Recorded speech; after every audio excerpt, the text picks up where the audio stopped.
Someone came with a gun and fired shots at the castle. They're firing shots at me.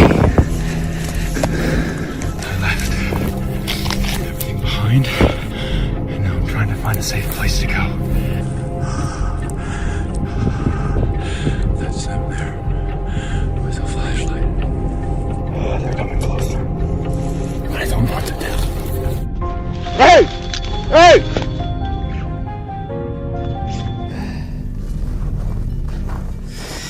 Whoa.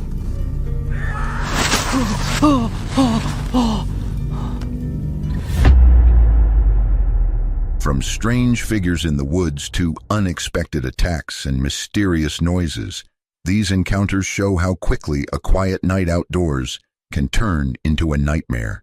On February 15th, 2026, the YouTube channel CJ Faison uploaded a video of a nighttime exploration in the Pocomoke Forest in the United States. At first, it was meant to be a normal ghost hunting trip, but the night slowly turned into something far more dangerous. There's again, like I said in the intro, this is like the most impromptu video we've ever done. Well, look at my light. My light is I got a strobe light going on here. It keeps shutting off. I can't see. If this is any indication of how this video is going to go, just understand you're watching a Thrillbilly video.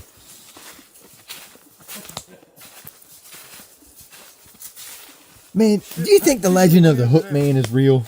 Huh? The Hook Man of the Pocomoke. Do you actually think that's a real story? Hook Man. The story we were reading earlier. Oh. Dude, I guess anything's possible.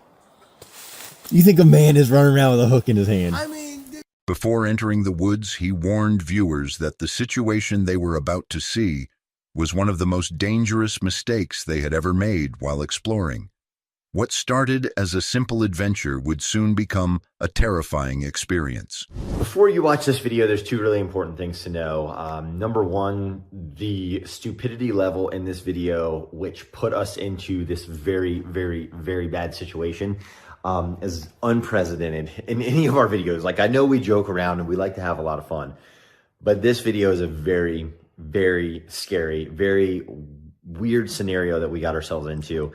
And number one, use this as a learning lesson for all of you out there who are out there exploring. Later that night, he and his friend walked deep into the dark forest, searching for an old hidden graveyard that people say lies somewhere in the woods. Through the woods. If I do meet Linda one day, I'm going to have my If I meet Linda, I'm going to tell her something. You gave us so much material. You gave us a lot of material, but you also caused a lot of pain.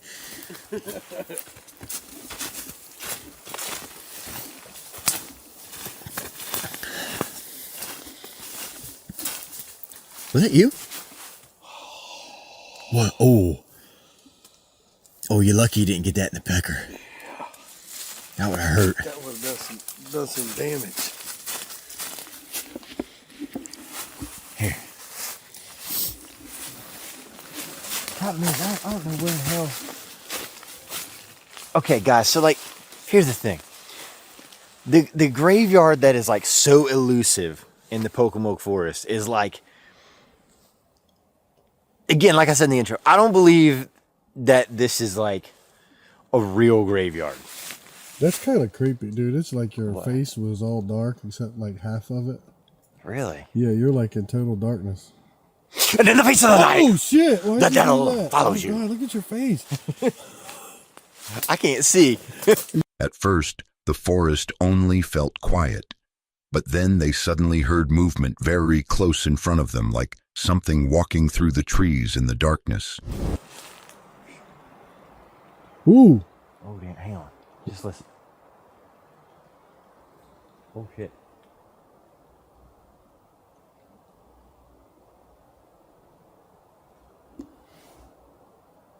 Damn it, that don't sound like somebody walking or something walking right in front of us. Oh shit. The sounds continued. Moments later, a loud knock echoed through the forest like something hitting a tree nearby. The noise was sharp and unnatural, making both of them pause in complete silence. I know Christmas Look how deep the bark is. Yeah. Uh-oh, I think it's dying. Shit, how do you water a tree if it's in the forest? Huh.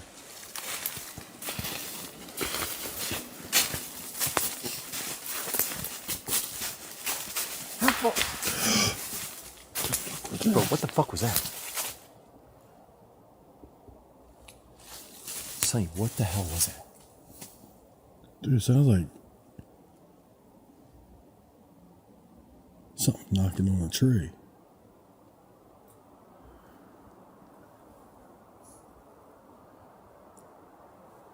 I gotta pee all of a sudden. Oh, God. It's gonna be cold. Everybody here is cursed. Oh, that's What? That's good to know. Everybody here's cursed? As they kept walking deeper, strange noises kept happening around them. Branches cracked somewhere in the darkness, as if something large was moving through the woods. Left us? Centuries. Ouija board, centuries. Okay. Listen, if you want us to go to the left, or no, they said left us. My bad. What the fuck? Sonny, what was it? Something cracking in the woods. Shit. You think trees are falling? Yeah. What? Just hear a lot of cracking.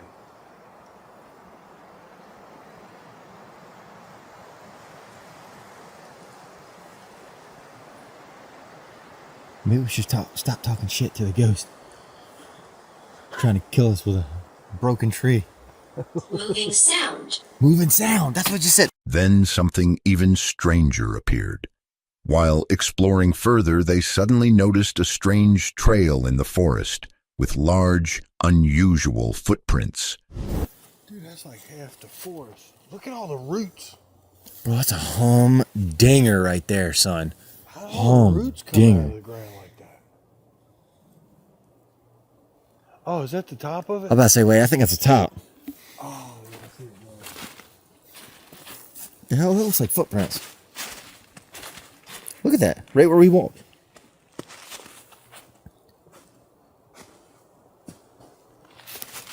Oh, shit. Golly day, that's a big footprint right there. No, that's about the same size as me. That's weird. Look at that. Yeah, it's a little bit bigger than mine, but... Walked and stepped over the tree.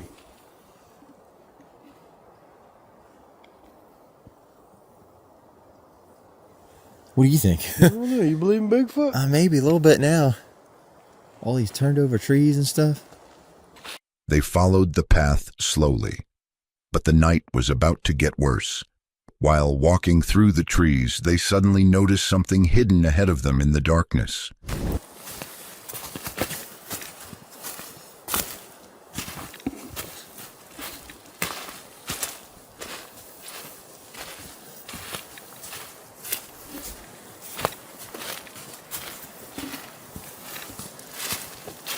Creepy as fuck back here. Oh my god. What? Shut up. Do not say a fucking word. What is it? Don't say a fucking word. There's a tent. Oh, what? I swear to my life, I'm pretty sure there's a tent. A tent? A tent. T-E-N-T. Like what somebody camps in. Oh. Just don't say a fucking word, please.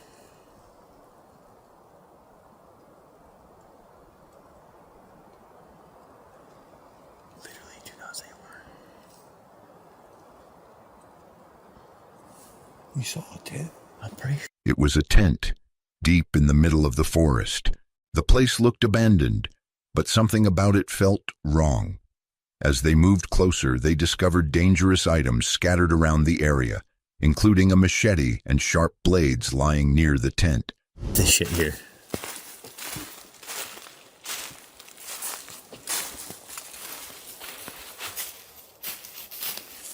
Oh shit! Oh my fucking! Oh shit! Dude, I almost walked right into that. The hell is that? It's a bow and arrow. Oh, what the fuck is that? Look, look, look. Oh. Damn it. Yo, that is a machete, bro. Knife. What is it? A machete. Don't touch that. Don't touch it. Son, look at them bitches, dude. Oh my gosh, it's like razor blades. Dude, there's a light on. There's a light on. There's a light on inside the tent.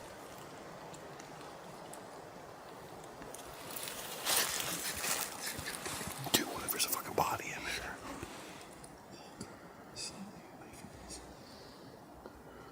Walk. You don't want to see inside of it. Hello? And down. Dude, there's all kinds of stuff. What is that? Here, back up for a second. Book bag right there.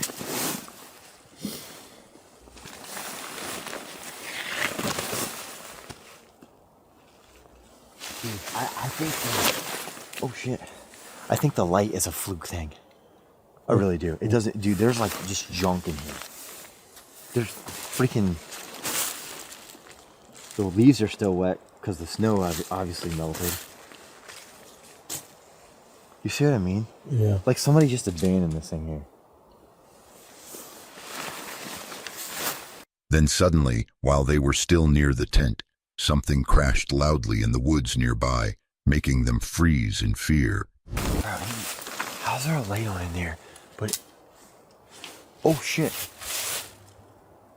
Did it just fall out of the tree? Yeah. Oh, damn, that was up by my head. That's what I'm saying.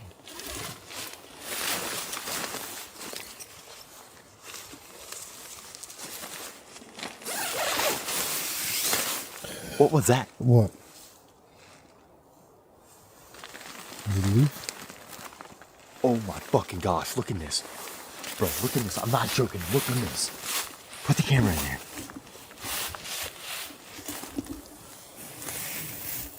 No, to the left more.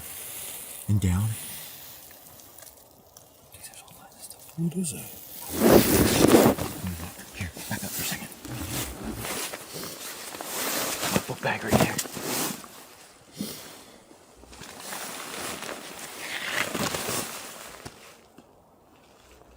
Dude, I think, oh shit. I think the light is a fluke thing. I really do. It doesn't, dude, there's like just junk in here. There's freaking, the leaves are still wet because the snow obviously melted. You see what I mean? Yeah. Like somebody just abandoned this thing here. After discovering the tent earlier, he and his friend decided to finally check what was inside it. At first, the zipper did not even open properly. It felt stuck, like the tent had been closed for a long time. But when they finally forced it open, they carefully looked inside. What's inside this? Be like somebody's kidney or something, Oh, bro. dude. Yeah, that does look like an organ. It doesn't smell, but it's got Cheetos in it. Oh god. Oh. Fuck, it's open.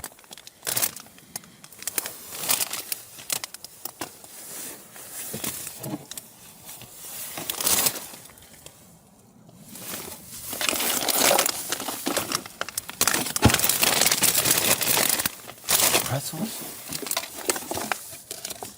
Cup of noodles? Whatever that is. Dude, who would... Fruit cocktail. A corn dog. A Snickers bar. None of this shit's been opened except for these two. And whatever this is. Joyride.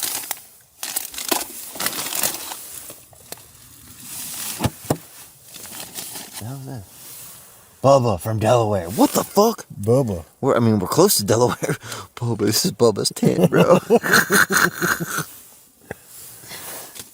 Let me tell you something. Bubba got some big drawers for a little ass tent. That made them wonder if the tent belonged to a man named Bubba, who might still be somewhere in the forest.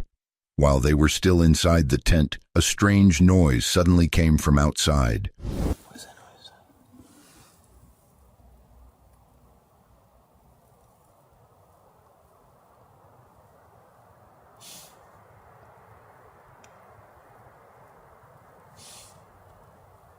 Am I paranoid right now?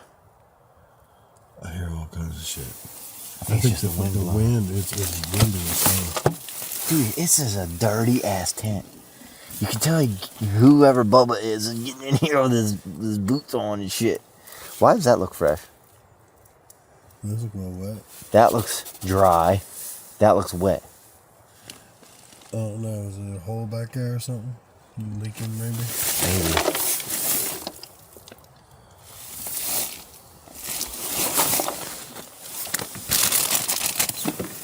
Anything else in there? Oh shit. Okay. Is it like, I almost hear like walking. Deer are still out at this time of year, right? Yeah. Do deer come out at midnight? Oh no, I think they just come out during the day. I think so. That's why people hit them. Yeah. Yeah, well, makes sense. They can't see good at night.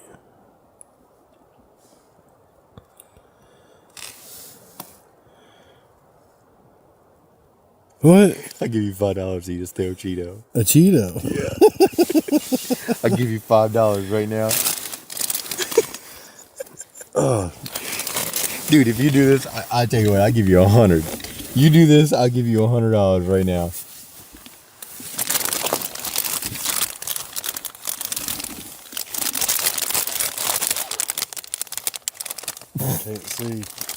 I can't see a date. He's probably been out here a couple of years.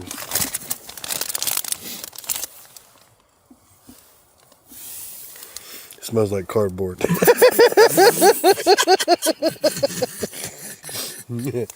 You eat that.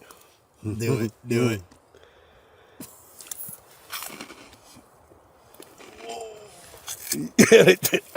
You spit my eye. You spit right in my eye. It tastes like dust. You got it on me. Not long after that, things suddenly got worse. He started coughing badly and asked for water because something felt stuck in his throat. What? No. You good? You good? Are you alright? You hear me? Okay. What's wrong? What's wrong? I'm choking. You want water? Yeah. There's water in here.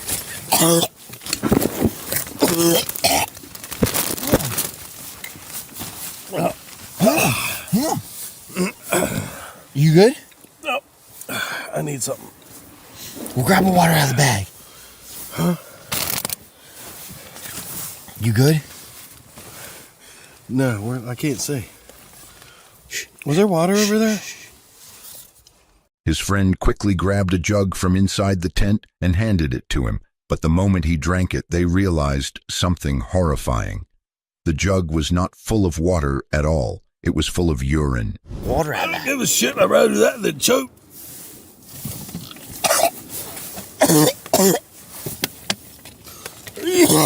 Here. Oh, gosh damn, dude, you good? Ew, no, Sonny. Ew, what the fuck? Dude, that's... Get out of tent. Get out of tent. Ew, there's piss everywhere, you fucking dumbass. Oh, God. No. Sonny. What the fuck? Nasty. Help. Dude. Oh, my God. Tell me I just did not put piss in my... That is disgusting. Disgusting. Did you pee? No, I dumped the whole... As they stood outside the tent trying to calm down, they suddenly heard movement again somewhere in the forest. Sonny. Is that you? Where are you at? Bro, what the fuck? Where are you? Sonny, is that you? Sonny. What? Okay, that's you. Ow.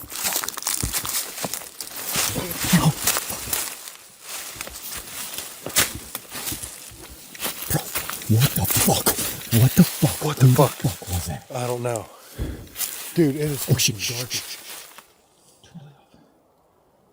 There's the light. This time it sounded much closer. Then they saw a light moving through the trees.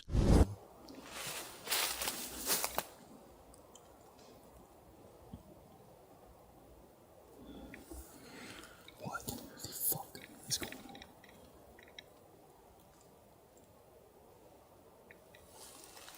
It's light. It's right there.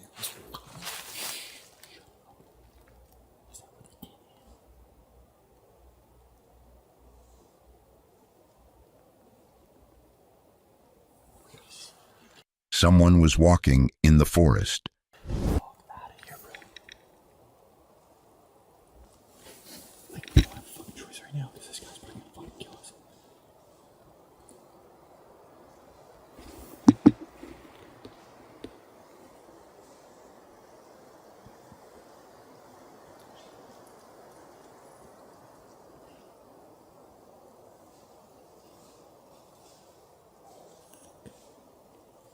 Crouch down. Crouch down.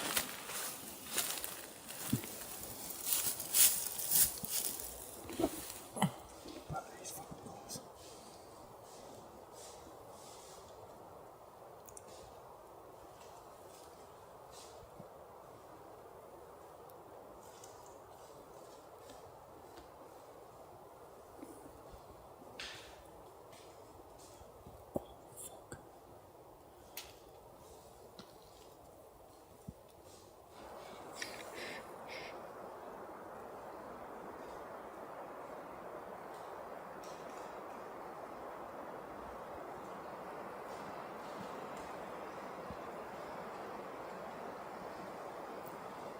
He's going away from us, I think.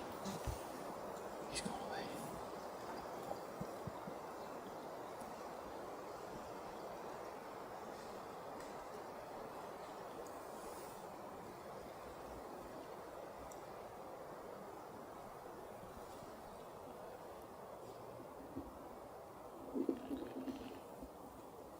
Where'd he go?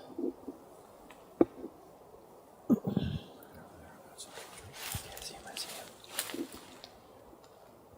The good thing is he's walking away from us. My eyes haven't adjusted enough. There's no way I can walk through here without tripping over something and running into a tree. But the forest stayed quiet in a very uncomfortable way. Then something happened that made the situation much worse. Suddenly, something hit CJ very hard in the back. Are you alright? No. Ow, motherfucker. What the hell? My back. Oh my god.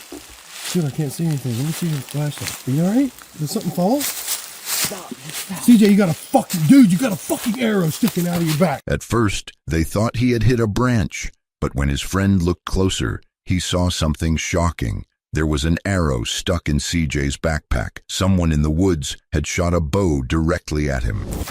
Stop. Holy shit, wait a minute. Dude, that is a fuck. Oh my god. Dude, what? Turn the fucking light off. You got an arrow sticking out of your fucking back, dude. Are you alright? Are you bleeding? The son of a bitch is shooting the bows and arrows. Shut the fuck up.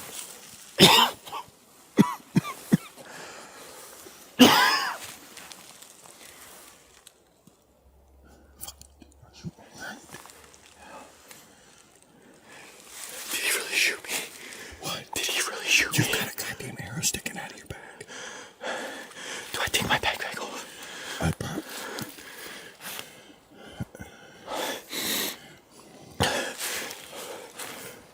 I mean, that bitch is in your backpack, dude. Is it sticking in your back?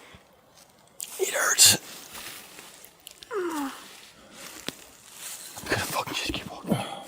Don't fucking turn Leo. Don't do nothing. Please, just do not. Just shut up, please.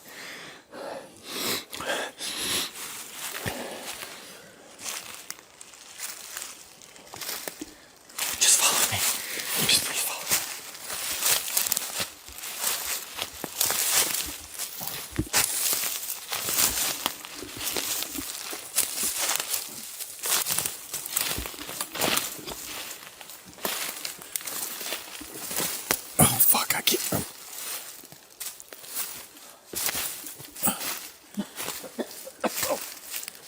When they finally checked the arrow using their light, they saw something frightening. The arrow had gone straight through CJ's backpack and into his water bottle. Oh my fucking gosh, bro. Dude, it went through my water bottle. Look at that.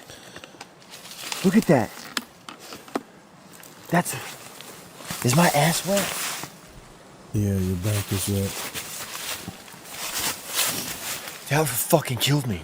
Dude. That would have legit fucking killed me, Sonny. Yeah, absolutely. Water was leaking everywhere from the bottle. If the bottle had not been there, the arrow could have hit his back directly. It might have seriously injured him. They also remembered something disturbing. Earlier, near the tent, they had seen 2 more arrows stuck in nearby trees. That bitch has got 2 more arrows left, I'm telling you. Let's keep going then. You ain't gotta get close to shoot them bitches off. I don't want to fucking... Oh my gosh. Look at where my book bag leaked all the water. Look, there's still water leaking. Shit. I don't even want to put it on, dude. I feel like it's going to poke me in the back, but I know it's not. That motherfucker hit me so hard. Like, it knocked my ass to the fucking ground. I heard it. Let me see the light. Hang on, let me just look at my phone so I can see where the fuck I'm going. That meant the person in the forest still had more arrows left. And the worst part was, they were still deep inside the forest in complete darkness, with almost no phone signal and dying camera batteries. Sweet, 1 bar. Amazing.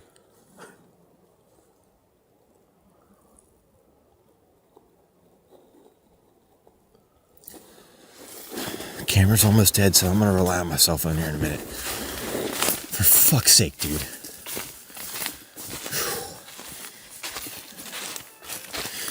I'm wheezing.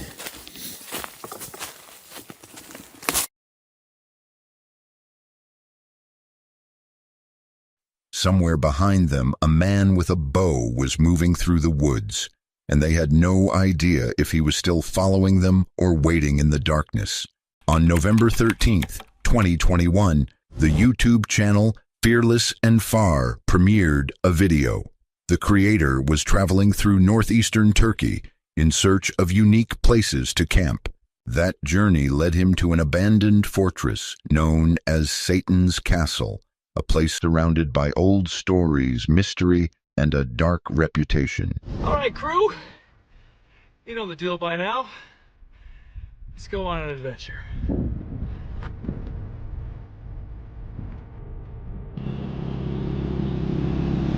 Merhaba. Easy. Easy. It's okay. It's all right. Okay. You guys have got horns. There it is. When he finally reaches the entrance, he realizes the sun is already dropping behind the mountains. We found the secret entrance to Satan's Castle. But look, the sun's almost down over the mountain.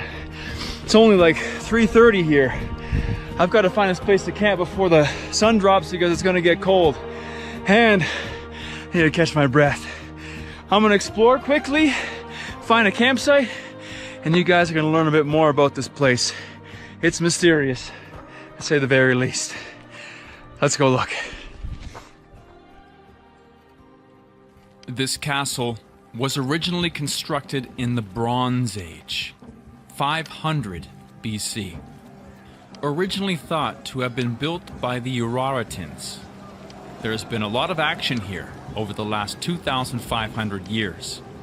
The land has been conquered by the Medes, the Persians, Romans, Sassanids, Georgians, Seljuks, Ilkhanids, Safavids, and the Ottomans, just to name a few.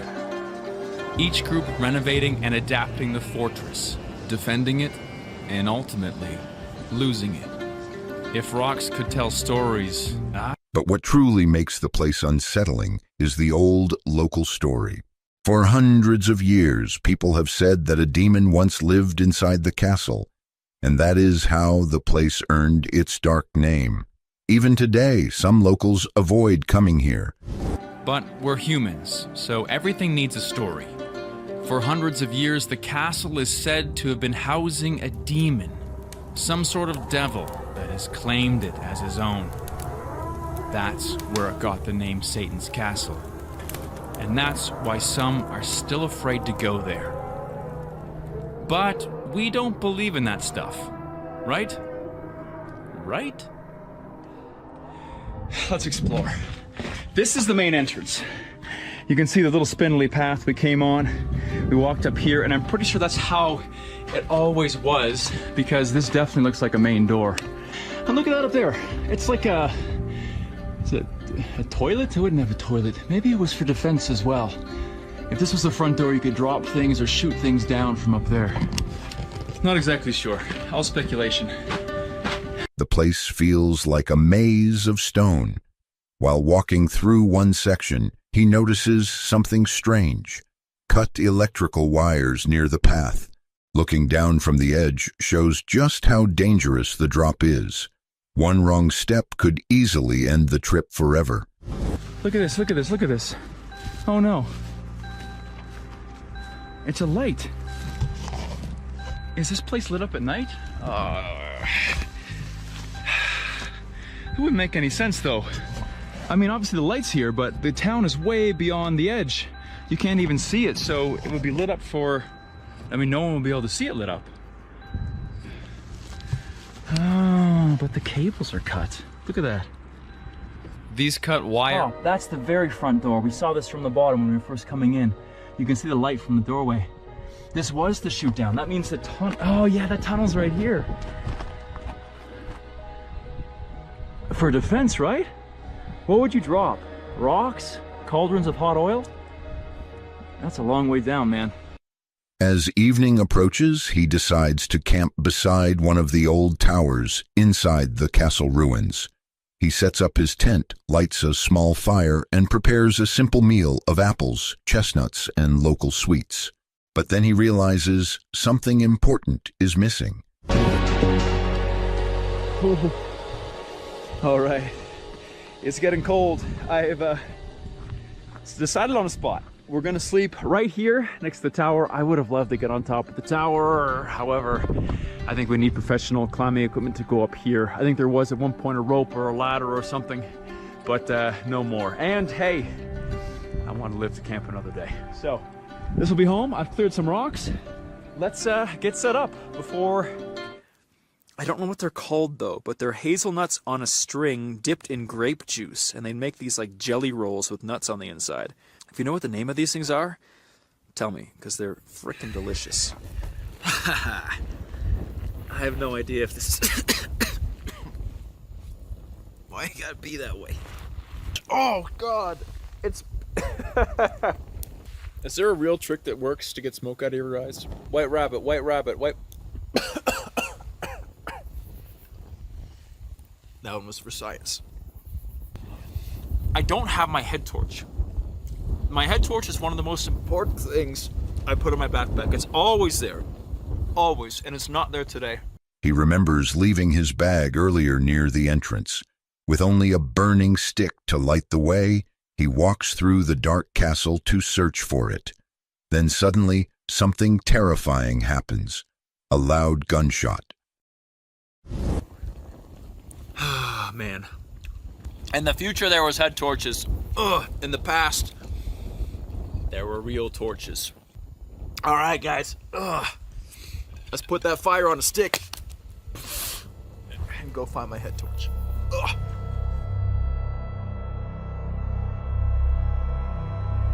I light the torch and start to follow the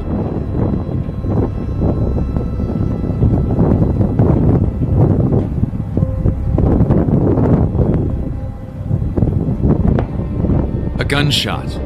I didn't hear it, and I continued around the side. At first, he is confused, but seconds later, more gunshots fire through the air, and the bullets pass over the castle walls. Someone outside is shooting toward the fortress.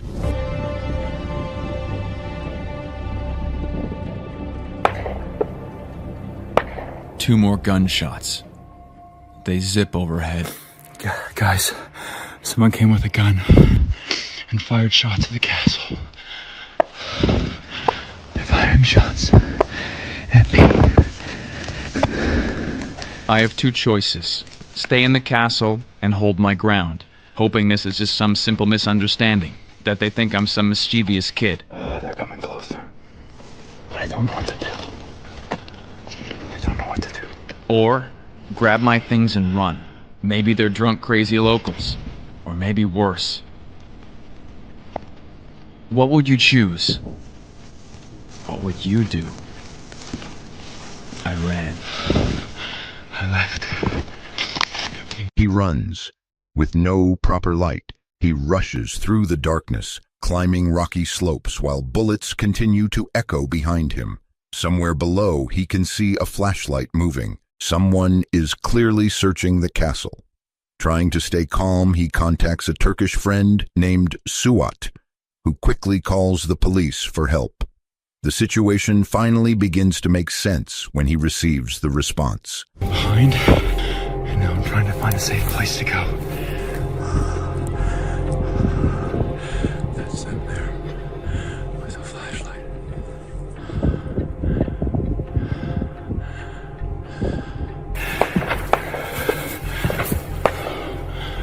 You hear those gunshots?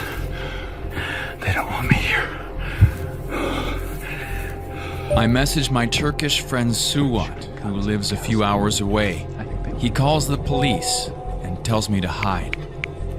I get a call back a few minutes later.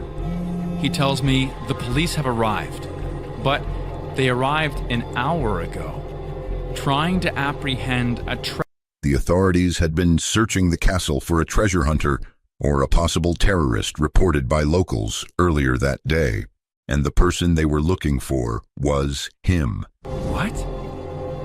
I had been there all afternoon and not seen anyone. I was the only one at the castle. The locals had seen his rental car and strange equipment and assumed he was illegally searching the ruins for treasure. When the police arrived and saw that the castle lights were off, they believed someone was damaging the site. That misunderstanding led to the gunfire. Hello, hello, hello. Merhaba. Mike, where are you from? From Canada. Canada. You made me very slick. It's a big gun. Yok, No, sorun no. yok. No problem. No problems. Turkish. Hoş geldin. You're welcome. Nereye? Aşağı mı inmiştin? Yeah. Çağırdık seni. Sen neredeydin? Can I make video? No. No? No, okay, okay. So then, we make an audio note. So you thought I was a you thought I was a thief? Yeah. The only thing I was taking was photos. How many bullets did you shoot? 4 or 5. 4 or 5 bullets. And then you? 3. So 5 from a pistol and 3 from a AK-47 or something similar. Exactly. I was like, what the fuck? The next day, he finally understands how everything happened. The lights around the castle were originally installed to stop treasure hunters from digging in the ruins. When those lights were cut, authorities believed someone was secretly searching for hidden treasure inside the fortress. Speaking of which, I learned a lot. Let me unfold the intricacies of the story, now that it's the next day. So remember when we saw those cut wires? I told you in the beginning that's an integral part of the story. Well, check this out. So when the police arrived, actually the locals had told them that there was a treasure hunter here. The locals that saw me come in, they saw a strange car park, a guy walk out with all this weird equipment. No one really does this stuff, right? And so they called the authorities. Those authorities came and then saw all the lights off in the castle. Normally there's lights. I thought that it was the lights were here to keep, those damn kids out of the castle, spray painting and having sex. That's what I thought. But no, it's for treasure hunters, because if it's all lit up, the treasure hunters don't come and destroy this place. His solo camping trip had accidentally turned into a dangerous misunderstanding in the middle of the mountains. And that is how a quiet night inside Satan's castle suddenly became a night where he had to run for his life. A gunshot. I didn't hear it, and I continued around the side of the castle in view of the path.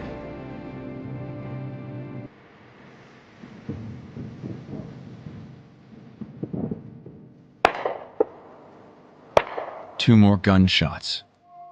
They zip overhead. Guys, someone came with a gun and fired shots at the castle. They're firing shots at me. I have two choices. Stay in the castle and hold my ground, hoping this is just some simple misunderstanding, that they think I'm some mischievous kid. They're coming closer. I don't know what to do. I don't know what to do. Or grab my things and run. Maybe they're drunk, crazy locals. Or maybe worse. What would you choose? What would you do? I ran. I left. Looking behind. And now I'm trying to find a safe place to go. That's them there. With a flashlight.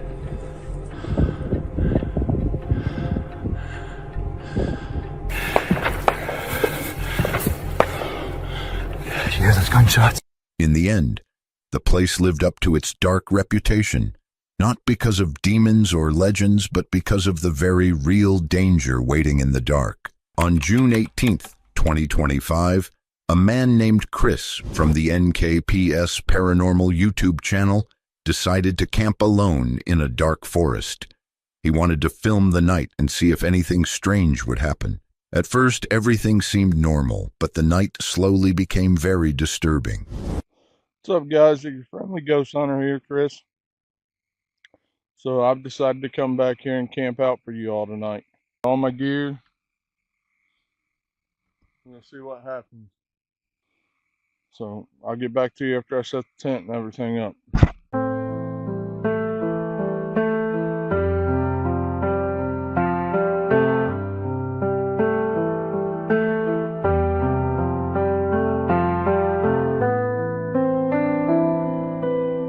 So guys, like I said, I'm camping here tonight, trying to catch something for y'all. I'm already hearing noises. You can hear the bullfrogs plain as day. They're coming from that way. I've been hearing howling. I do have my pew-pew again tonight with me, just in case something goes down. But I'm going to try to get set up inside the tent. And maybe we'll do a walk around here later. I'll get back with you after I get this set up. Alright guys, I'm here. I'm in my tent. I got everything set up. Got my bivvy down. I got my little air mattress down. This thing is perfect. I'm going to use my sleeping bag as my pillow. I haven't got my little fan here because it's kind of muggy out. After he finishes setting up his tent, Chris sits inside and listens to the forest. But so far, I haven't heard anything except for bullfrogs.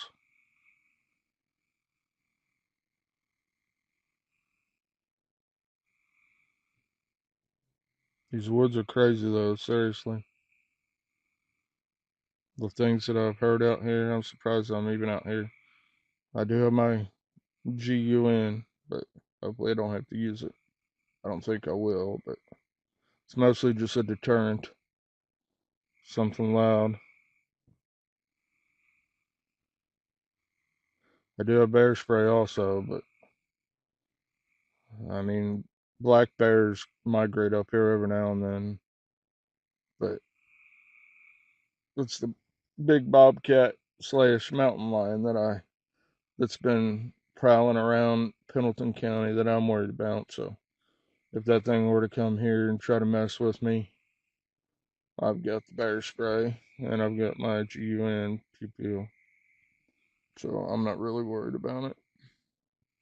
A little later, Chris suddenly hears a strange sound. The sound worries him because it is something he has never heard before in these woods. It's a weird squeaking noise. Like,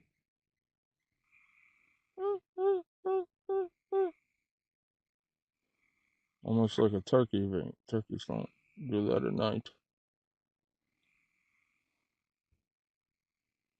I don't know.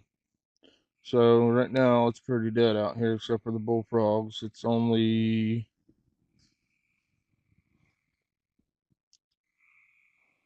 11 o'clock at night. So I'm going to get off here. I'm going to straighten up my tent a little bit and I'll jump on here. We'll take a little walk back there and try to see if we can get anything to call back to us like we have been. Maybe about one or two. But until then, guys, I'm hearing stuff walking around the tent. I've got the knife here. Soon, the forest becomes quiet. Chris notices something strange. The frogs suddenly stop making noise. The silence makes him uneasy. Listen how quiet it got. Frogs ain't chirping. Whatever that was ain't chirping.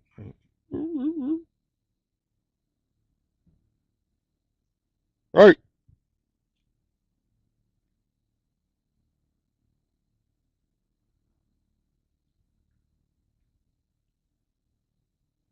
Something's walking.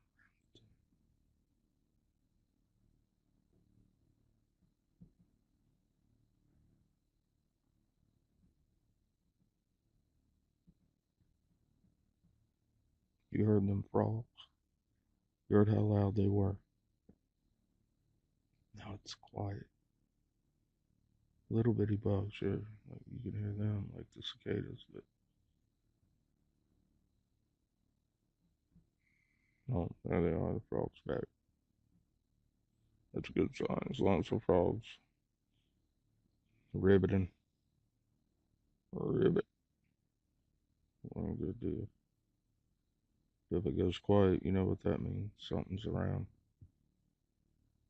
Hours later, around the middle of the night, Chris starts a spirit box session inside the tent. He uses devices like a REM pod and an EMF meter to try to communicate with spirits. The forest again becomes very quiet while he asks questions. Stop thinking about things out there and get my gear put away, and then we'll get back on here. We'll do a spirit box session. Hey guys, I'm back. So it's about 1:30, 2 o'clock in the morning. I've got the millimeter here. I'm going to turn it on, see if we get any readings. I'm also going to turn on the REM pod that's on here. So if anything wants to make contact with us, I'll set it down beside me. You won't be able to see it the whole time, but we're going to use the spirit talker as well. So let's turn this on. So if something, you see, got the reading of 00 right now. We'll turn the REM pod on. See? So if anything wants to interact with us that way, you'll hear it, and I'll let you know. I'll grab the camera and show you it. You see it working? We're going to set this beside me. Set it here if anybody wants to come and talk to us. And we'll check it too. Oh, it just went up to 3.7. Is there anybody here that would like to talk with us? We've got the spirit talker here. What was it?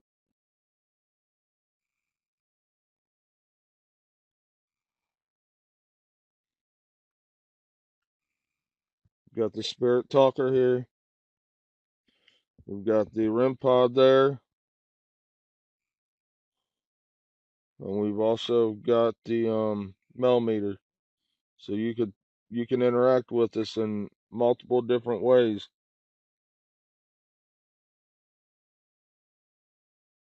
It went really quiet, guys. During the session, he suddenly hears heavy steps in the forest.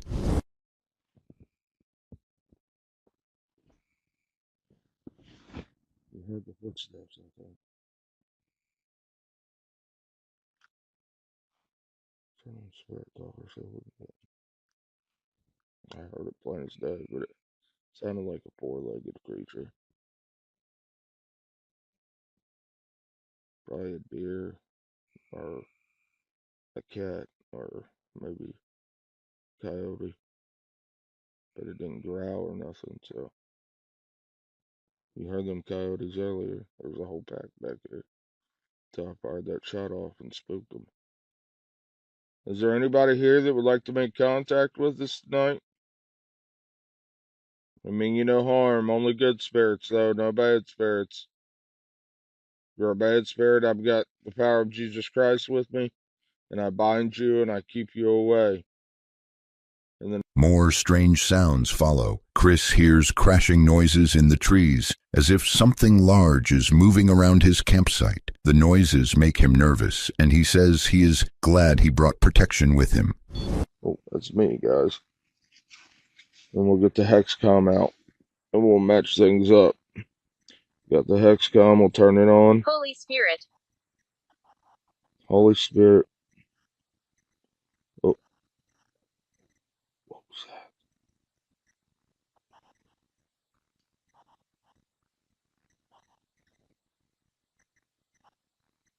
Did y'all hear that? There's that thing again. Something was crashing the trees back there. Something big. Thank God I got my gun in here. I got my knife on my hip. Then the equipment starts reacting. The EMF meter begins to change numbers while he is asking questions. The device rises and falls several times while the forest stays completely quiet. As the session continues, the devices give strange words and signals. 1.7. You here with us? 0.1. 0.1, I don't know if you can see that. Oh, it's 0.0 now. It was 0.1 again. 0. Hi, everyone. 2.4. 2.4. Can you see that? 2.1 back to 0. Make sure it ain't the phone. I've got it on airplane. Yeah, it's not the phone. I've got the phone on airplane mode. I affect the animals, guys. I was literally just talking about how things happen back here and like the creatures and.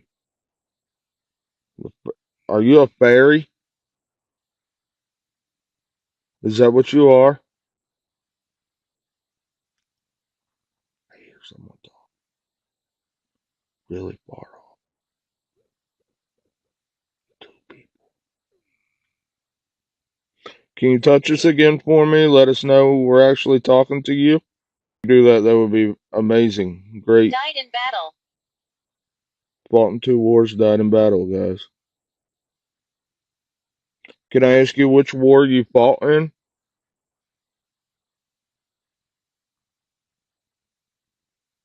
Was it the Civil War or Revolutionary War? Courage. You had courage. Well, if you fought for the America, I think, or the South, because that's America too, I thank you for your service. Can you tell me which war you fought in, though, please? Anything I should worry about?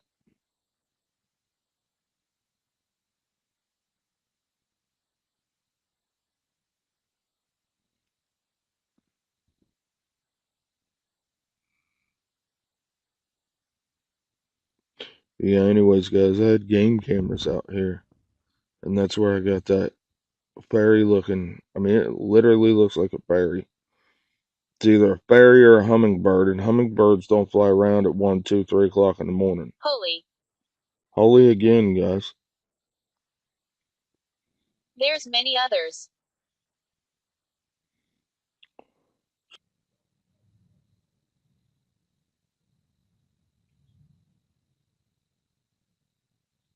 I don't know what that was. Thunder, maybe?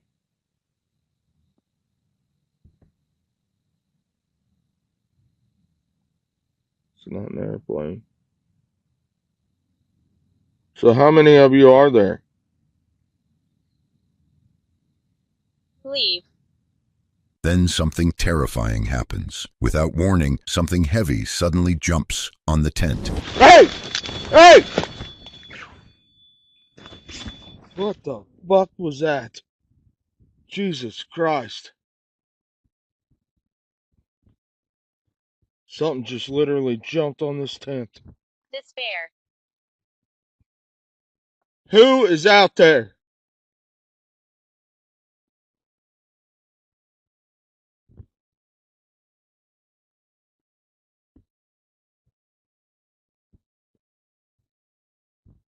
Did you all see that?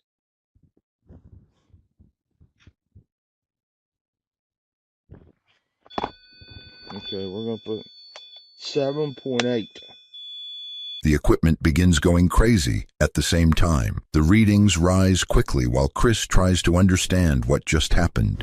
This shit's going haywire. This stuff's going haywire. This stuff's going haywire. This says despair, skeleton, leave. I'm gonna tell you, I'm shook up, guys. Seriously, I don't have a clue what that was. Whatever it was is big. I pushed it away, and I didn't hear no footsteps. Hello?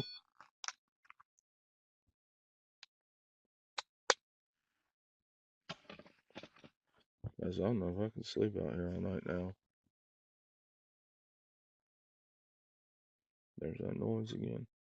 I hope it's picking up on the mic. It's like chatter, like back and forth. So we've heard footsteps. Whatever that was, it jumped on the tent. Now instead of A moment later, something rubs against the tent again. This time, it does not jump, but it presses along the outside. this is an active. Someone there? I am not playing.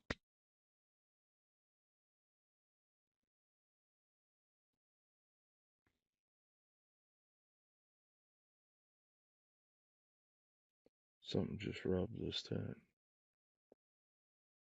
Finally, he decides to leave the tent and check the area. He steps outside carefully and looks around with his camera, but the woods show nothing. There are no clear tracks, no branches on the ground, and no sign of what touched the tent. My shoes on. I'll get back with you after I open the tent. We'll get out there and see what's going on. Alright guys, I'm back out here. I don't see anything.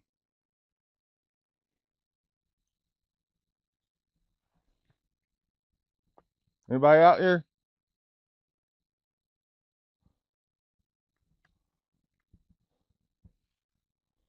I don't even see any eye showing.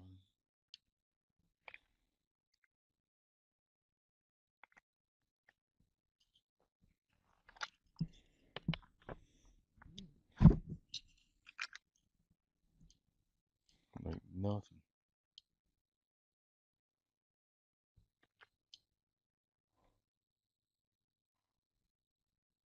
So what the hell pushed my tent in?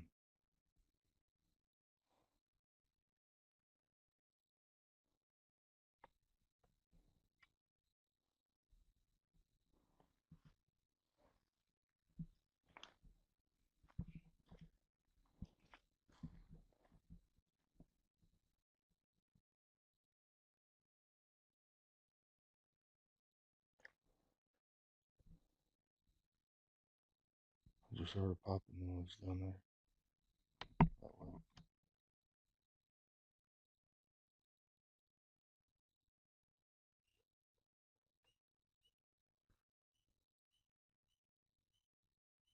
Anybody out here?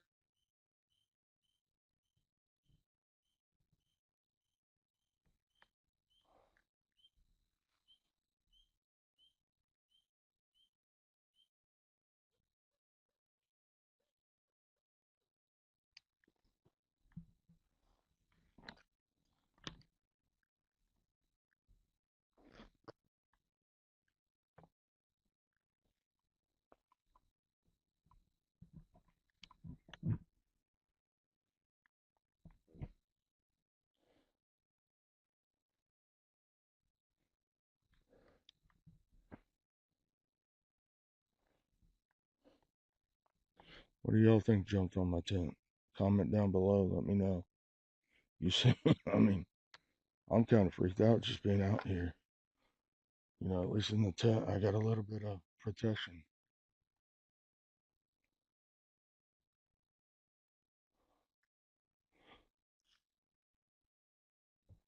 Let's see if maybe, let's see if maybe it was a tree limb that fell on my tent.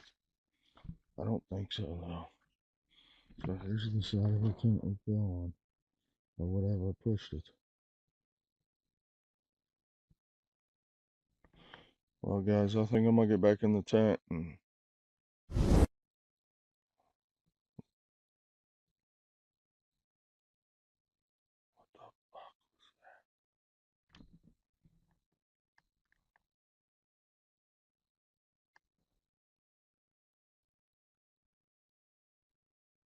get back in the tent and call it a night. If anything else happens, I'll turn this back on and I'll let you be a part of it. Alright, guys, I'm back in the tent.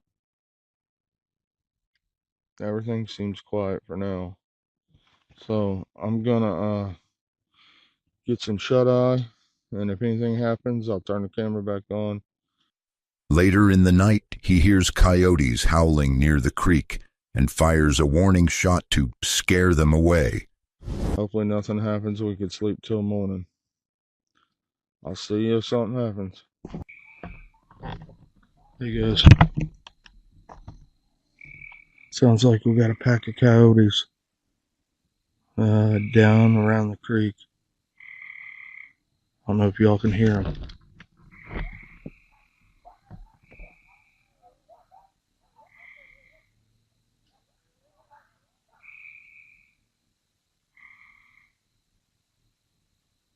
Let's fire a shot off to scare them.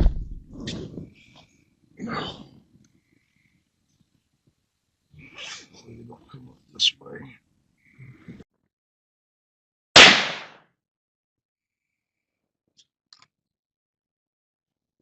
Fired a warning shot just to make sure they don't come up my way. I don't think they will anyways. By morning, heavy rain begins falling in the woods. Chris wakes up tired but safe. Whatever jumped on the tent during the night is gone, leaving behind only questions about what really moved through the dark forest that night. Hey guys, so we made it through the night. I didn't hear anything else. Rainstorms came in on me. I don't know if y'all can hear that. I mean, it is a downpour. It's been downpouring for the last hour or so. So whatever was out there last night probably cleared it out.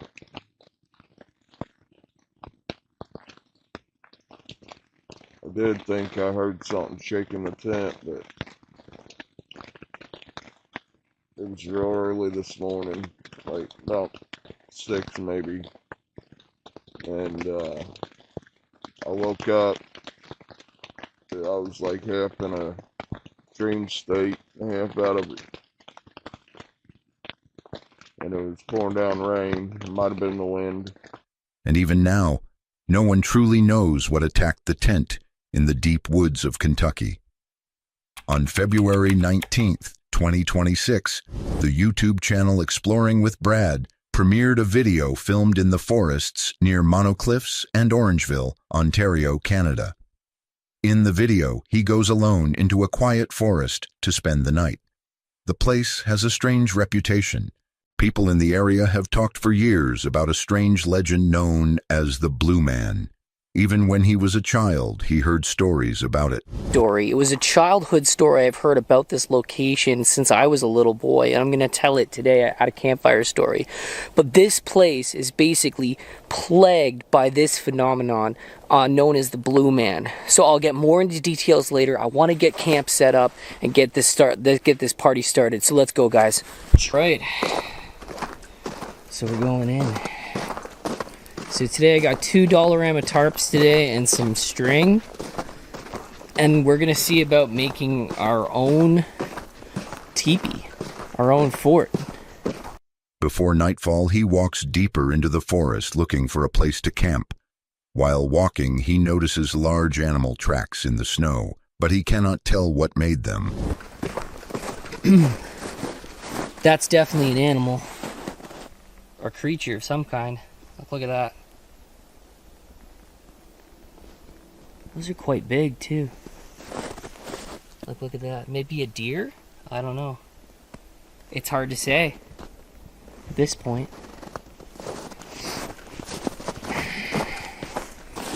So that's just a person or a snowmobile or sled or something like that.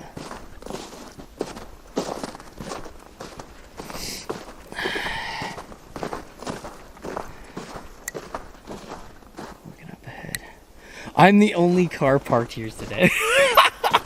Usually I always go to this place with Angelo just because of how scary it is. So, yeah. Y'all are in for a treat.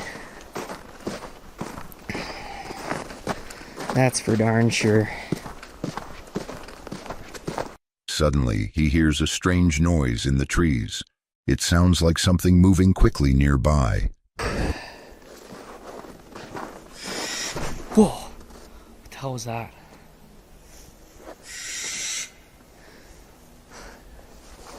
Sounds like some sort of animal. Like a bird or something of some kind.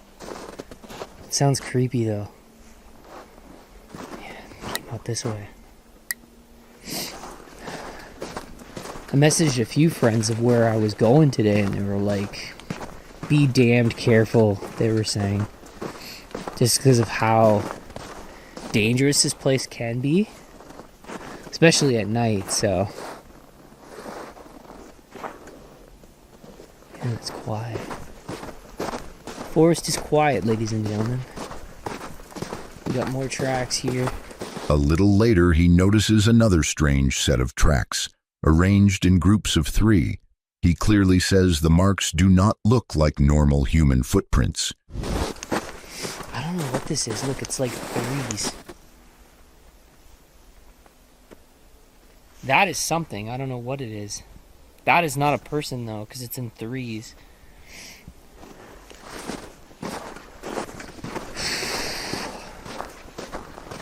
Nerve-wracking places, man. I brought my coyote mace just in case, but it's highly unlikely we're going to bump into one of them, so.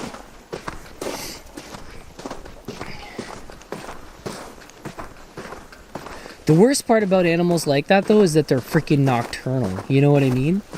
So they can see you, like, they don't need the light. So if they take your light away, then you got problems. Being alone here, though, has to be terrifying. Especially with the story that I'm about to tell you guys. Like, it is eerie. Even while setting up his shelter, he keeps hearing movement around him. He admits that being alone in this forest is uncomfortable, especially with the old stories connected to the area.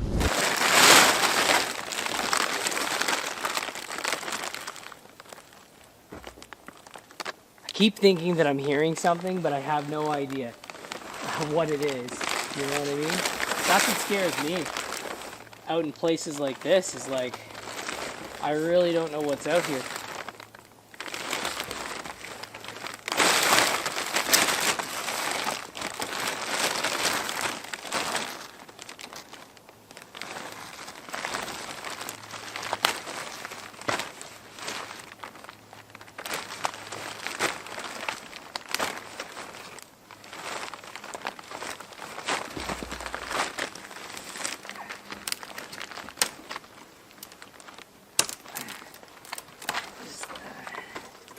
Gotta break off a few just to get it going.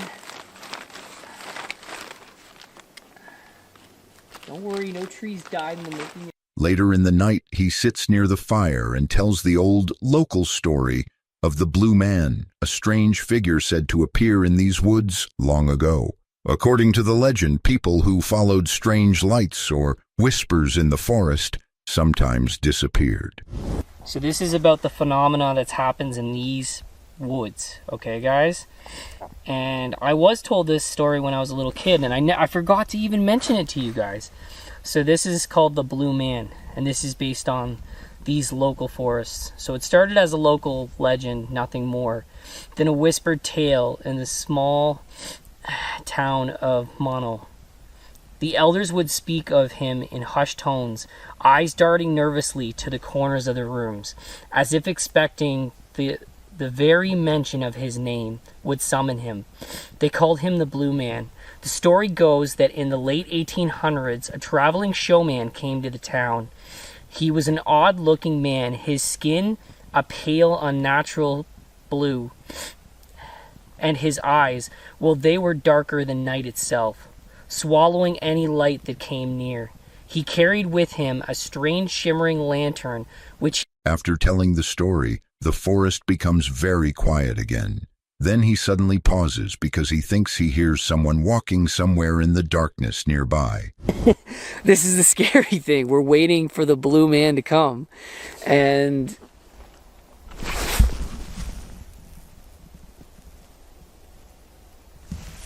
Sorry, I thought I heard walking.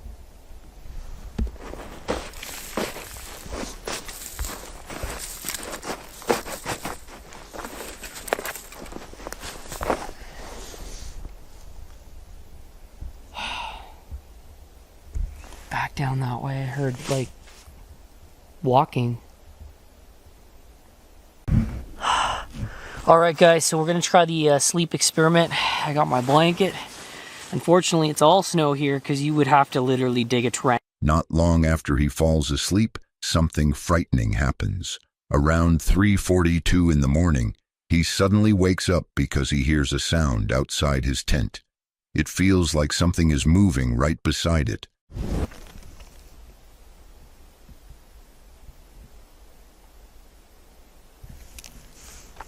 There's something left outside my tent. What is this?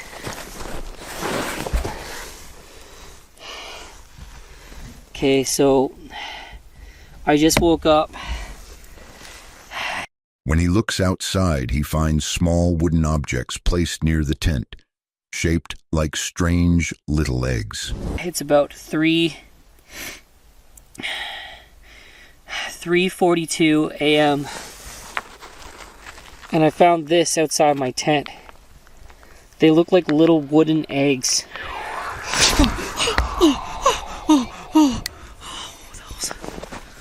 What was that? I can't stay here. There's something out there.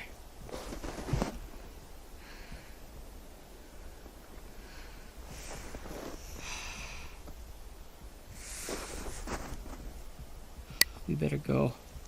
I better go. I can't stay here. That was creepy. Alright, I'm gonna pack my things and we're gonna go. Alright. The discovery makes him nervous and he decides he cannot stay there anymore. As he begins to leave the area, he suddenly hears something else. A person yelling for help somewhere in the forest. Hello? Somebody out there. Somebody that needs help. Oh my goodness. I don't know what's going on. I could hear somebody screaming help. Sounded like some guy.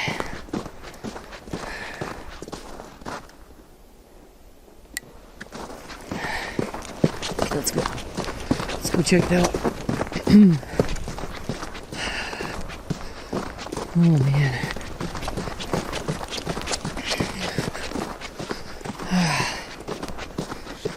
Concerned, he follows the sound toward the cliffs nearby. Along the way, he finds a hat lying on the ground, which makes him believe someone may really be in trouble. Glimpses of things that could possibly be cryptids. What the hell is this?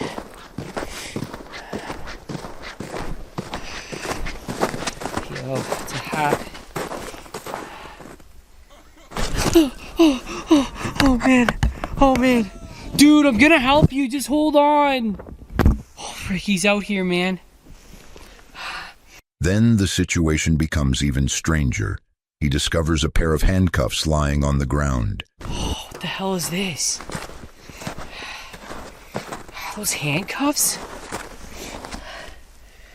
I just found these right now. Okay, man, I'm coming. Oh, what the frick is going on here? Oh, man. As he moves closer to the cliffs, he suddenly sees or hears something that scares him badly. Whatever it was, it caused him to panic and run away from the area immediately.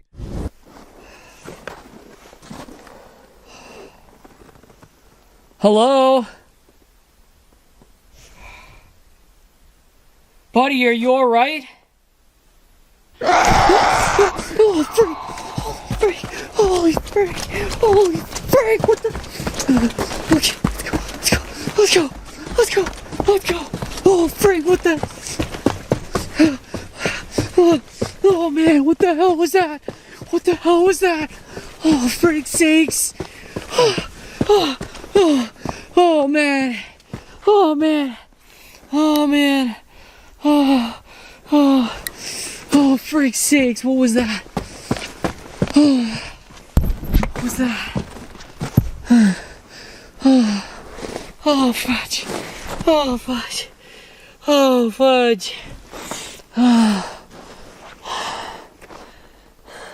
He claimed he cannot stay there any longer. In the end, he leaves the woods quickly, still thinking about the strange sounds, the objects outside his tent, and the mysterious voice calling for help in the darkness. Oh man.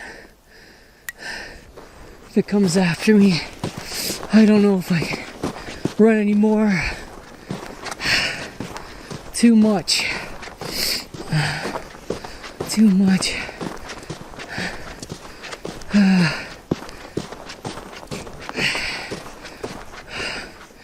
Oh, somebody handcuff him? Looked like he was able to get out though. I feel bad. I can't stay here though. I can't do it. And even though no clear answer is found, the night leaves him with one disturbing thought. Maybe the old stories about this forest are not just stories after all. On June 22nd, 2023, the YouTube channel Rav Roving uploaded a video filmed in Chicago, United States. He decides to try car camping for one night inside the city. At first, it seems like a simple adventure. He starts his journey driving toward Chicago. So this week, I'm going to car camp in Chicago. Maybe camping is not my brightest idea, but I don't know.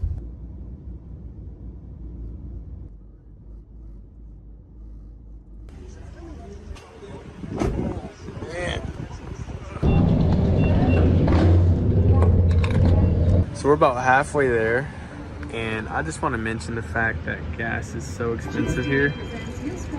It's like $3.08 in Iowa. That's crazy.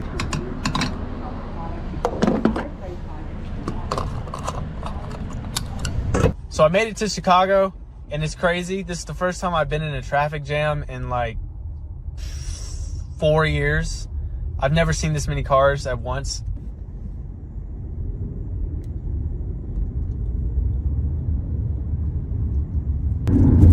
During the drive, he talks about how busy the roads are and how different the city feels compared to where he came from. Soon, the sun begins to set, and he realizes he must quickly find a place to park for the night. All right, it's getting dark, so I need to find a place to park for the night. Oh my God. Okay, I know Chicago can be pretty dangerous. It honestly looks like some historic buildings. I'm pretty sure I can park here. I'm gonna try to find a spot that's not as crowded. As he drives deeper into the city, the streets become quieter and darker. He is not completely sure where he is. but he eventually parks in a neighborhood so he can begin his stealth car camping. All right, this'll do. So I'm gonna hurry up and get my window covers up and stealth camp the rest of the night. I just looked, I'm in South Inglewood. That's like the suburb that I'm in. I don't know how much sleep I'm gonna get tonight, but I'm gonna try to be as quiet as I can. All right, there we go, stealth mode activated. Once inside the car, he covers the windows so no one can see him. The plan is simple: stay quiet and sleep until morning. But not long after settling in, something disturbing begins to happen. He starts hearing gunshots outside. I've been hearing gunshots for like the past 30 minutes.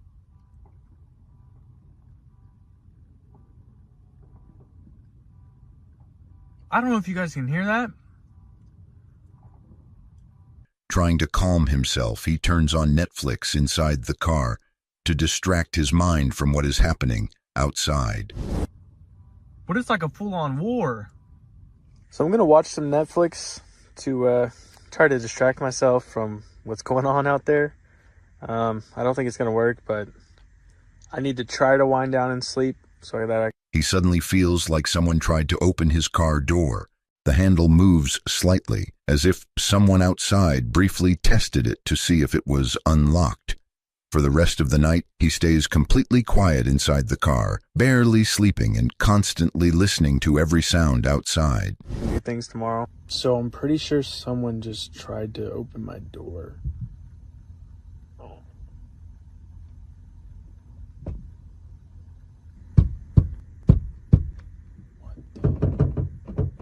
Okay, I'm gonna be really quiet for the rest of the night, so I'm done recording. I'll see you guys in the morning.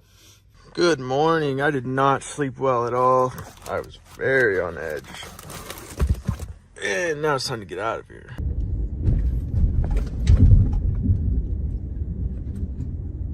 But the strange events are not over yet.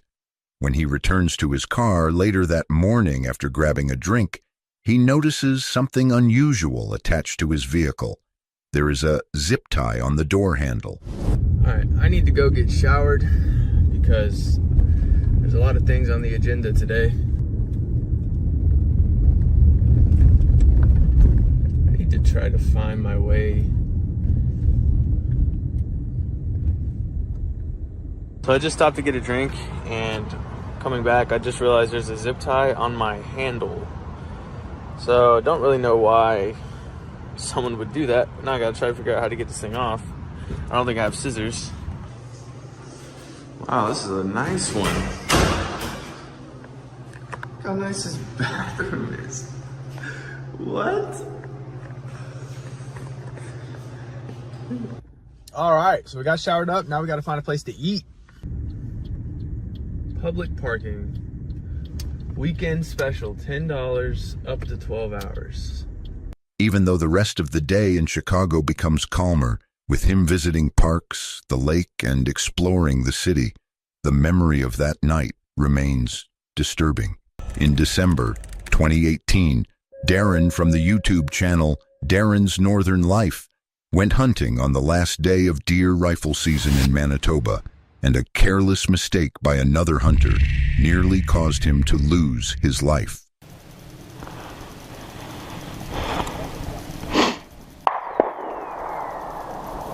Oh my goodness, that bullet just came over my head.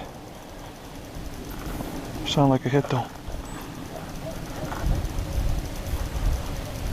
You freaking idiot. Oh. Man, I wish there were some bigger trees here.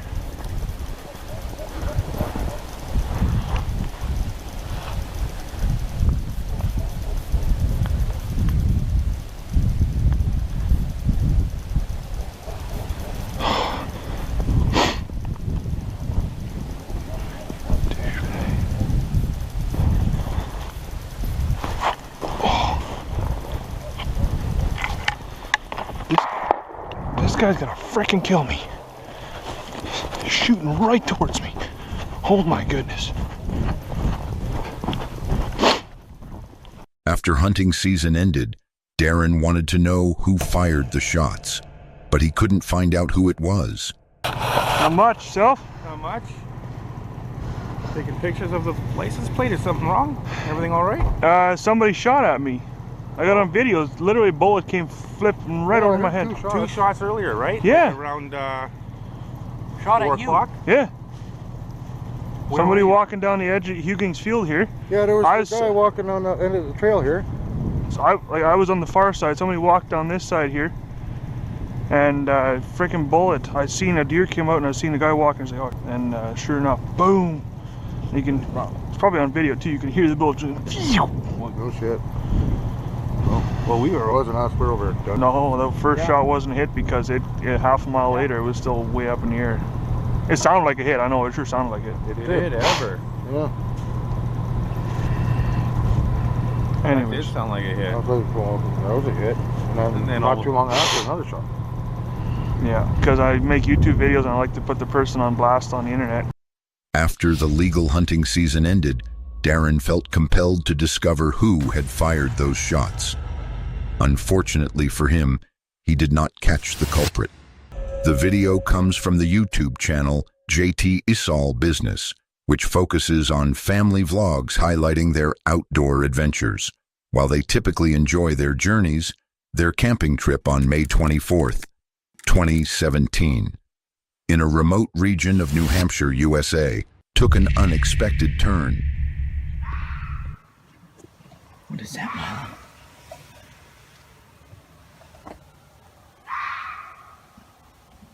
Some kind of wild animal out here going crazy.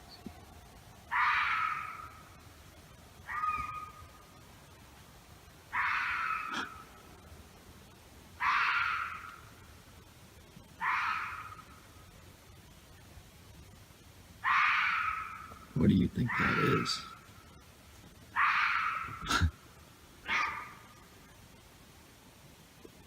Should I make a noise back at it?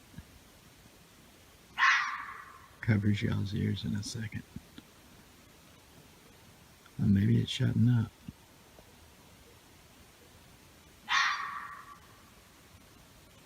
What?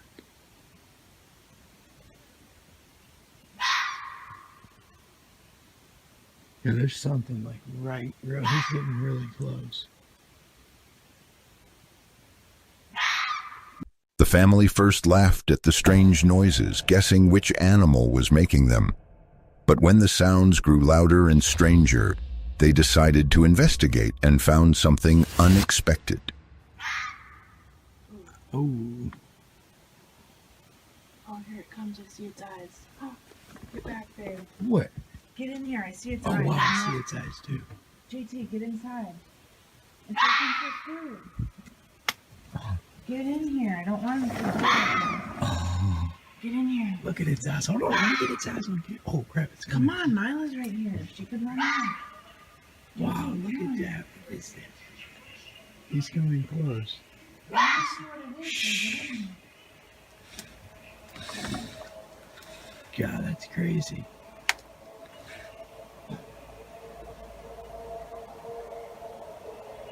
I see him right there.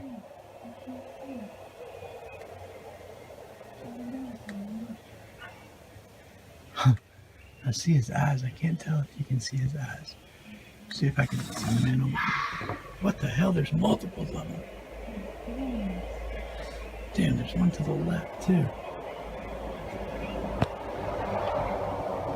Can't zoom in. I can't see its eyes. It's not gonna come in here. Wow. There's like one way over here now. We got animals everywhere. They noticed glowing eyes from strange creatures surrounding their cabin. Feeling uneasy, they went inside to prepare for possible danger. Thankfully, the animals eventually disappeared into the woods, and the family felt relieved and safe again. Brendan Explores is a UK van life and solo camping channel that focuses on stealth camping on March the 29th, 2026. Brendan went on a solo camping trip in a remote forest. The weather was tough, but he faced an even bigger challenge during his trip. I heard what sounded like teenagers laughing and giggling before.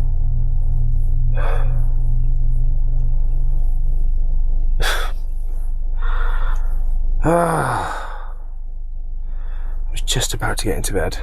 Flipping rave at Bury Ditches. Oh my god. I'm going to give it 10 minutes and hopefully they're just smoking whatever and then just... In a remote area like this, sound travels easily, making it difficult to guess how far away people actually are. Eventually, the group moved on, but their lingering presence had already diminished the sense of safety outside the van. Just had someone pull up outside the van.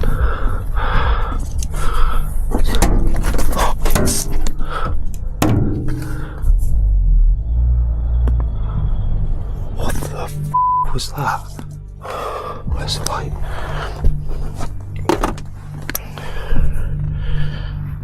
Right, I think they've just driven off.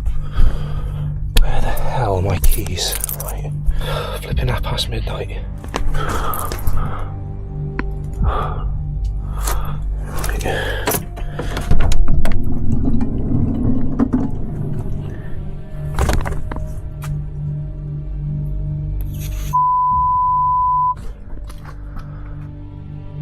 Oh my god.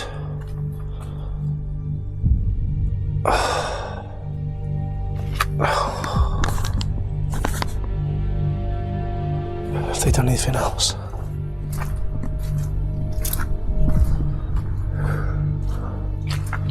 Just pelted eggs at the side of the van.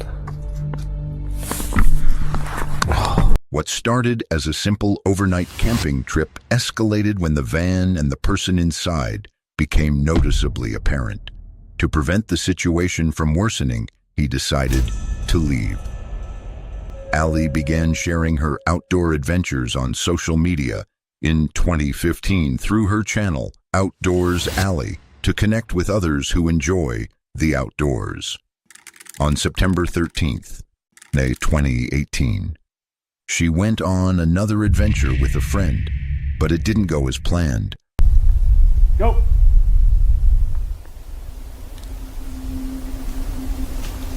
Go! Go! Getting closer. Get! I only saw one set of eyes and it didn't look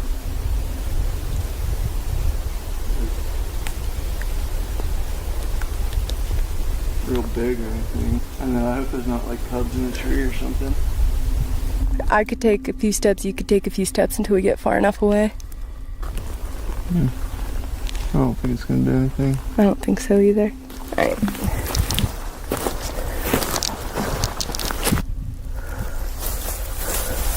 Shine your light on me.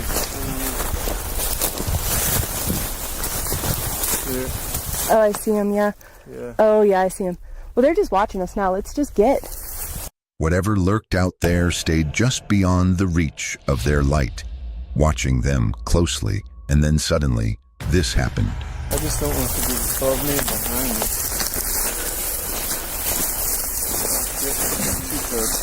Alright, well, let's just cruise.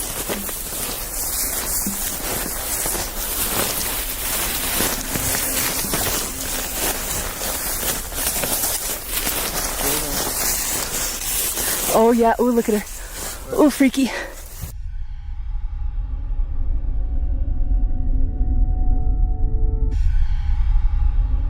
I mean, they're still in the same spot. Are they? I should have a bigger light. Same. Are you sure it's a bear? Not like a cat or something? I don't know.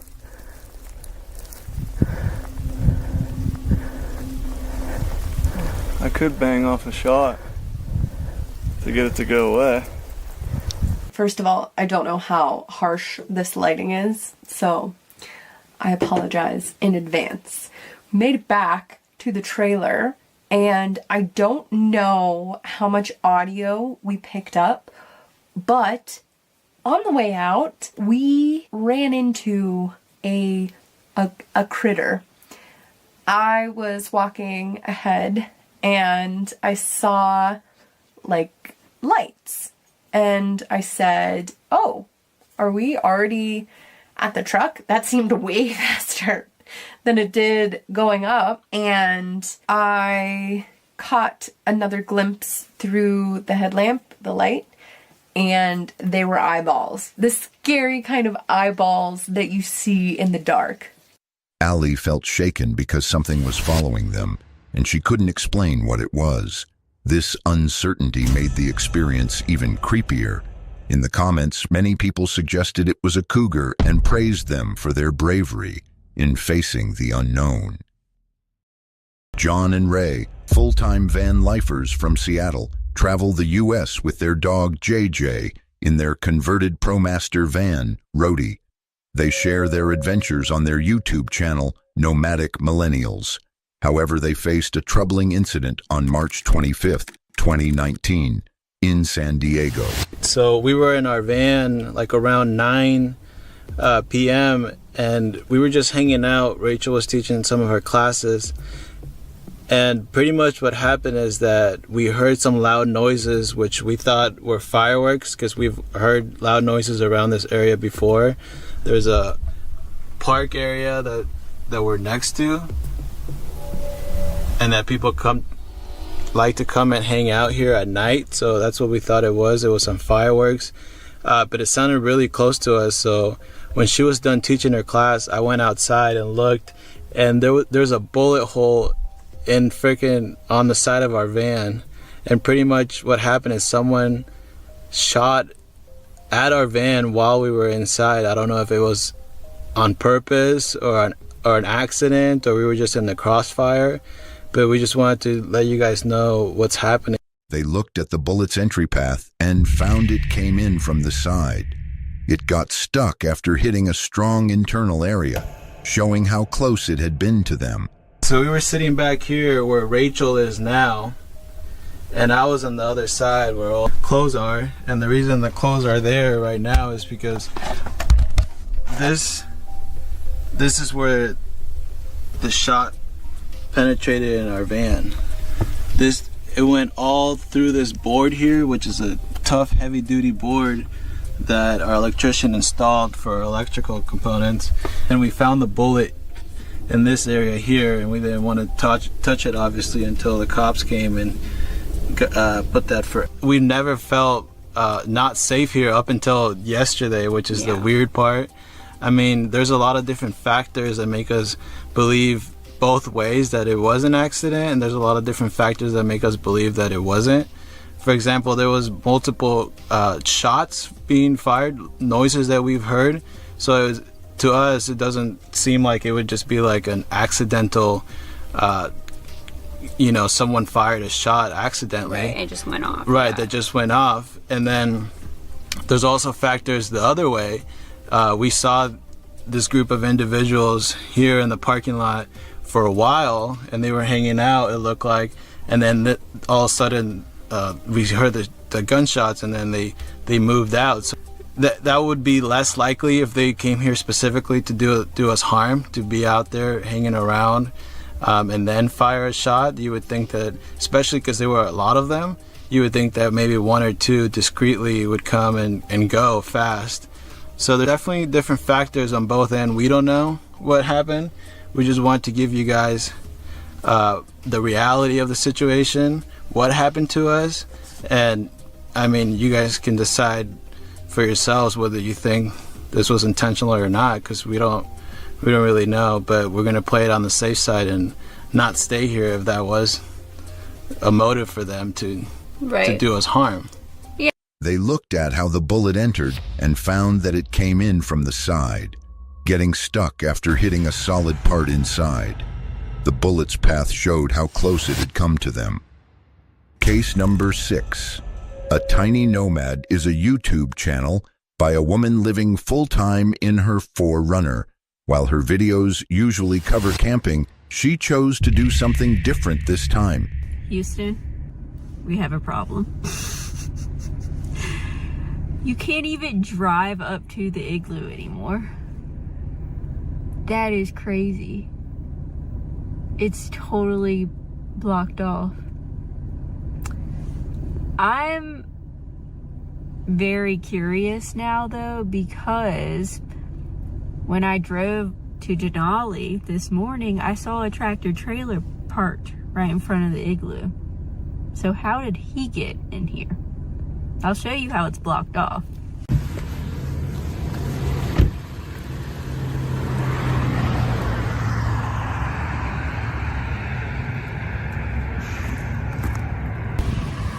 I'm not giving up just yet. She planned to camp at an abandoned igloo hotel near Denali National Park, but when that fell through, she opted for something even scarier. So this is a Russian Orthodox cemetery. I've never been to one of these before, but they have the coolest, I shouldn't be saying cool, I'm like surrounded by a bunch of dead people right now, and I'm saying their little tombstones are cool. Oh God. The cemetery has colorful small houses on the graves, symbolizing shelter for the souls.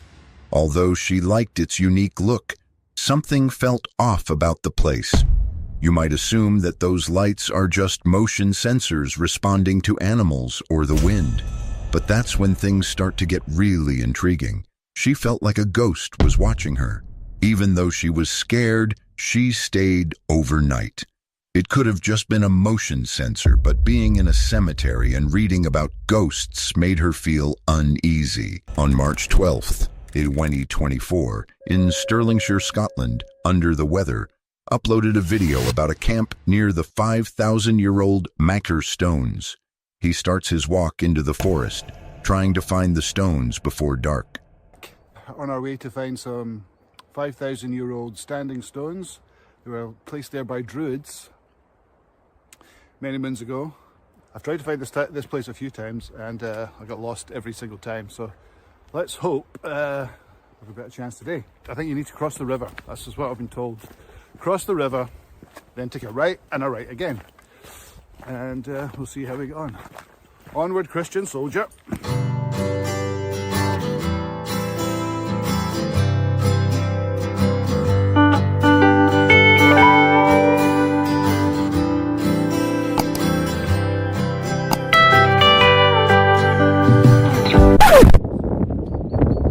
The path is unclear and the place already feels strange. After some time, he gets lost, walking in circles through wet ground and dead trees. Let's get through this horrible swamp. Very watery underfoot. So I'm hoping this is the way down here.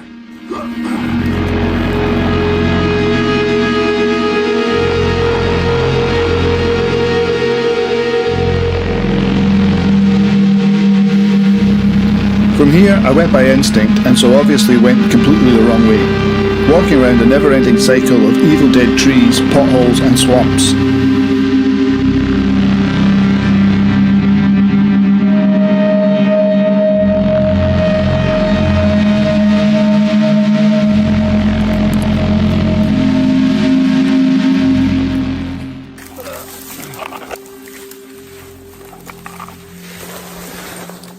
Motherfucker. Ah, we made that. Right. Where the hell is this place? The forest looks the same in every direction. When he finally finds the stones, they stand alone in a quiet clearing. The area feels too still. Sinking feet. Yeah, alright, this is no path. It's a bloody river. Ah! Look at that. 1 foot in, soaked.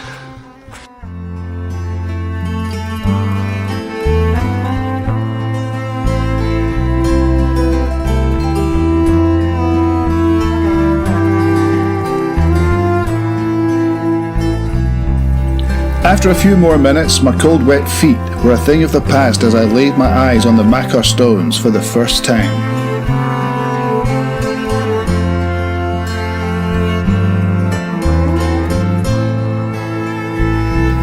At the end of what looked like a cricket green in the middle of the forest, there they stood, welcoming me like long-lost parents. As night comes, a helicopter keeps flying above him again and again. it does not leave, like it is searching for something. Got the tent up. Worryingly, there's a helicopter flying overhead, which... don't know if you can hear it. But it's been very close. It's like it's looking for someone, if you know what I mean, or search and rescue. Hope they don't come looking for me. Anyway, that's us. I'll show you from this angle. Oh, look at that. This is like a... that's like a little proper campsite. 5,000 euro stones. Here we go. No, a marriage made in heaven. I better start getting some firewood. I've got one of those little fire pits I'm going to try today, so I won't set the forest on fire. All on this little handy thing here, and we should have plenty of wood, but will I be able to start a fire? That's the big one. I should be. Right, let's go. Later, while sitting by the fire, he hears something in the distance. He stops and listens.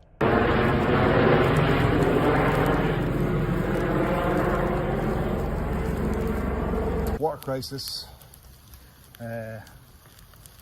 Should have brought more water. There is water around about, obviously, but I don't know if it's quite treacherous. You saw what the ground is like.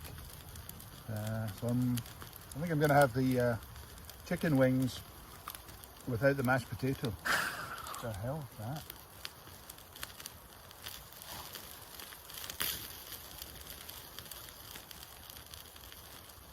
Hello?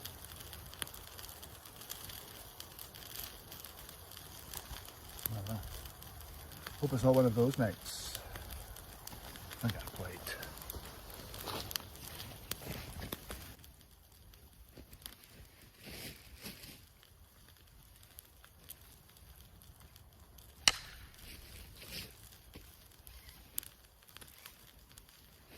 Then he hears a sound again. Closer this time. It feels like someone is walking nearby. A bit of chili and garlic seasoning, which will hopefully save the day.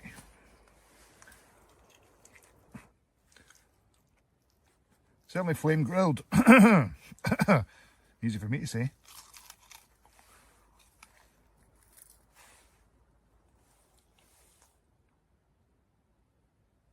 Complete silence again.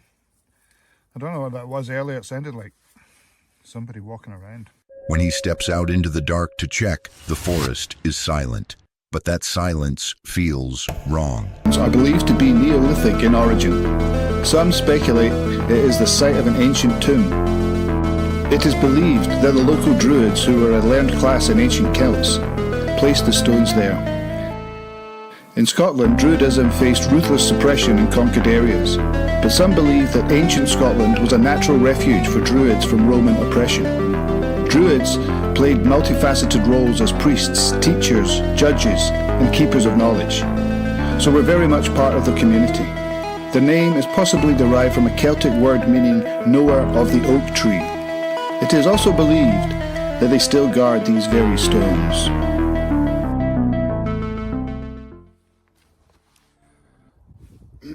Yeah, no, there's definitely something eerie about this place. And it doesn't really help with the smoke from the fire, looking like some fog from a horror film. And of course, now it's at night time, it does seem to be a lot wetter. There's the tent. Fire's gone. You can just hear the sound coming, the music coming through the trees. He says it sounded like a voice earlier, but now there is nothing there. No movement, no person. You would definitely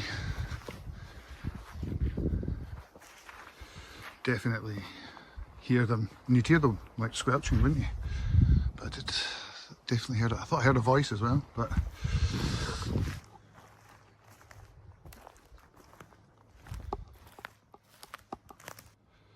definitely not the place to be if you're scared of the dark. Back in the tent, the fear grows stronger. Suddenly he reacts to a noise right outside. Something moves near him. And if not, then I will see you in the morning. Oh, shame.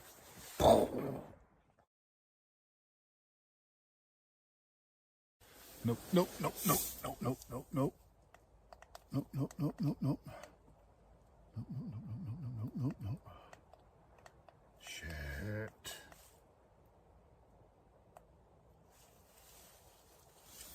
I just heard laughing there. Or something. No way.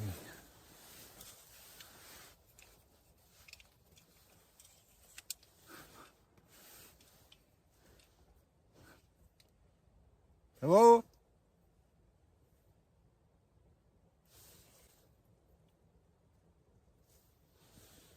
Hello?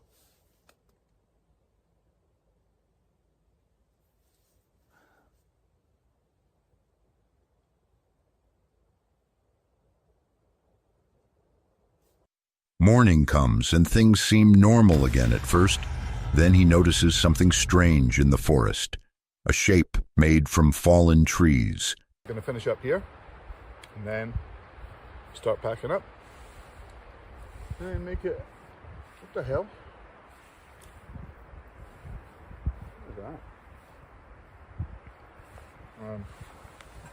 What the hell is it?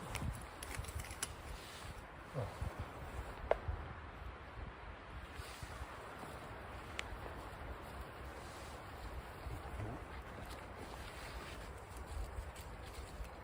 As he looks closer, it forms a clear symbol on the ground.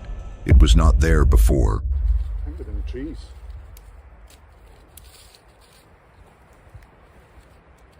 What the fuck is that? That is a fucking pentagram.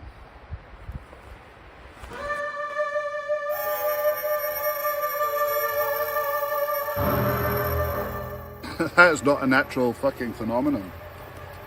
What the fuck?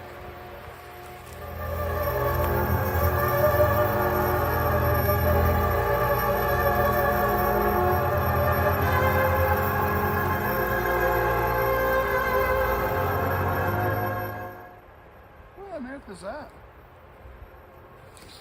It could have been there all the time, but I doubt it. The fuck? Right, I'm just I'll put that aside for now. Right, I'm gonna get ready and go. He quickly decides to leave the area. No more waiting, no more exploring. As he walks away, the forest feels quiet again, but not empty. With that being said, let's move on to our next disturbing trail encounter for this video. On April 23rd, 2016, in a forest hunting area, Huge Nuge Outdoor Adventures uploaded a video of a very intense moment in the wild. He was sitting quietly up in a tree, waiting. At first, everything felt normal. Then something moved below.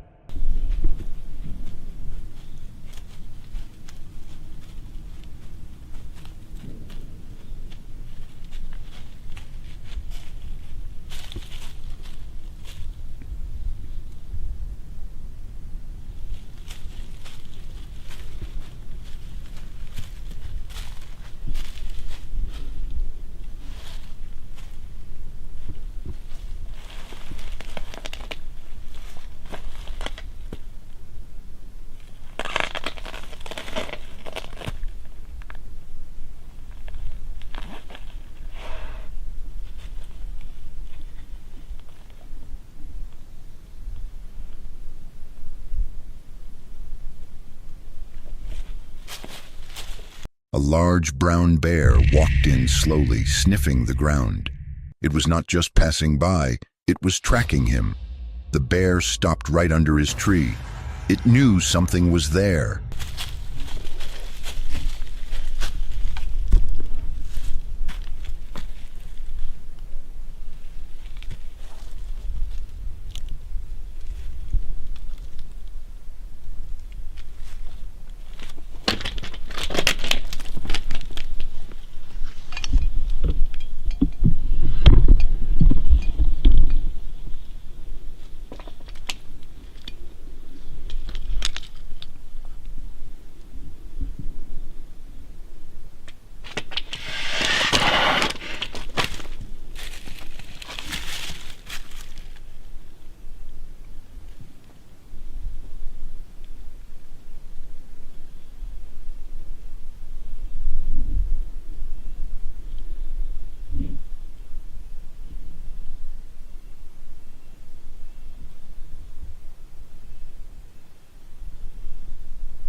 Then without warning, it started climbing. The tree shook as the bear came closer, getting only a few feet away from him.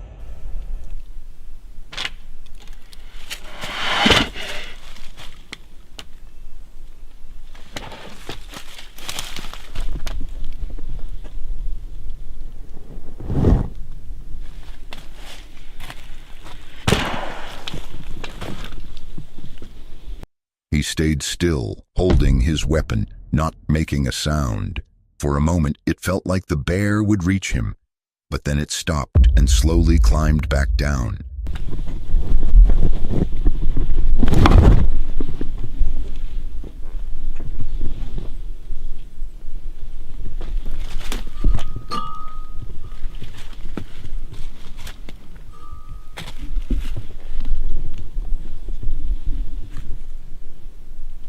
He thought it was over, but it was not. The bear began circling the area again, moving through the trees. It was still searching.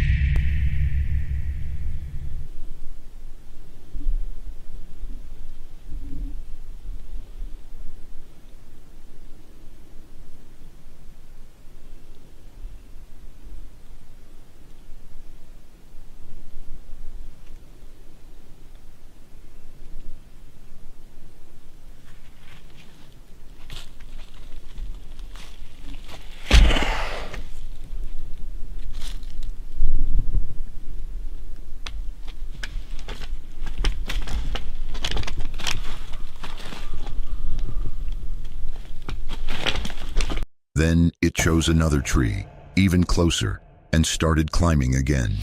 This time it came up faster.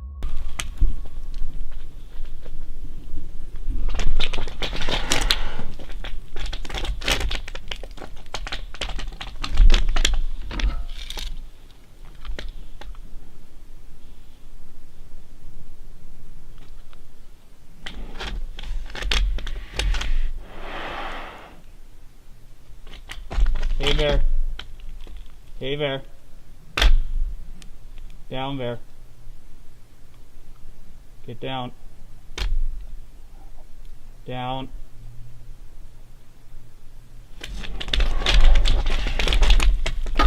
He pointed both the shotgun and the spray straight at its face. There was no space left between them. For a few seconds, nothing moved. Then the bear paused and slowly backed down again.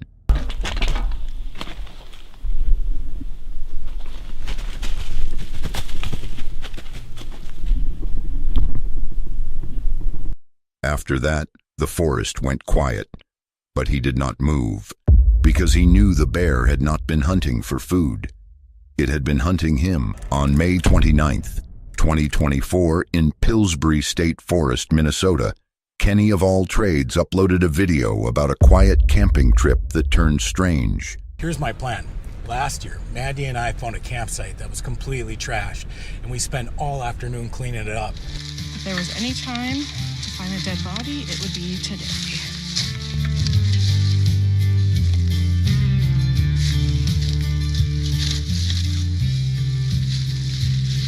Is that a shower curtain? It's some kind of heavy canvas. I know a couple. He reached the forest and set up camp in a quiet spot, far from people. The place felt calm, but also a little too empty. Looking for a place to stay. I found a couple of different trashed sites in this woods. It doesn't look like there's going to be anybody here. Well, there's some trash. An old cot with some type of rubber sheet or something. But other than this, I'm not seeing a lot of trash. There's a windshield. That night was normal, but the next day something changed. While walking near the road, his dog suddenly stopped.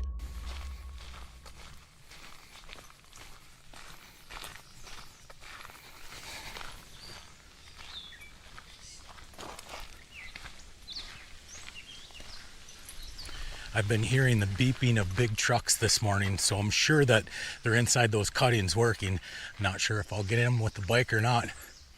This lake is so beautiful.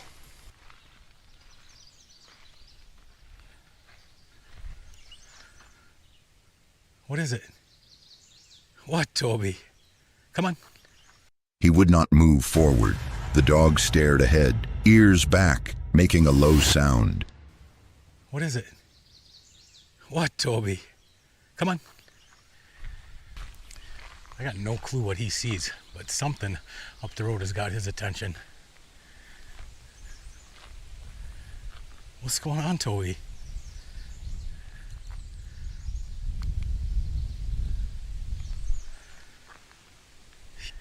He always sticks by my side. I have no idea what he sees up there, but maybe we won't go that way. Like he saw something, but nothing was there. He tried to pull him forward, but the dog refused. That had never happened before. They turned back, but the dog kept looking behind, still scared, like something was watching them. We'll go back. Come on, Toby. Yeah, he don't like it over there. Okay, we're not going that way.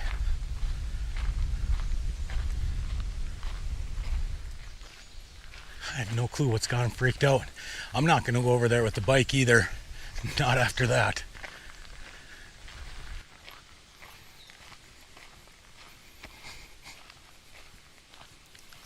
Back at the camp, the dog rushed inside and stayed close. He did not want to go out again. No, he wants to go right back to the camper.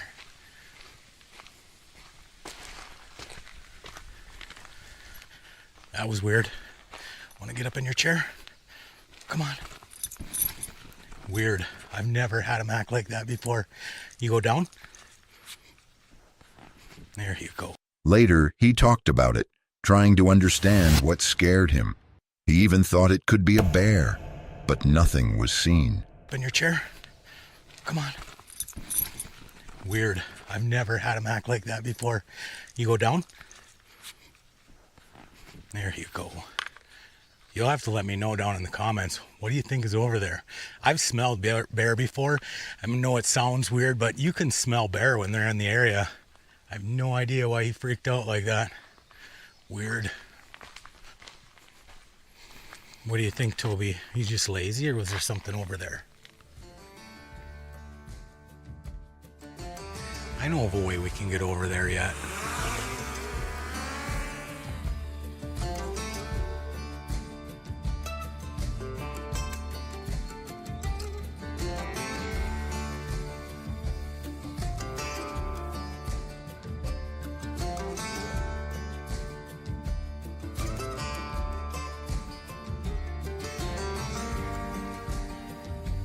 Still, the forest felt different after that. Even later, when walking again, he avoided that same direction. Yep, that's exactly how it was supposed to happen.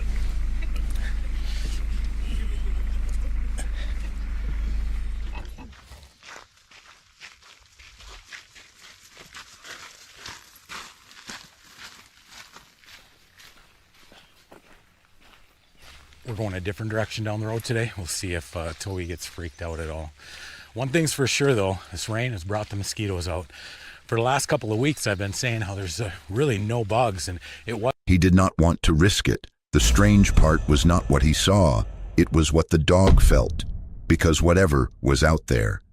Only the dog seemed to know. On March 1st, 2023, in Tentsmoor Forest near Rosehearty Beach, Scotland, Travel with Gary and Amika uploaded a video about a strange place hidden deep in the woods. They were running through the forest when they suddenly heard voices. Right guys, so we're just running down this track. Said we'd go for a run. And we just heard some voices. And Amika was like, what's that noise? Wasn't you? Yeah. So we just stopped and had a look in these woods. They stopped. The forest went quiet. Then they looked inside the trees and saw something that did not feel right. There were figures everywhere. Not people, but mannequins. Look at how scary that is. Put the torch on. Whoa. Some were hanging, some were placed on ladders, and some were just lying on the ground. Whoa. Look at that one. That one's got red and black hair. That is weird, isn't it? Look at them, they're everywhere. Eek. Here's even one on the ladders. Oh, there's someone lying on the ground. Without Falling over. Look. None of them moved, but it felt like they could. They moved closer, slowly, trying to understand what this place was. That's when they noticed a full house behind them. Look at the one on the ladders, going up the tree. Oh, yeah, that's What about the washing line over there to the left? Yeah, there. Keep it there. That is weird, isn't it? one over there that isn't actually a person. There's a doggy there. I don't know. Owl in the tree. And there's a whole house there. A whole house full of those? Yeah. Let's have a look at the house. Come on. Yeah. Shine it. Shine it at the caravan. Whoa. The closer they got, the more strange details they saw. A car full of mannequins. Old objects were placed as if someone was still living there. It's all about ladies, that one is. It's an old house, isn't it? Yeah. And there's a car. All with them in. Oh, then stop there. Yeah. What's the sign say? Which sign? There. There. Stop. The The second best exotic COVID hotel. And there's the old car as well. So that is probably the weirdest thing I've ever seen in some wood. He said it felt wrong, like they were not alone. As they kept walking, something small moved in the trees. What do you reckon? Yeah. There's still a bit more, look. Keep going down. I saw it. You see it? Go back again. What was it? It was a blue tit. Was it? Is that a blue tit's house? Yes. Can you touch? It's a bird's nest. Is it? Yeah. There's a blue tit in there. Is that? Let me see. I want to catch Look in the it. camera. Right, hold on. You can't see in the camera, can you? It was quick, too quick to understand. They tried to ignore it, but the feeling stayed, like something was watching from deeper inside. They looked around one last time, and everything felt even more silent than before. What do you reckon? Yeah. There's still a bit more, look. Keep going down. I saw it. You see it? Go back again. What was it? It was a blue tit. Was it? Is that a blue tit's house? Yes. Can you touch? It's a bird's nest. Is it? Yeah. There's a blue tit in there. Is that? Let me see. I want to catch it. Look in the camera. Right, hold on. You can't see in the camera, can you? There it is. Oh, look. There's another caravan there. Shine on that caravan. Oh. What are all those things in the trees? Yeah, like pumpkins, aren't they? It's a huge place, isn't it? Look, God. They turned that one into a dinosaur, look. It's like a dragon. With sunglasses on. They're not sunglasses, they're real glasses. Are they? What you miss this place? I know, it's weird, isn't it? Go with an ice cream.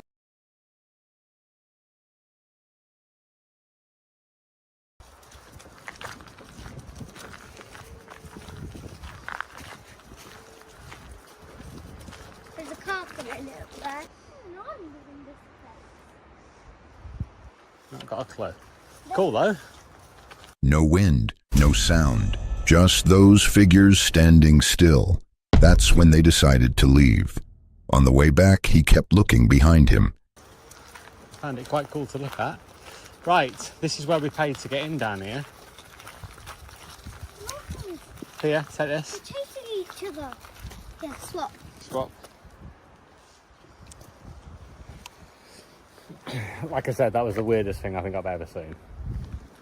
Right then, Yeah, it really let's get out of here. weird. I think that car is coming down here. Just in case something followed, because places like that don't feel empty for no reason.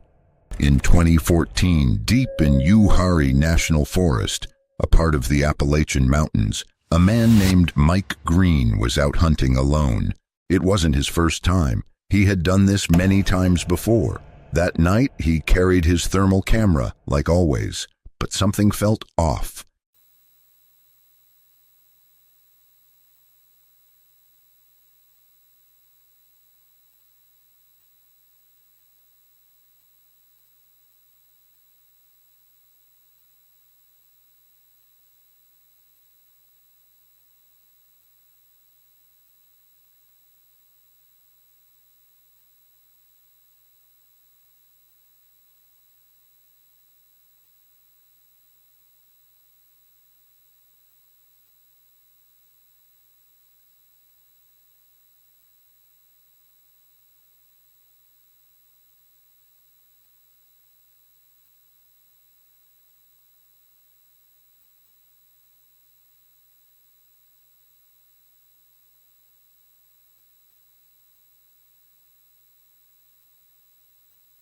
The camera picked up something strange, a heat signature in the shape of a large, upright figure. It wasn't just big, it moved strangely, slowly weaving through the trees, not like any human or animal Mike had ever seen.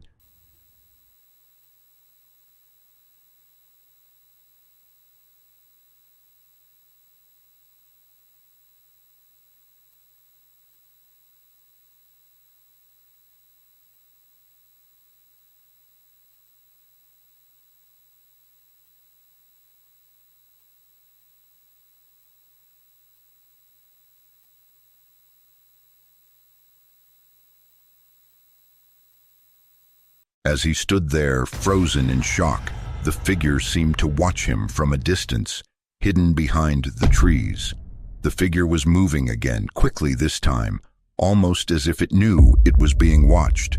But there was no sound, only the faint noise of the wind and a strange squeaking picked up by the thermal mic.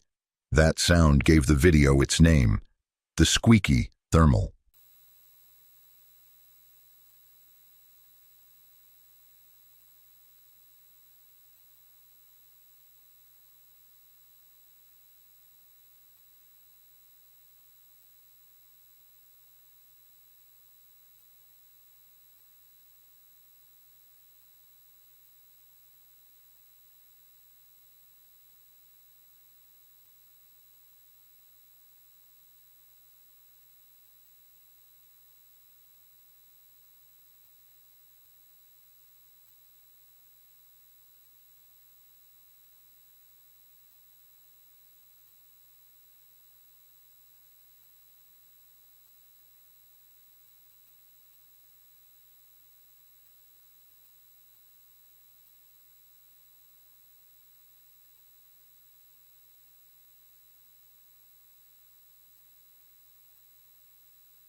Critics later called the video blurry and useless, but Mike didn't care.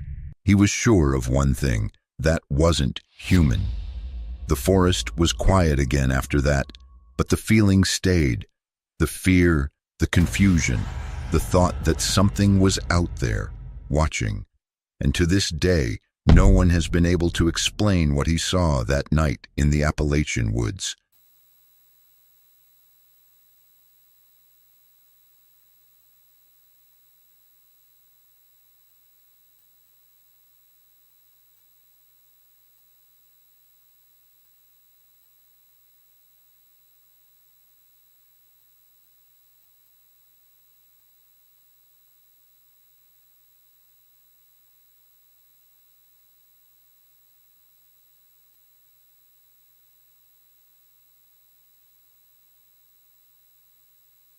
something was moving out there, but it wasn't supposed to be. On January 24th, 2026, the YouTube channel Brian Waters Outdoors uploaded a video where he set up camp alone in a quiet, hidden spot just before a powerful ice storm was about to hit Texas. The place looked peaceful, but as evening settled in, the silence deepened, and the empty surroundings felt heavier, almost as if the area was being avoided for a reason. In about 26 hours, Texas is going to be completely shut down. We are going to get that Arctic ice storm that's coming in, similar to 2021. Probably not quite as bad as 2021, but they're claiming or predicting we're going to get around an inch of ice, ½ inch to an inch of ice, and 3 to 4 inches of snow. That doesn't sound bad. I know I was talking to a buddy that lives up in Wisconsin today. I think they're predicted to get like 30 below, I think is what he said, and 8 to 10 inches of snow. But I told him, I'm like, dude, we're getting an inch of ice. And even though he tried to enjoy the moment, there was a strange, uneasy feeling that stayed in the background, something he could not fully explain. Keep having to put my jacket on and off. As soon as I stop moving, it gets cold. I think it's around 50. It's 51 degrees right now. It's going to get down to 39, 40 tonight. Night came, and for a while, everything went exactly as expected. A warm fire, good food, and complete isolation from the outside world. But that calm feeling did not last. I've had a really good time on this episode. It's been super relaxing. Dinner was awesome. Really, there's no one around me. There's a tent camper 100 yards away. And I think I've just been looking forward to getting back out here in that truck camper since a couple of weeks ago. So it's been a good vibe all around, and definitely good drinks. I'm struggling to get the second one down. I hate to admit, but it's been a good evening.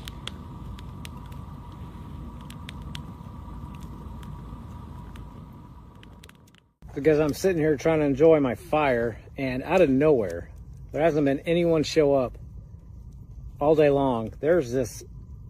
At first, it was hard to understand what he was seeing, but the figure did not look normal, moving in a strange, unpredictable way. What made it worse was not just the presence of this stranger, but also the question of where he had come from, because no one had arrived all day. Without protection, but that's the last thing that I want to have to do while out here enjoying camping. But I don't know where he came from. I don't know if he's staying in that tent that's, probably about 100 yards away. But there's definitely something wrong with that dude. Here's what I'm looking at right now, and you can see that he's having a good time inside his little mind. I don't know what's going on with this dude. So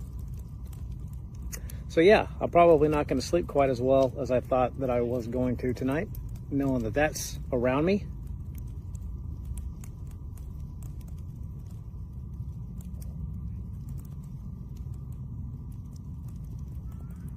It actually looks like he's walking over this way now.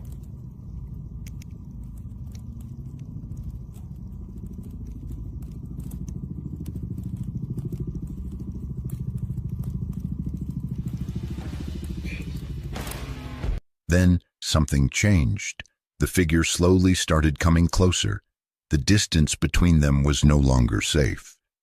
At that point, the peaceful night was completely gone, replaced by a growing fear of what might happen next. I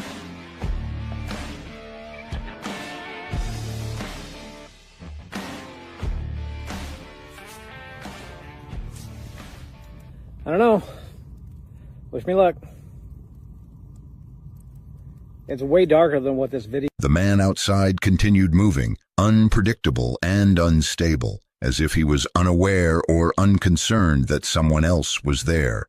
Oh man, what a way to end the night. What a crazy nutbag. I gotta get buckled down here real quick. Alright, well, interesting. That definitely made for an interesting end of the evening. I knew something looked weird with that campsite, and I don't know if the guy's drunk or if he's on meth. I have no idea. But I'm definitely going to keep my... Every small sound now felt dangerous. Even something as simple as equipment turning on inside the truck suddenly felt like a threat.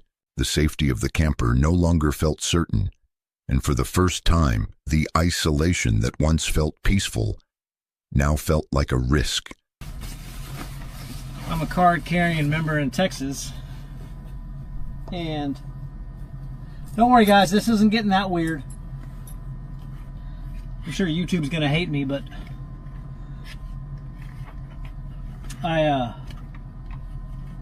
it's the first time I've ever really felt like I needed this. So we're gonna keep that nice and close tonight. But I honestly probably don't think that he would make it 10 feet without falling over. I can't see him with my eyes anymore, but I can use my phone, which is surprising. Inside, he stayed alert, listening carefully, knowing that if the man came any closer, things could turn serious very quickly. The uncertainty was the worst part, not knowing if the man would leave or suddenly return without warning. Very interesting, but I will say, my gosh, guys, it is very warm in here. It is nice and toasty. It's going to get cold tonight, and I don't want to have another night like a couple weeks ago where it was just bitter cold in here. So I'm totally okay with that. So I think I'm going to get my curtain put up on the back for sure tonight, and at least on this side tonight I've got this wood side panel for my diesel heater, so a little bit harder to I guess get into. Oh, what a nut. So, all right, I gotta change clothes, get this more set up, and we'll check back in. Hey guys, that curtain works out really well. Eventually, the night passed without confrontation, but the fear did not fully disappear. 5:50 a.m. I don't know if you can hear, but it has started raining here. Luckily, it's not freezing yet. I don't even know what the weather is. 41 degrees right now. But yeah, the rain is here. It's too early to have to get up. I don't have to get up. It's too early to wake up. Oh, why am I awake so early?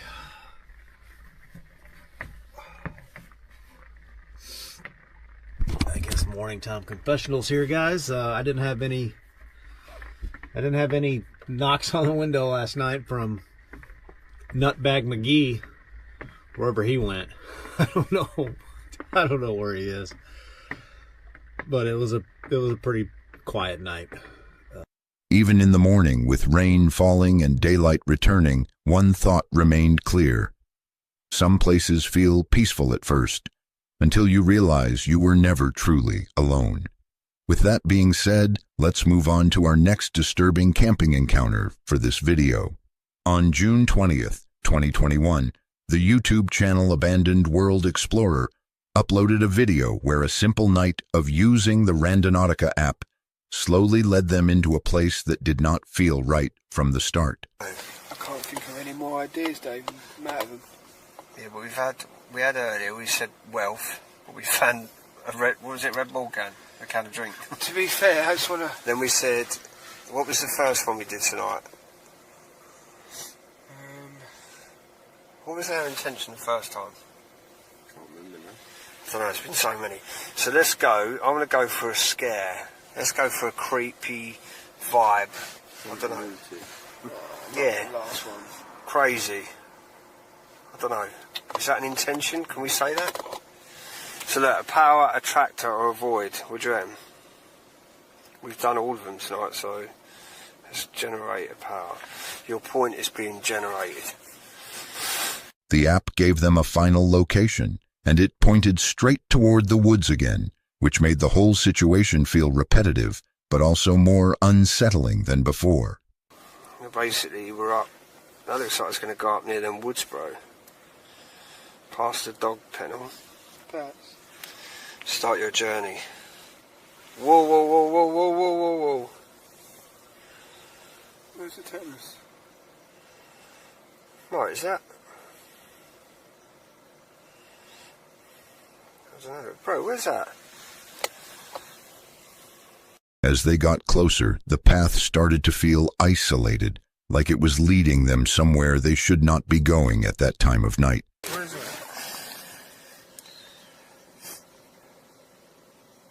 What's that, the woods? Yeah, I don't normally go down that bit. So that we've got to go across there. Guys, it's 6 minutes. 6 minutes away, it's not even that far.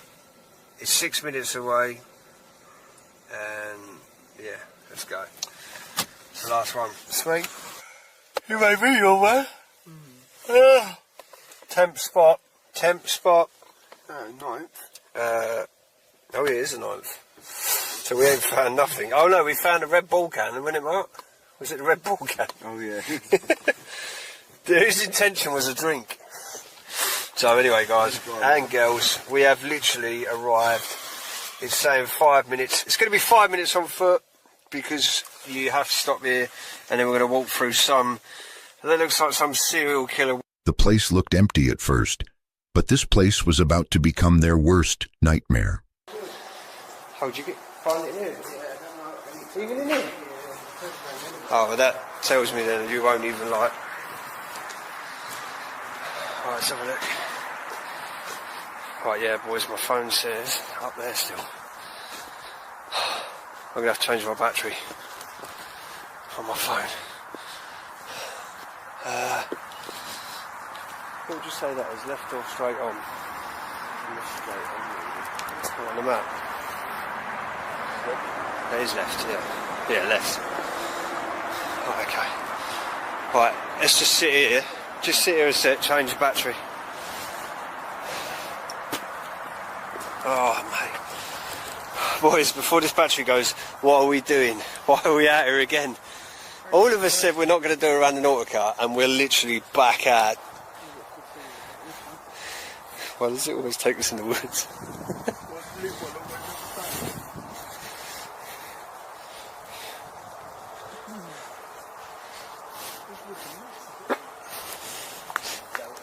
Yeah, one of you are farting, man. Scared. Deflated. It's in here.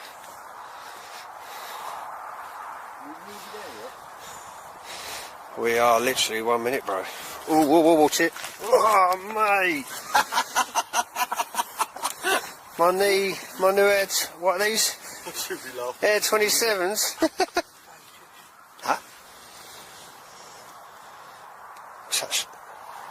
What's that house? When they stopped and looked ahead, there was a strange structure in the distance, something that did not belong naturally in the middle of the woods. As they moved closer, more details started to appear, and the place began to look like someone was actually living there, hidden away from everything.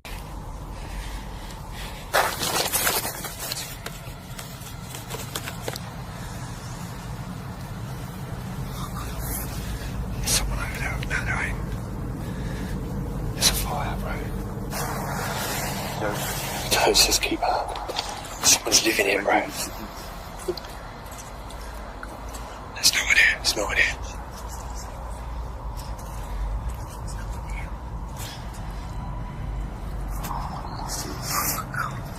Bro, what is that? It's a door. Mate, what is this? Someone's been living here, man. Inside that area, there were objects scattered around, including things that made the place feel even more uncomfortable. That was the moment when the feeling changed completely, because it no longer felt like an empty place. Then suddenly, movement was noticed deeper in the trees. Love, man.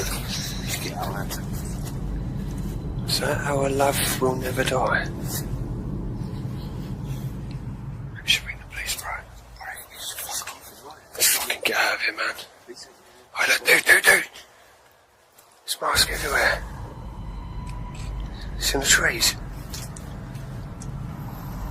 No, in the trees is all mask. Every tree's got... There's someone down there, man. Quick, go over it, go. Go. There's someone over there, dickhead. There's someone there. Turn the light, turn the light.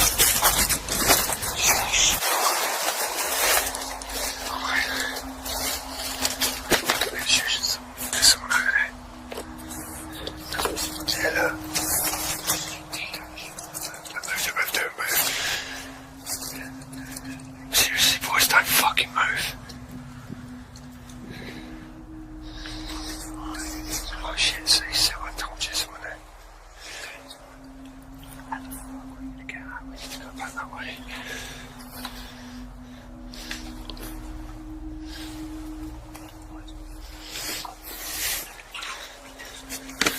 Shit, bring the police, bring the police. We need to bring the bill out, we're gonna get out of here. Go, get down, get down. I think there's someone over there. Let's get out, this is the only way out past him.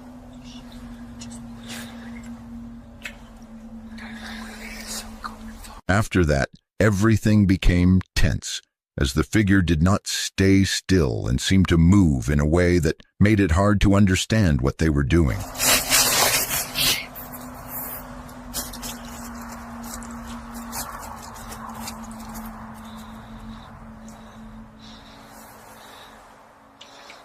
Whoa.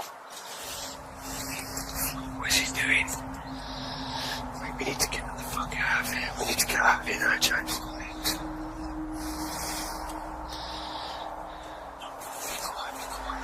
What is he doing?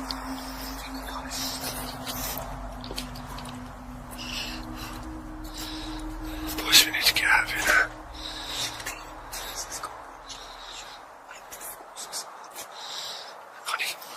We can't even fucking move.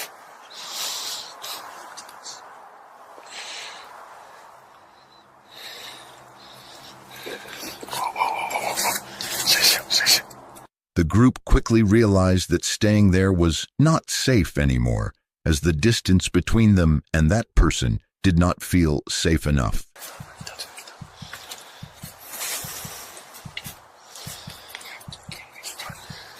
What is he doing, man? He's going to burn.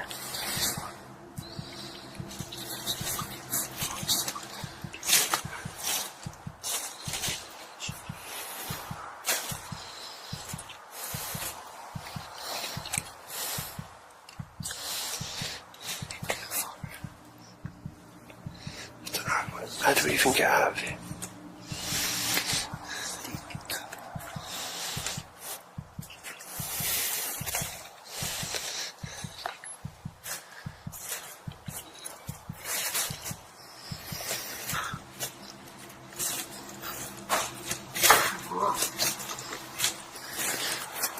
We need to get the darkness made it harder to see clearly, turning every shadow into something that could be hiding that same figure. Can't even see him. Be quiet. Oh, wait, I don't know.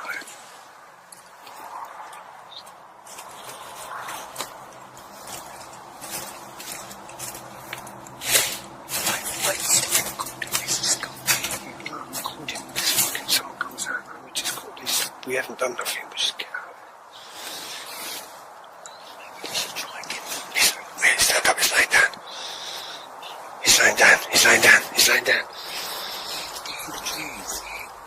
Hey? Okay, 2 minutes.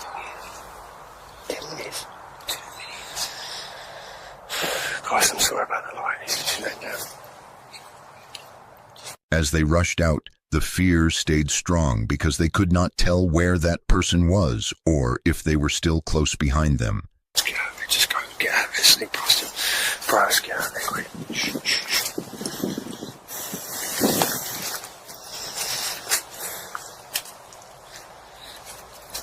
Oh God.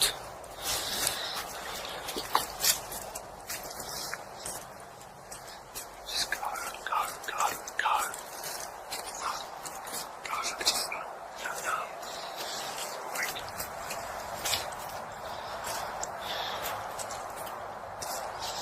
When they finally reached safety, the situation still did not feel over, and they contacted the authorities, unsure of what they had just experienced in that place. Even after leaving, they couldn't figure out that whatever they found in those woods was not random, and it did not feel like a place meant to be discovered that night. On December 4th, 2024, the YouTube channel Exploring with Bear uploaded a video where he returned to the same cold and isolated wetlands, knowing something had already felt wrong there before. Reappeared for a second time as well. But they never did touch the truck. They never tried to open the doors or anything, but they was awfully close to the truck, and it seemed like they was trying to scope us out. So I did get up. The silence around him felt even heavier, like the place was waiting for something to happen again. It is 23 degrees tonight. Now, this is the coldest that I've camped out this year so far. That is cold, but I got to tell you, it feels even colder.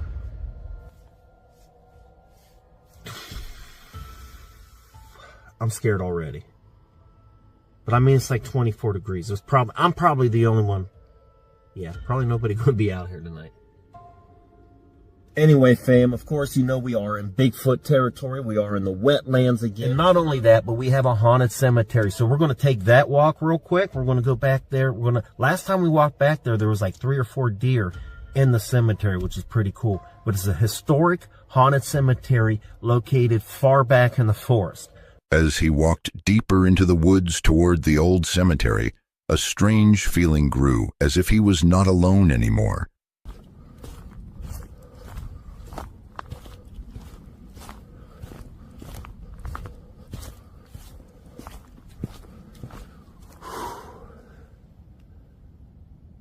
Oh my goodness.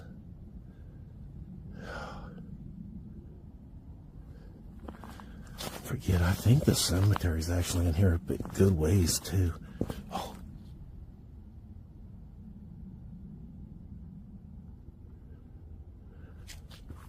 I got a terrible feeling.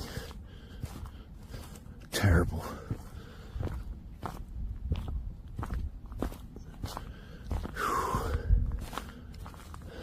Whoop.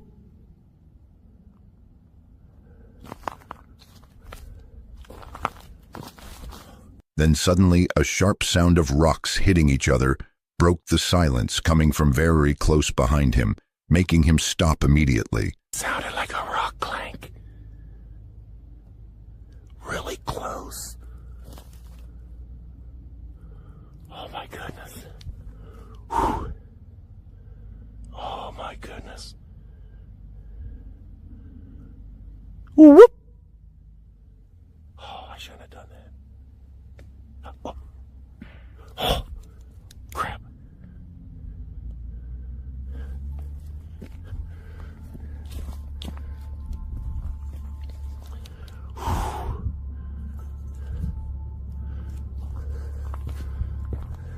That's behind us.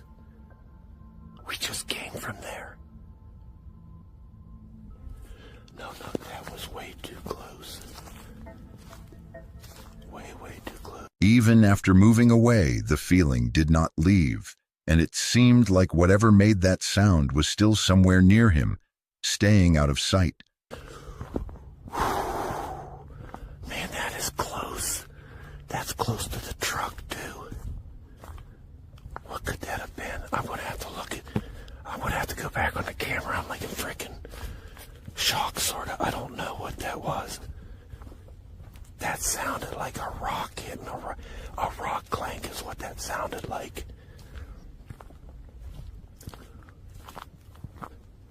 Sorry if you hear my breathing. I got the camera like right in front of my face so I can talk. I didn't want to talk loud.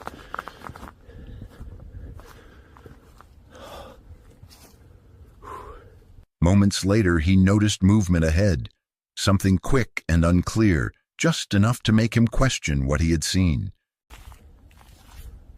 Oh, what was that? I just seen something really weird move across. The fear grew stronger when he clearly heard what sounded like a deep human voice, even though no one should have been out there. Soon after, a distant light appeared through the trees. standing still.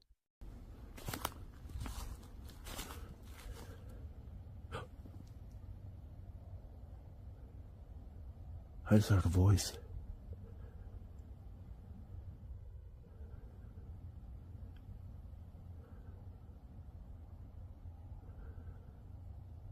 I know for a fact that was a voice.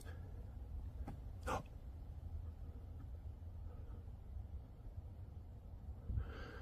That was a deeper voice.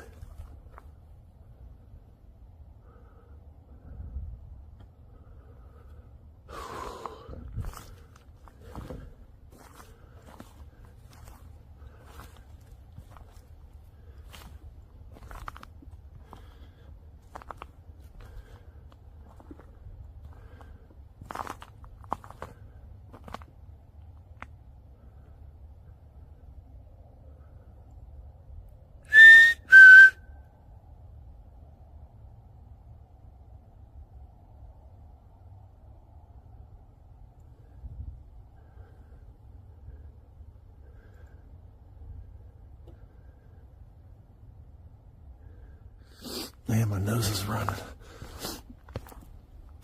Oh, there's a light.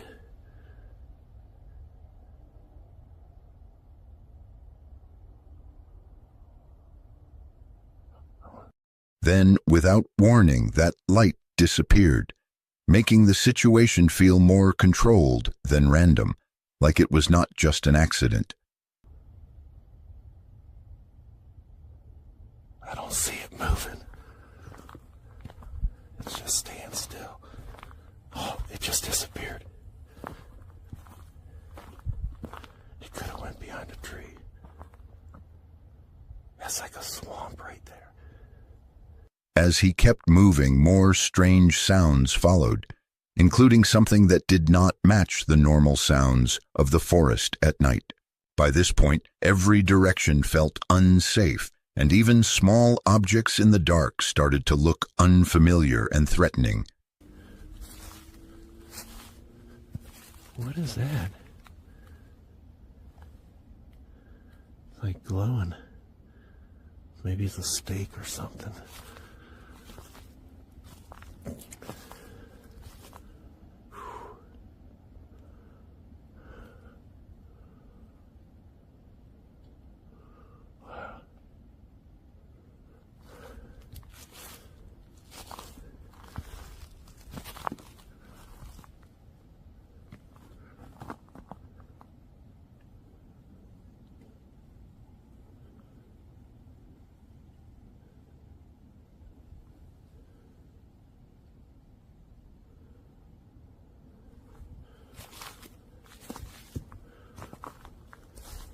Then, near the cemetery, he saw something again, a shape or figure that moved in a way that did not feel normal, making him freeze for a moment.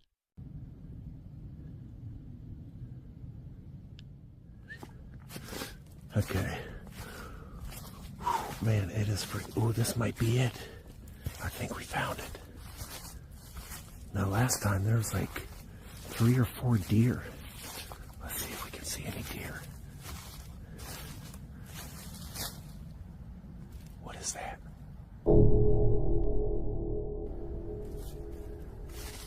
That brief moment confirmed his fear because it no longer felt like imagination, but something real sharing the same space with him.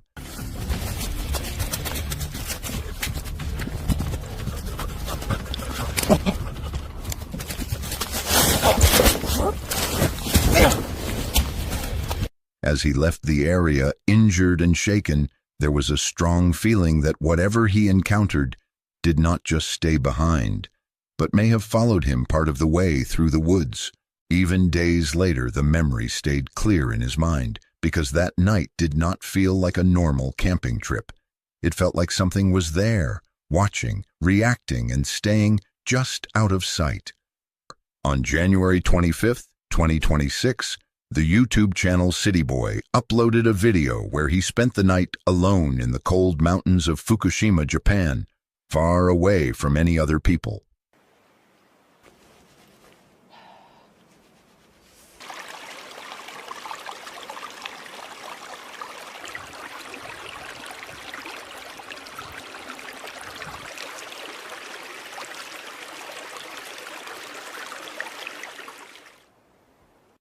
As night slowly came, the cold grew stronger, and the quiet around him became heavier, making even small sounds feel important.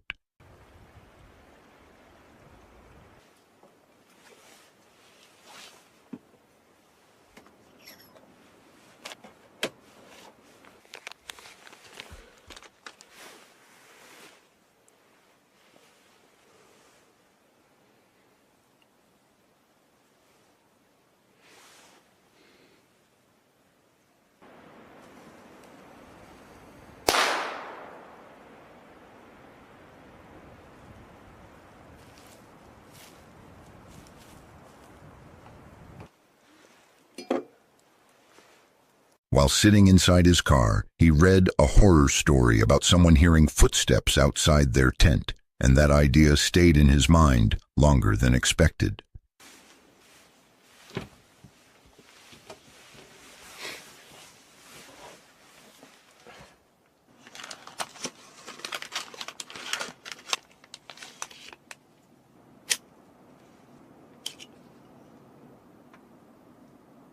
The story described footsteps getting closer in the dark, and even though it was just a story, it made the silence around him feel different.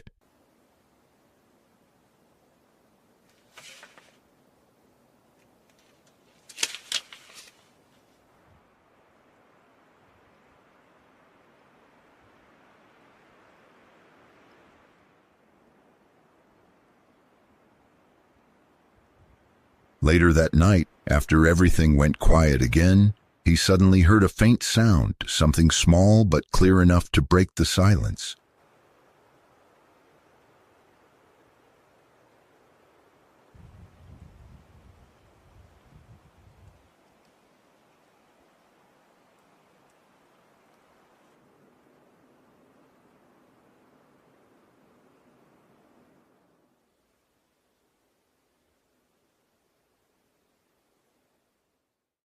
At first it felt like it could be nothing, but the feeling did not go away, and the quiet around him became tense.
Then the sound came again, this time more clear, like slow footsteps moving on the ground outside his car. The steps did not sound like an animal, and they seemed too steady, making the situation feel more serious.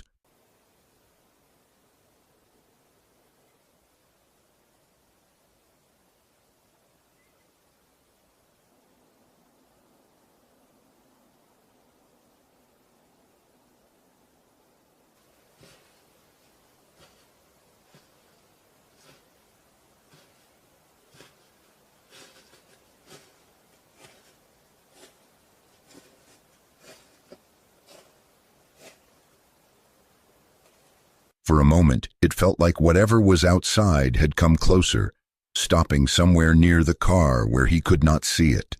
He stayed inside, not making any sound, waiting for whatever it was to leave, unsure if it was still right outside.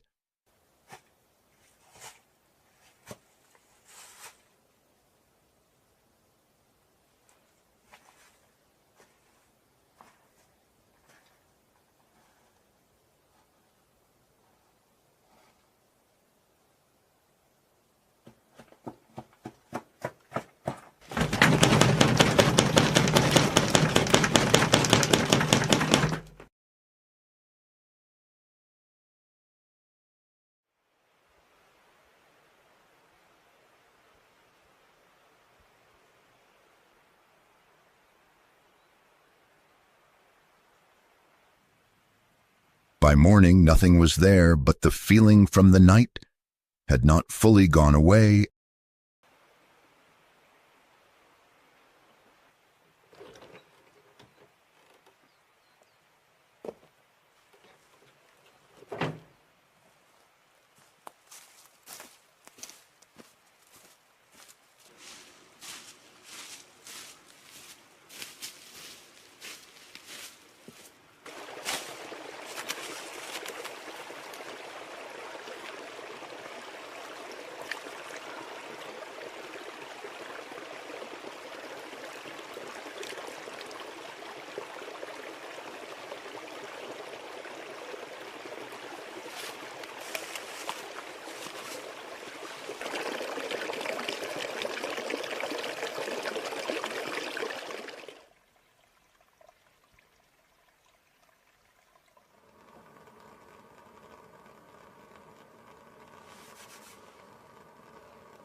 As he thought about it again, one thing stayed clear in his mind. If the door had not been locked, that quiet night in the mountains could have ended very differently.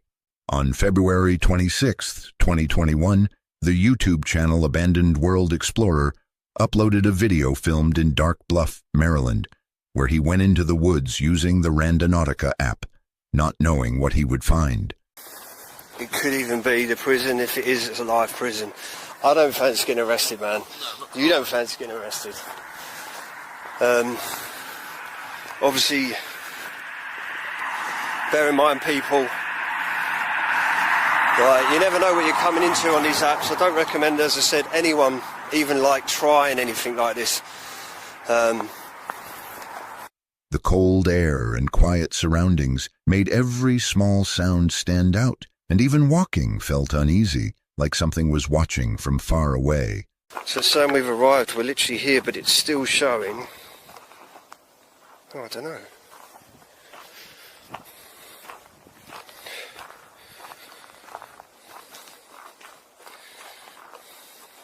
Yes, the arrow is saying we are. Right, so we just need to find a way over there. Oh, there's a little foot. Right, okay. It's really weird because it actually took us to these woods a while ago. 5-6 months ago.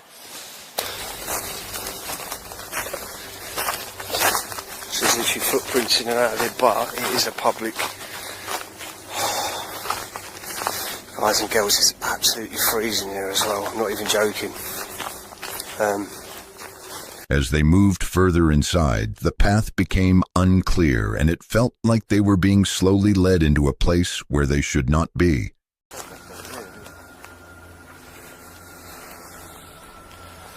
What should we do? Just walk over and down, or do you want to go straight down? I can't even see nothing but the thick. I don't really want to keep this away from too much, because honestly, these really freak me out. So I can whack the light right up.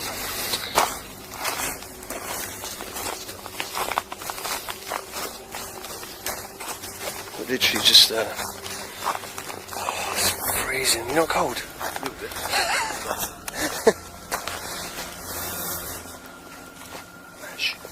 As you're hearing Gook's, mine's shocking.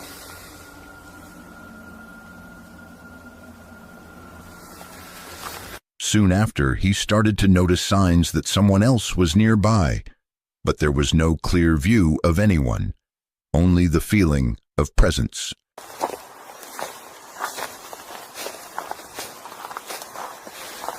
check out the heated jacket, and right now it's like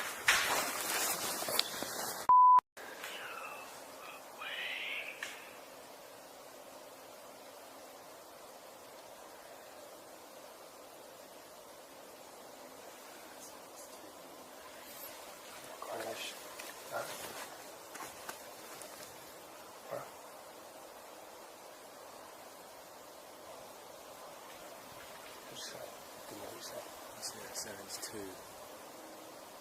Oh, there's someone there, isn't it?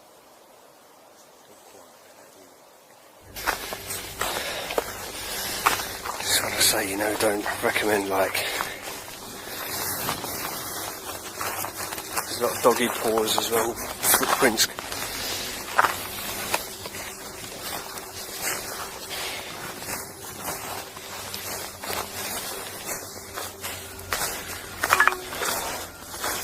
Still saying we're like nearly have arrived, but I'm not even joking. I'm literally shitting a brick. Shitting myself. The tension grew when a shadowy figure was seen at a distance, standing still and watching from between the trees.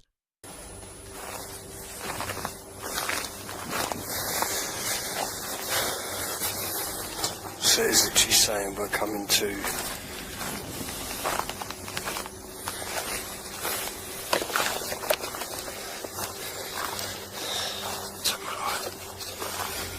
I don't like the bright lights sometimes.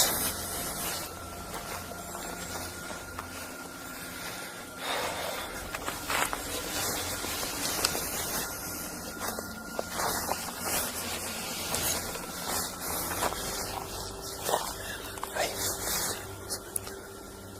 What?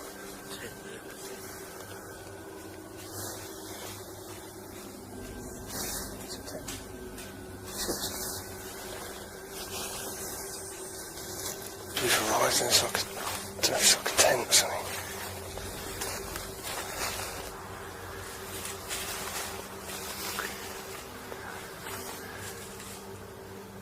There's someone over there. Here is.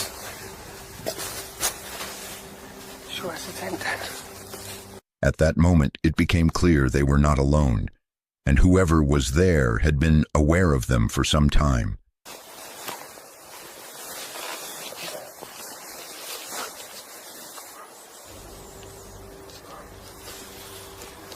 People there.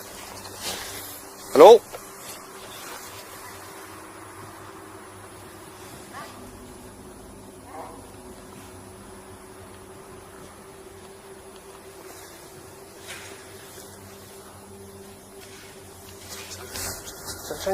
Then suddenly, movement happened in the dark, fast and unexpected, like someone trying to hide but also getting closer at the same time. Panic started to build as they realized they had been surrounded without even noticing it at first.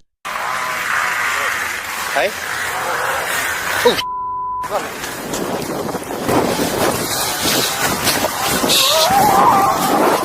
Damn, run! Get back!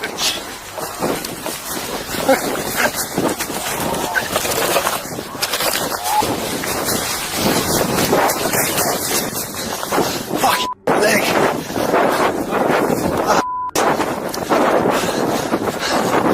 Where the fuck were they? They're way in, man. Unlock the car. Mate, we were standing in there.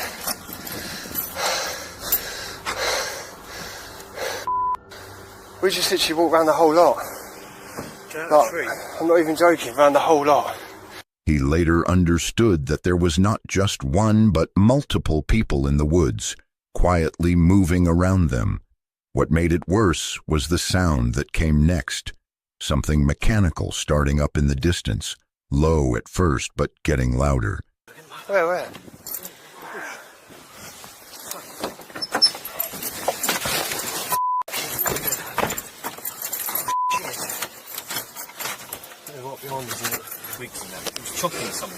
Guys and girls, literally, we've just got away so quick. We've made a phone call to the police. The police are going to go there now. They told us to stay away. I don't know. It was so hard to see anything, but I didn't see the tent, but Dan see the tent 100%, like, and he kept saying there's a tent there, so, yeah, and hopefully you'll be able to see it at this end of this footage when we put it back on the PC, but, and they wanted us out, so they were trying to scare us, I don't know, and it worked. They didn't come out the woods, though. But, yeah, I don't know, I just recommend that, honestly, no one play with that app. What do you think of it, honestly? It's scary. He was actually quite chilled about it, and then he was like, bro, we better go, they're starting chainsaw. And I was like, is that a chainsaw? And I'm standing around, but this is what I do wrong, and this is why I broke my knee in France, because I hang around. So many times I just, you know, like I could have run out there when we said it sounded like a chainsaw, and that was it, end of, and then nothing, and it's kind of convincing you guys that they were starting something up. It definitely started in the end, and we got out of there super quick. Like, we're at, what, 2 mile away already now, and I'm lucky, fortunate my car... They ran without looking back, leaving the woods as quickly as they could, with the feeling that stopping even for a second would have been a mistake. Even after getting far away, the fear stayed, because they could not understand who those people were or why they were there in the first place. Guys, I can't even explain how I feel right now. I have a child. My family. I could have potentially put him in danger. Something could have happened to me tonight, or my friend. Like, he's just literally lost his dad. He didn't need this. And I ain't even parked near my house. I've parked around the road. I just literally can't get over it. I literally just dropped him off and I can't get over it. And he's just replying back to me now. Like, I don't know what to suggest on this. Like, he's literally just replying to me now. In the end, one thing stayed clear in his mind. Some places are not empty. They just look that way until it is too late. The creator of the YouTube channel, Overland Nomad, is a US-based adventurer who enjoys vehicle travel, exploring nature and camping in remote areas. On February 24th, 2026, he took a break from work for a camping trip with his dog. But the adventure turned out to be something entirely different from what he had planned. ¿Qué pasó?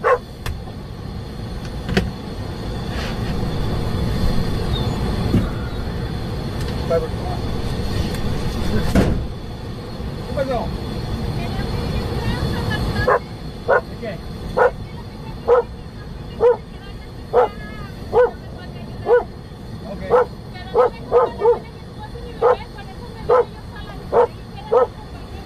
¿Necesita hacer llamada? ¿Qué necesita?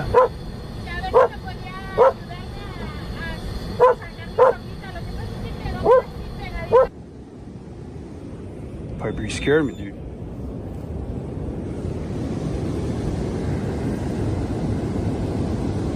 I kid you not, I was cooking and I was just having to stare through the window and I see a light like coming up, like someone walking. And it freaked me out. I got my protection and I grabbed Piper because Piper will attack. And yeah, it was a lady. I thought there was a car that went up to the East Cut. And I do know that there's one car out there. I could see its lights, and I guess they're stuck. But look, I would love to help, but I'm by myself. There's no one out here. And I don't know if it's a trap. I don't know. So, you know, I offered to call. You know, I have signal. She said she didn't. I said, well, I can call, you know, you can use my phone. But, yeah. The woman's behavior made him uncomfortable, so he trusted his instincts and left the campsite quickly.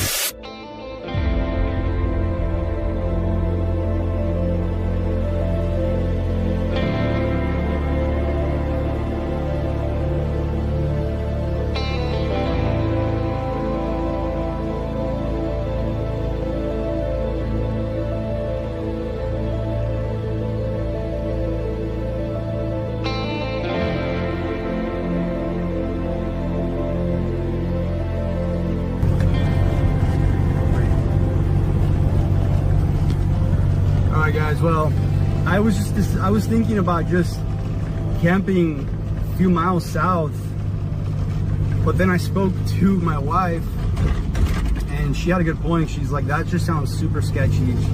She's like, I don't know how you're gonna go to sleep.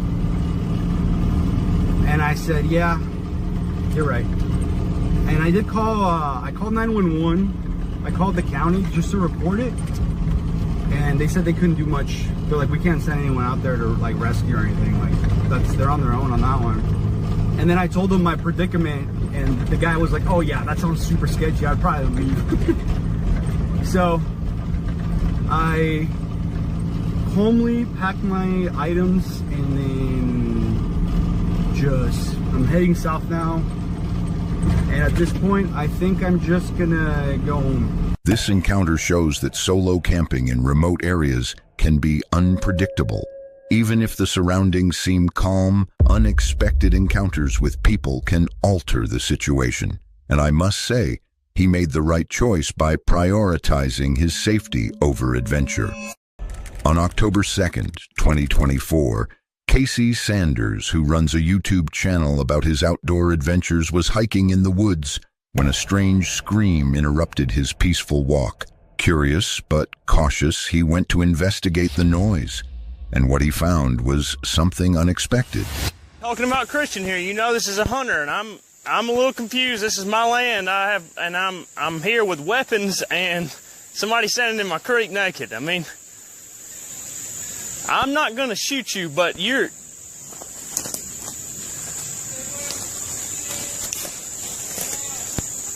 What?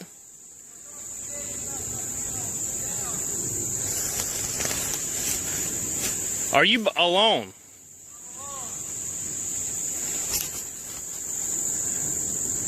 If I see somebody else, this will not be good.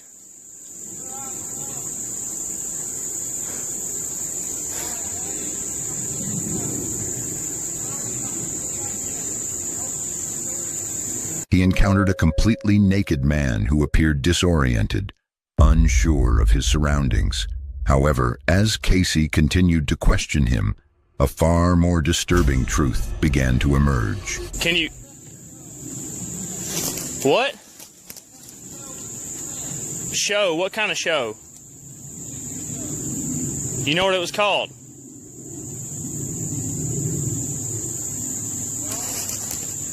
You don't know what it was called?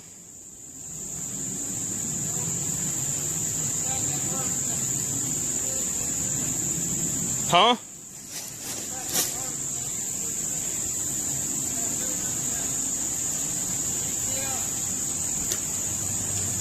Where are your clothes?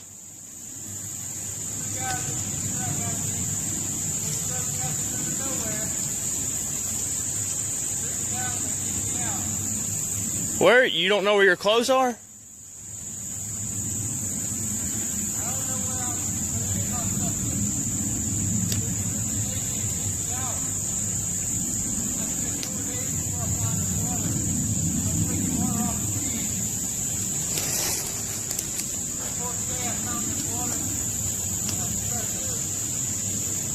You've been on this creek for 4 days.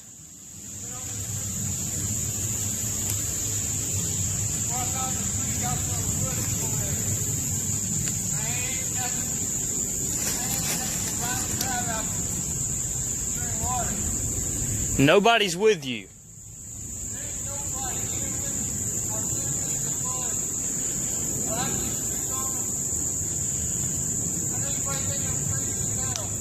I mean, you got to look at it from my standpoint. Listen, you know you're not far from... You know... Did you went to Tomorrow World, I'm guessing? What? Am I from... Okay, you're not far from the original place. Do you know where it's at in relation to where you live? Where do you live? No, better than that.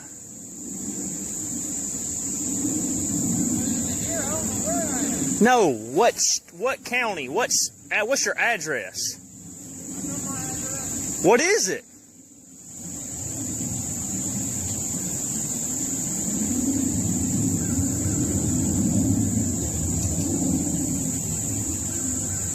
You can't think of it?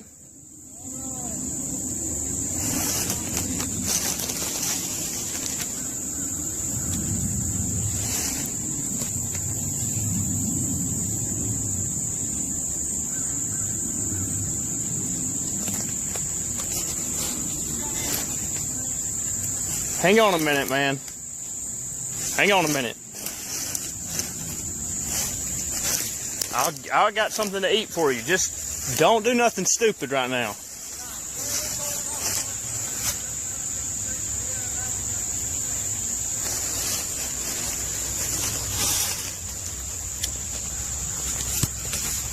Holy crap.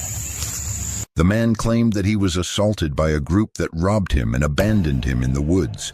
In a state of panic, he spent 4 days searching for water.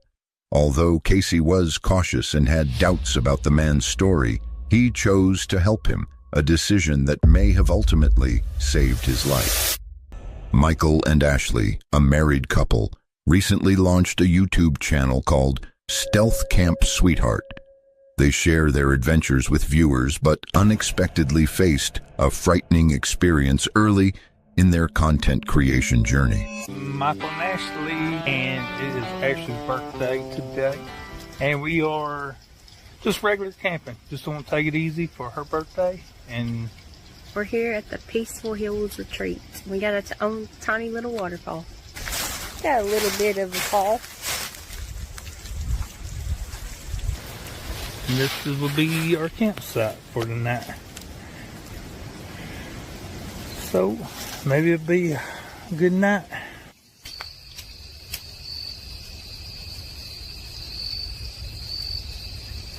We're using a fire starter.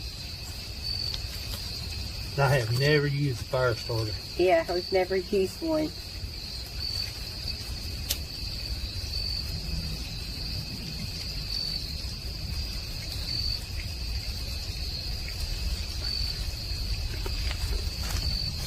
We have fire! Look what I've created! With a lighter and a fire starter. They were enjoying the moment, relaxing and chatting, when suddenly something out of the ordinary happened.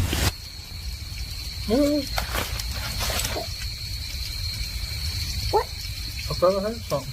I mean, I heard something fall. It sounded like a stick or something fell. But you scared me. I mean, I just heard something, so I just turned to look. Do they have bears up here? I mean, I know like Gatlinburg does, but this is the opposite end of Tennessee. I don't know. You scared me so bad. I was just turning around real quick. I was like, who's there? Who there? Who there?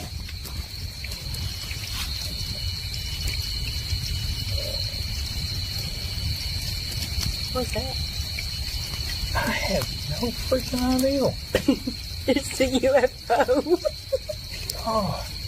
Should have brought my... A sound disrupted the serenity, drawing their attention and sparking curiosity. They attempted to dismiss the eerie noises as typical forest sounds, but as they continued to enjoy their time with the camera still recording, an unsettling atmosphere began to creep in.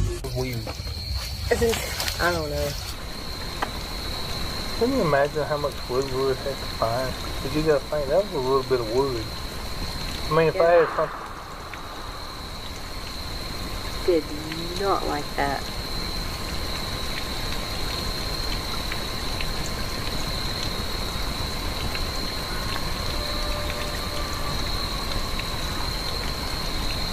What?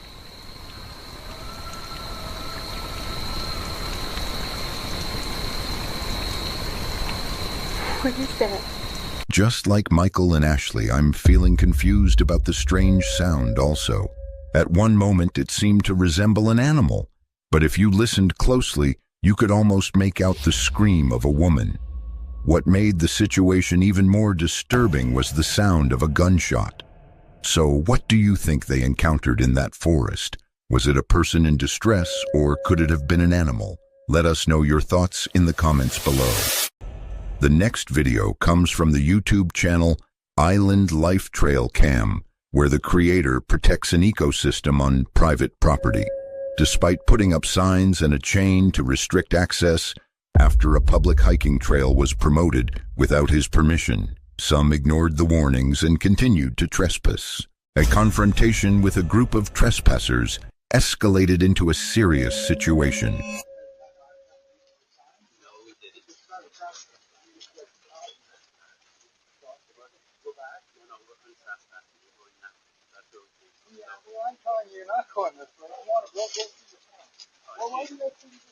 Okay, so here's the thing. Okay, here's the thing. We were here 2 years ago when this wasn't private property. It's always been private property. Okay, can I? Hey, 2 years ago there were no signs. 2 years ago there were no signs. There were just beautiful. No, there were signs for 5 years. No. Okay, are you telling me a lie? Yes. Okay, you're calling me a lie. There were no trespassing signs. No. Really? This sign here. Okay. That sign on the other tree over there. I've been up here. Despite the property owner's efforts to inform the trespasser that the area was off limits, the trespasser continued to behave as though he were above the law. Just take a look at the situation. See you guys. Yeah, you're gonna block my way. Oh, you're gonna spray bear mace on me. You're gonna spray bear mace on me. Go back the other way. All right, sure. If you push me again, tell me. We're telling you to go back the other way. You're on private property. Why can't we just pass? I'm assaulting you. I'm assaulting you. Oh, you want to fucking taste you? Want to fucking taste of it? Want to taste? We can just go. Seriously. I'm fucking pissed off now. Go back. Walk around. You know your video's already been sent to the fucking cops, guys. You understand? It's already been sent. Why don't you just let us pass? Because you read the fucking sign. That said, you spray that on me. Between the trail and the pond, then. If it's the same. This is my property. It's not That's the land trust property. So is it I'll go through the shrubs, no problem. Over there. Then go, but can I ask you guys a question? Listen, hey Joe. I'm gonna What's your name? Martin. Martin. My name's Scott. Nice to meet you. Thank you, Scott. What's your name? Now listen, I'm trying to answer. You understand why we're upset? I'm trying to answer. You guys, can I say one thing to you? Sure. You walked by. Yes. How many signs? And I'm trying to explain myself, but you won't.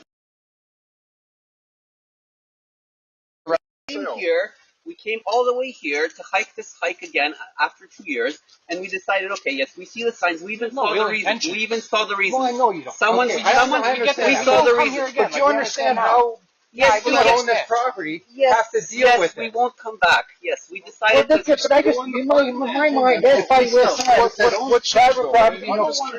You got a 1 hour commute to get to that spot. What do you 1 hour to get here? You thought it would kill them. Yeah. Okay. You want to know what the biggest thing is? Sorry, I got a little worked up, and I hope you guys can understand. Yeah. Come on, let's go. Let's do it. We're all friends, man. Sorry, we're not friends. You guys seem to think that like just because you ignored something, if you see something, you just okay. It's not, and then maybe get some more information from folks. Who are we going to get more? We didn't get more information to that sign all the way on the other side. What is that on the sign when you guys feel this? A simple apology might have softened the owner's heart and prevented the situation. Instead, he felt the need to assert his authority after hiking there for 2 years. This highlights the challenge of preserving certain areas. He likely wouldn't have reacted calmly if the roles were reversed. The signs were clear, yet they chose to ignore them, which was inconsiderate. Meet Diana, the creator of the YouTube channel Wanderlust Diana. She enjoys the outdoors and often sleeps in her SUV. One night, she chose to camp in a beautiful spot in Idaho, unaware that her peaceful night would soon become a frightening experience.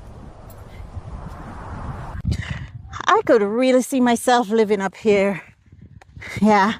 So now we're staying on track, because if we go off track over there, those are, private, that's a private residency over there. It's all huge mansions over there. Man, probably expensive to live in a park like this. While exploring, she stumbled upon what seemed like the perfect spot to set up camp for the night. However, it quickly became clear that it wasn't quite as ideal as it first appeared. Guys, someone is outside, I swear.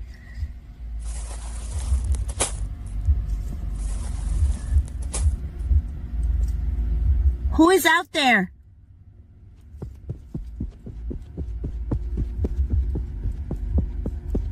Get away from my car, please.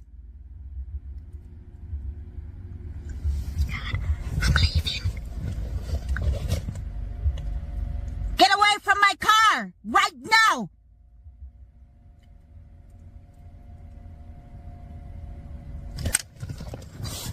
I'm gonna leave.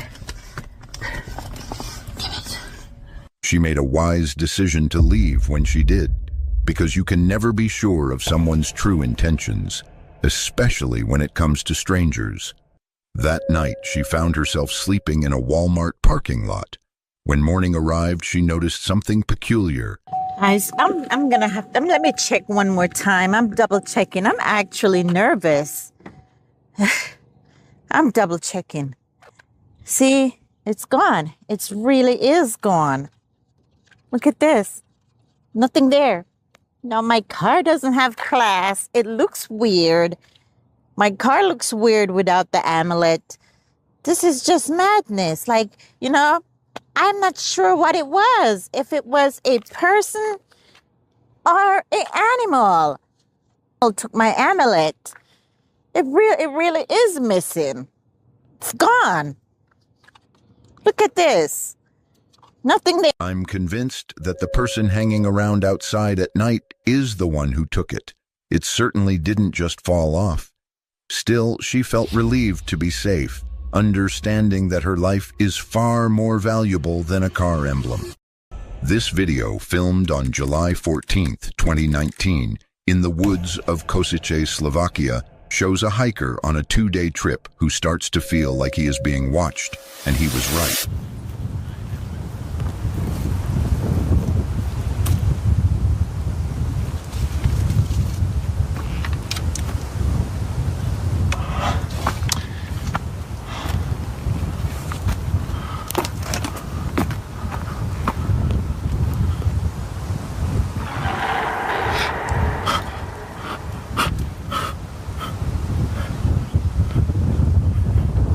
A loud growl came from outside. Scared, he ran away, but was shocked by what he found.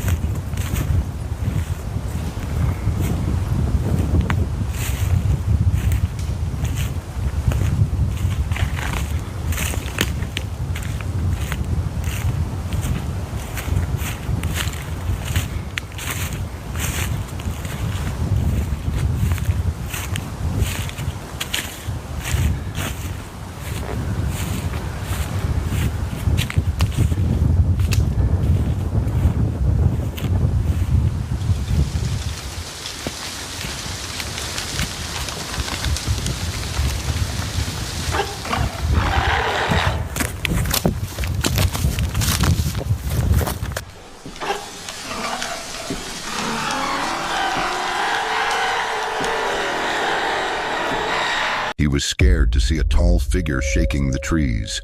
Its large size was noticeable among the other plants.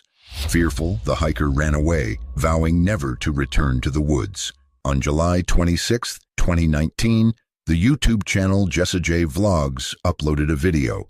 The video follows 2 girls traveling and camping in a van in a quiet, remote outdoor area. Jessa is totally listening to music and ignoring me because I made her get up earlier than what she wanted to do this morning. I can hear you. I'm done talking to you. We're done. Hey, oh my God, she's talking and interrupting my video. You tell everyone that I'm ignoring you, but you're the one that says don't talk to me. So I'm like, okay, I'll listen to music. I don't want her to talk to me because she's been ignoring me for the last 5 minutes. I don't appreciate that. I can't just listen to music for 5 minutes. She is listening to music because she is not happy to be on the trail. I will be happy once we get to the destination of the trail. I said today was the leisure day. Leisurely, leisure, 4 miles. Well, this is gonna be 8 miles. A pool, a pristine pool in the middle of the desert. The area is empty, with very few people around, which makes the place feel isolated, but they didn't expect this. You see it? There it is. Oh, wow. Anna, that is ginormous. That's a rattlesnake. Yeah. Oh my god, okay. Oh god, okay. Hannah. I don't like that. Scare away me from a hike. Rattlesnakes everywhere under the rocks that you're hiking on. No. The answer is no. Hannah convinced me that I shouldn't just go home because I saw one rattlesnake and we're taking a different way. We are on the total wrong trail. Where is this thing? Are you okay? And then with all this snake talk and things, I got real paranoid. And when I felt the thorn go in, it felt like a bite. I was like, oh, I got bit by a rattlesnake. I was like, well, wait.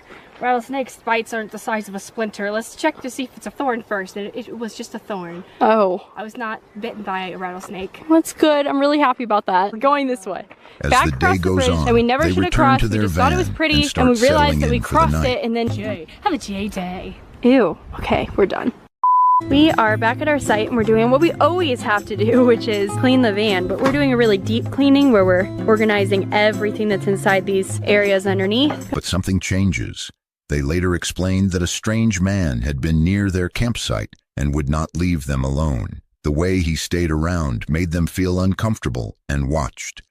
The area is quiet and far from others, and now someone unknown knows exactly where they are parked. But unfortunately, I don't think we can park here tonight because there was this creepy guy and he was like, oh, you guys are so pretty, and you know, all that kind of stuff, and like wouldn't leave us alone. And now we don't really feel safe camping here because he knows we're here. They decide not to stay there for the night. They quickly pack up and leave the spot, choosing to drive away instead of taking the risk of staying near him.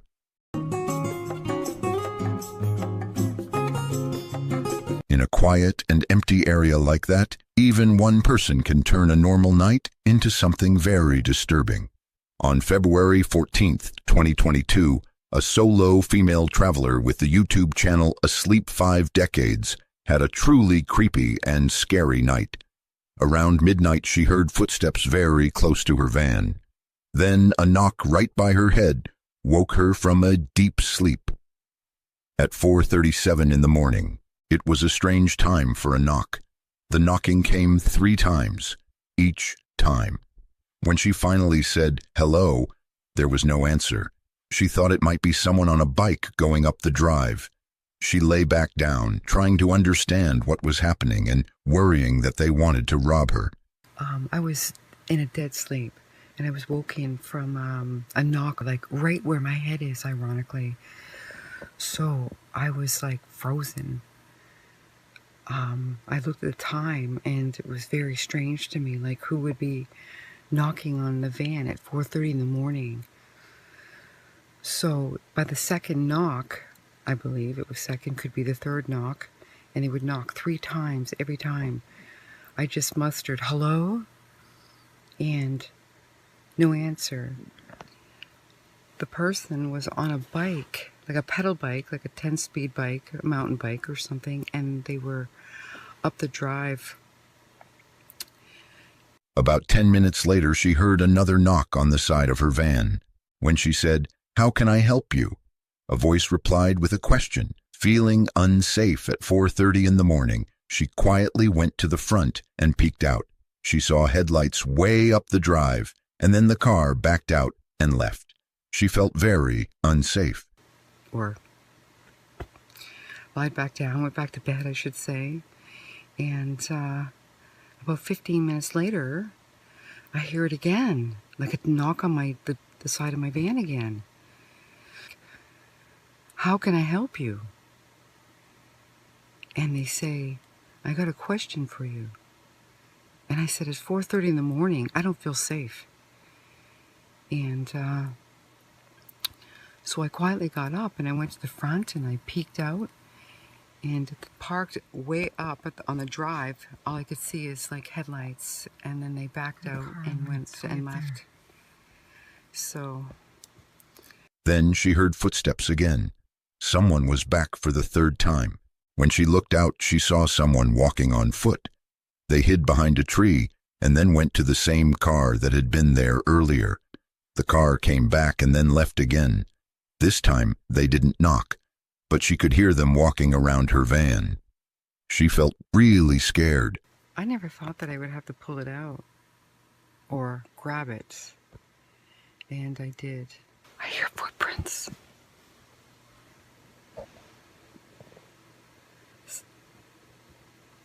Hear that?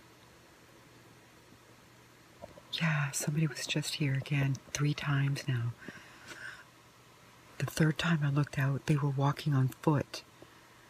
I seen them walking, and they hid behind the tree there, and then they went to a car, the same car that was here earlier. Well, that was back, and then it backed away and left again. 3 times in one night. This time, they didn't knock though. They were just walking around. I could hear them walking around the van. But I'm not feeling so safe. Like, I'm just feeling like,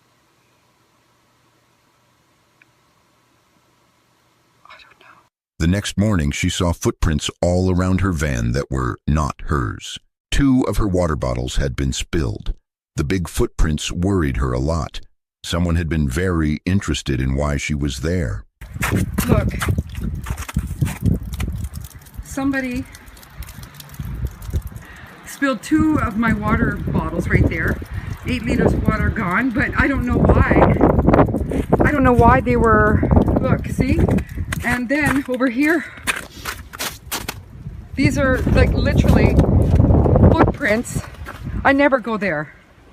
If I collect my snow, I go right on this path and I cross over here, and that's my spot right there. But look, they were actually, there's some more, look at that. They came here, they were standing here, as you can see. Look at the footprints though, look at that, that's massive. See that? Like, this worries me, like, oh my God. Yeah, this has me really concerned. Nothing's here because it's all melted already, but yeah, so, oh, here we go. Here's a couple right here, there and there.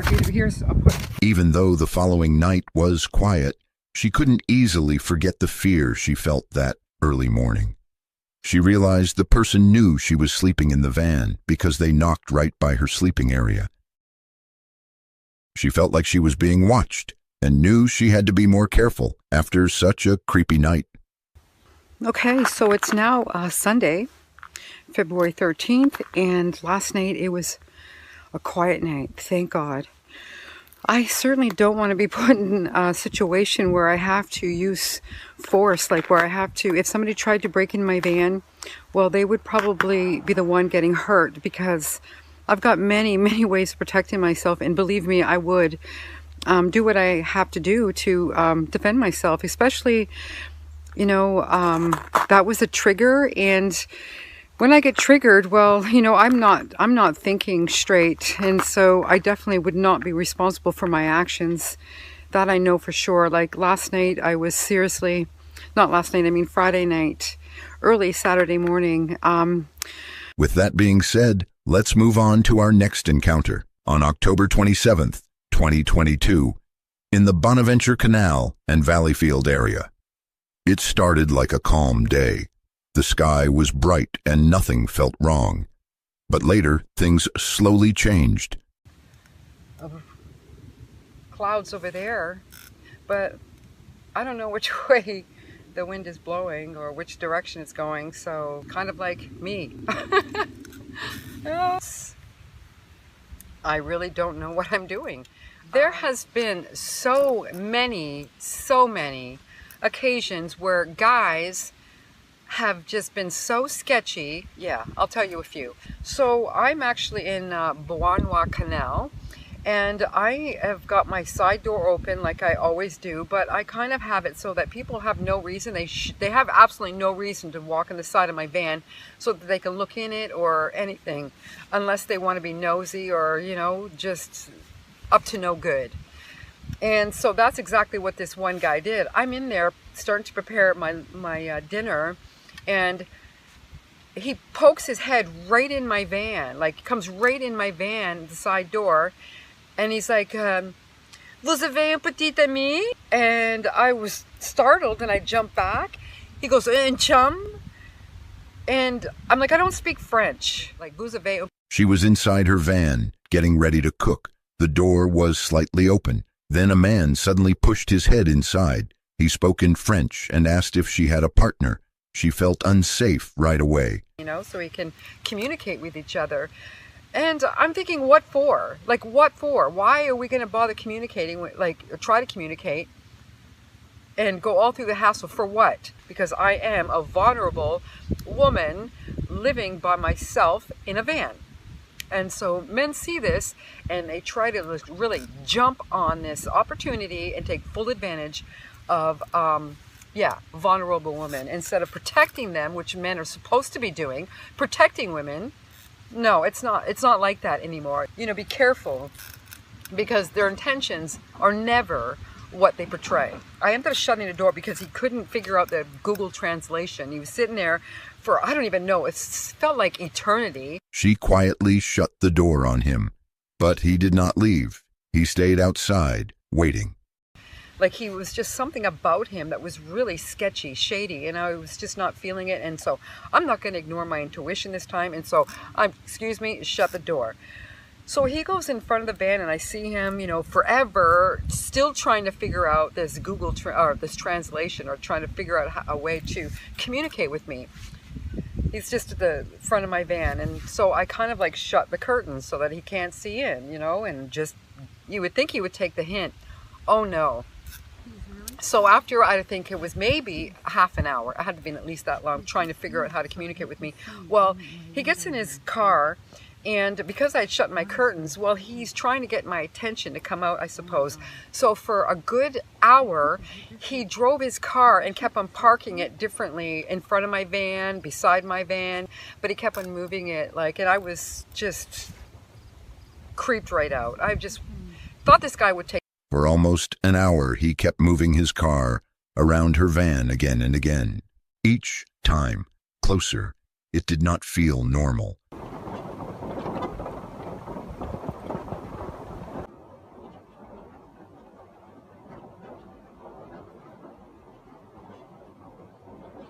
Okay, he just moved even closer so that I can't move out, so that I can't go forward.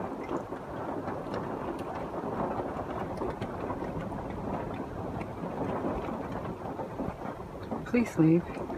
Please leave, you sketchy person. Please leave.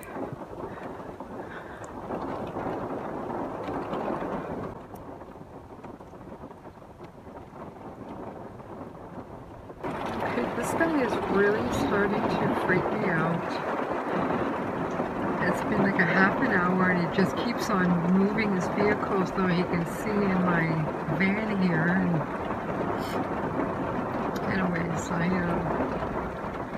it's 7 o'clock. The car stopped very close, so close that she could not drive away. The rain started, it was getting dark. He just stared at her van. And I didn't trust him when he was trying to talk to me earlier. And he's just staring me down, and I'm afraid to go up the front there, but I still have this set up right there, you know, the umbrella. See? But I'm trying to, so that he doesn't see my phone. Like, where is he now? Look at that. He's really sketchy. She whispered for him to leave. Her hands were shaking. She stayed still, watching him. A family in a big RV arrived nearby. Only then did she feel a little safe. The man finally left, but later he came back in the dark. Can't see, but I was just about to get ready to leave, and then somebody pulled in, like a family pulled in a big RV, and they kind of were just kind of behind me, not right behind me, but close enough that they would hear me scream. And so I felt a little comforted with that, and so I decided to stay. And he's close enough that he would hear me yell even. So for the first time, I am grateful to see somebody. Oh. Anyways, this guy did leave, and then he did come back about 3 hours later when it was pitch black, and oh my God. After that, another man came near her van at a park. He sat very close, like he wanted her attention.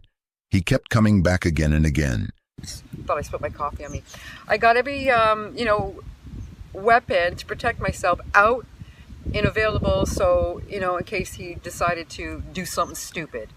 But nonetheless, that was creepy, so creepy. So, right after that incident, this is when I ended up coming right here at Davion Park is where I was, parked underneath the beautiful willow tree where I park when it's super hot and minding my own business. And I was here for probably a couple days before this one guy that happens to live in Davion Park, I didn't know it, but he comes and he sees me in the van, or he must have seen me here for the days that I was here ahead of time. But anyways, he sits literally with there's this little teenage kid he had with him, and he decides to sit like literally right in front of my open door, the side door of my van. I had the screen on then, but he literally sits right in front and has a conversation with this kid. I knew that was pretty shady. Like, who does that? Who sits right in front like this? So he was literally about 6 feet away from me.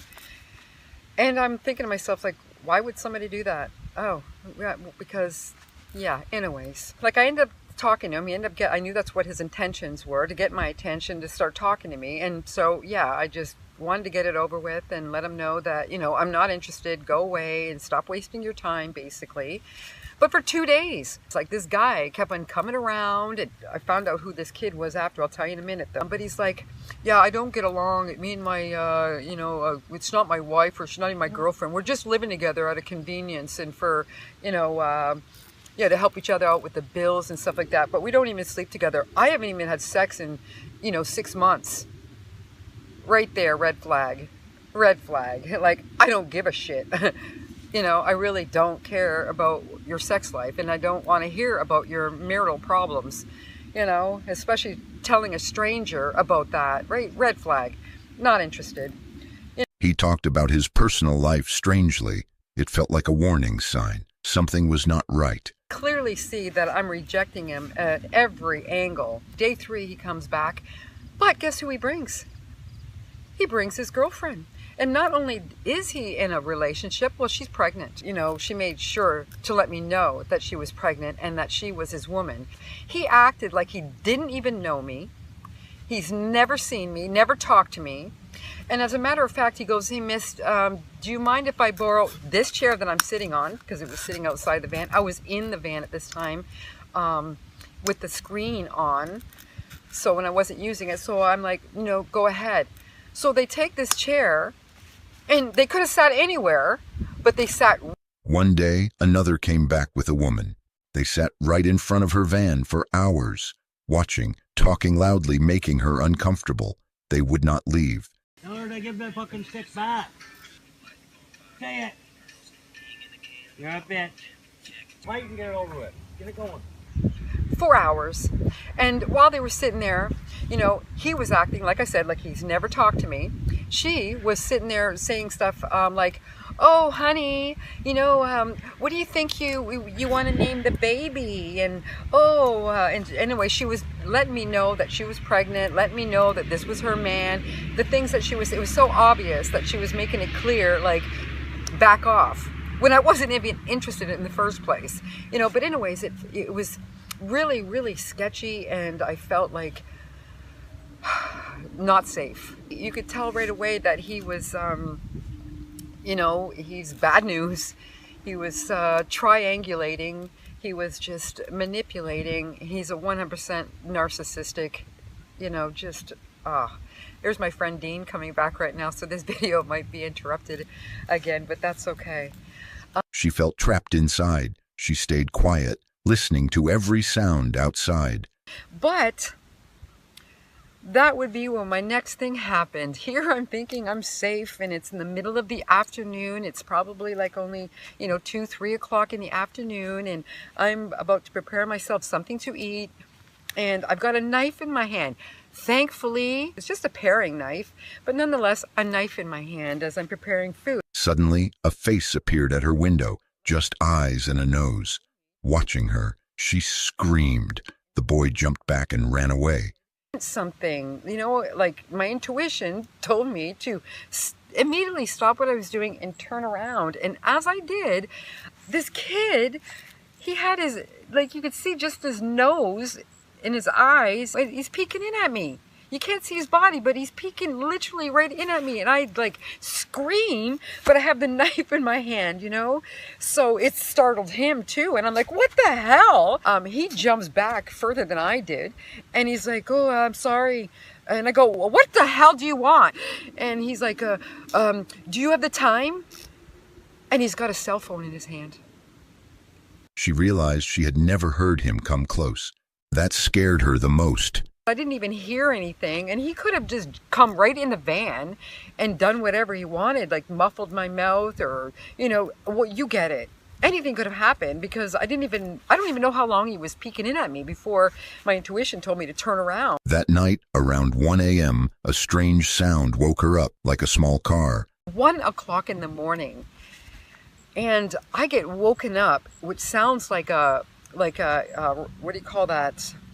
A remote control car is like now squealing. I'm thinking that doesn't sound like a, you know. A man was outside controlling a toy car, driving it around her van in circles. In a huge empty parking lot, he chose that one spot. The driver's side, and this guy is standing like pretty close to my van, but he does have this, you know, remote control car, and he's zooming it around the parking lot and around my van.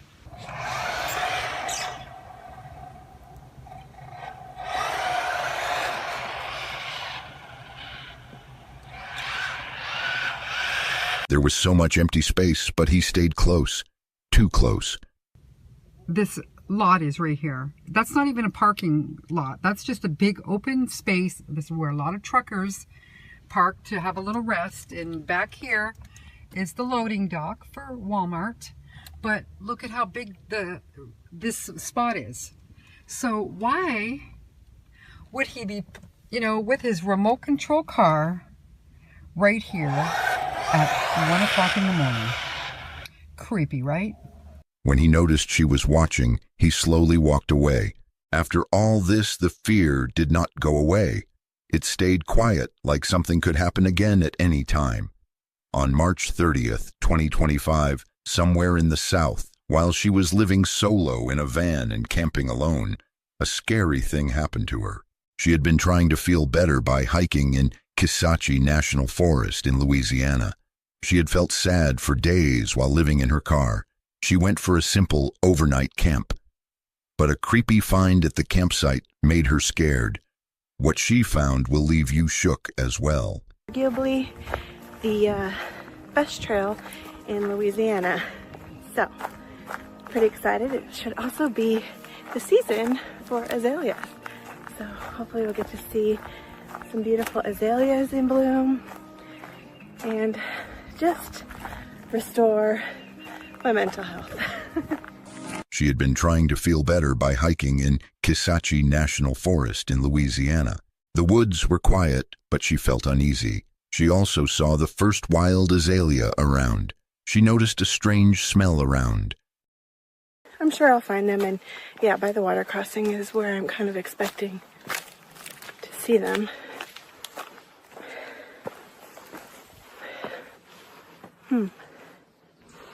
There's an interesting aroma.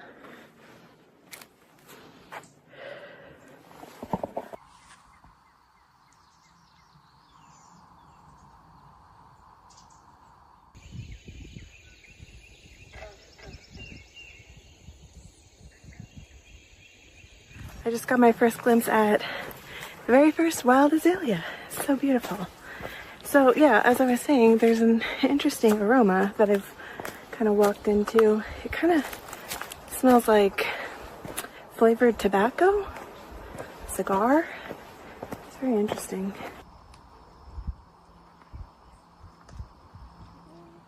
She kept seeing the same man on the trail, and he acted strangely and didn't talk much. This made her feel more worried. The energy is just off. That is what's been happening to me a little bit today.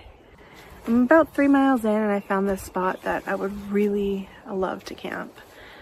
But just as I was getting here, I saw somebody that I've seen twice already today. The first time I saw him, he only had a water bottle in his hand, no backpack or anything. And I saw him at the trailhead where I parked my car as I was still pulling things out of my car. And at that point, as soon as he saw me, he sort of turned around and headed back onto the trail. I've seen him 4 times, I just realized. And then I saw him as I was hiking. I'd started with my pack up the trail, and he came from behind me, still with just the water bottle. And I didn't hear him at first, but it kind of startled me a little bit. So I moved over to let him go past, and that time was the first time I said, "Oh, hello." And he just said, "Hi." The next time I saw him, he was at a crossroads, and it looked like he was loading things into his car to leave. But I guess he was pulling a backpack out, because even though I didn't say anything to him at that point, I literally just got across this bridge that's behind me, and it was filming some of the wild azaleas. And there he came from behind me again, this time with the backpack on, like an overnight backpack. And I said, "Oh, hello again." I might have even filmed that, although I didn't film him. She found a place to camp, hidden away. But then, around, she saw it, a trail camera pointing right at the campsite. This was the scary part. She felt angry and scared because it felt like someone was secretly watching her. You can see the camera around. To this area that I was looking across at, you see, there's the bridge, you can see that. And then the backpack's right there. I was thinking I was going to camp over there. But I looked over and I saw this area here, the clearing, and I thought, you know what, that's a bit more hidden from trail. I might feel more comfortable and secure over there, so I came over. Why is there a trail cam pointing to that campsite? I don't really know how those things work. Maybe it's not visible on the camera, but like, what else is it pointing at? She looked closer and saw the camera around. She knew she had to leave right away. The path to the campsite with the camera was blocked by logs, as if someone didn't want people to go there. She wondered if it was to hide the camera around. Like, here's the trail cam. What is it pointing at? Putting my camera right behind. My backpack is right there. That's where I was going to camp. Like, that's an established campsite. Looks like this one is too. But what the heck is going on here? First, weird energy. Second, a trail cam pointed at a campsite? I think, yeah, I think 1 strike, 2 strike. I gotta get out of here before 3 strikes and I'm out.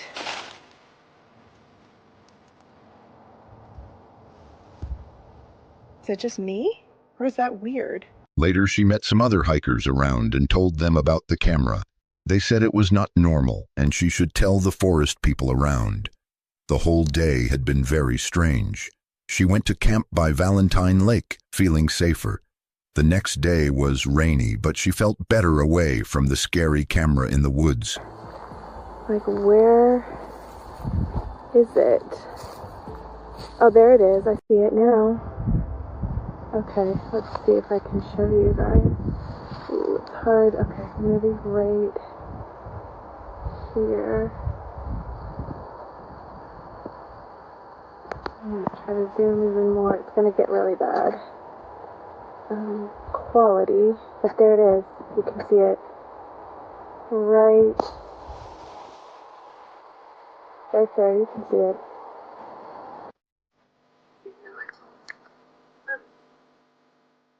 I'm out of here.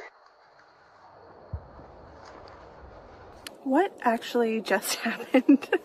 That was the strangest afternoon hike backpacking trip ever.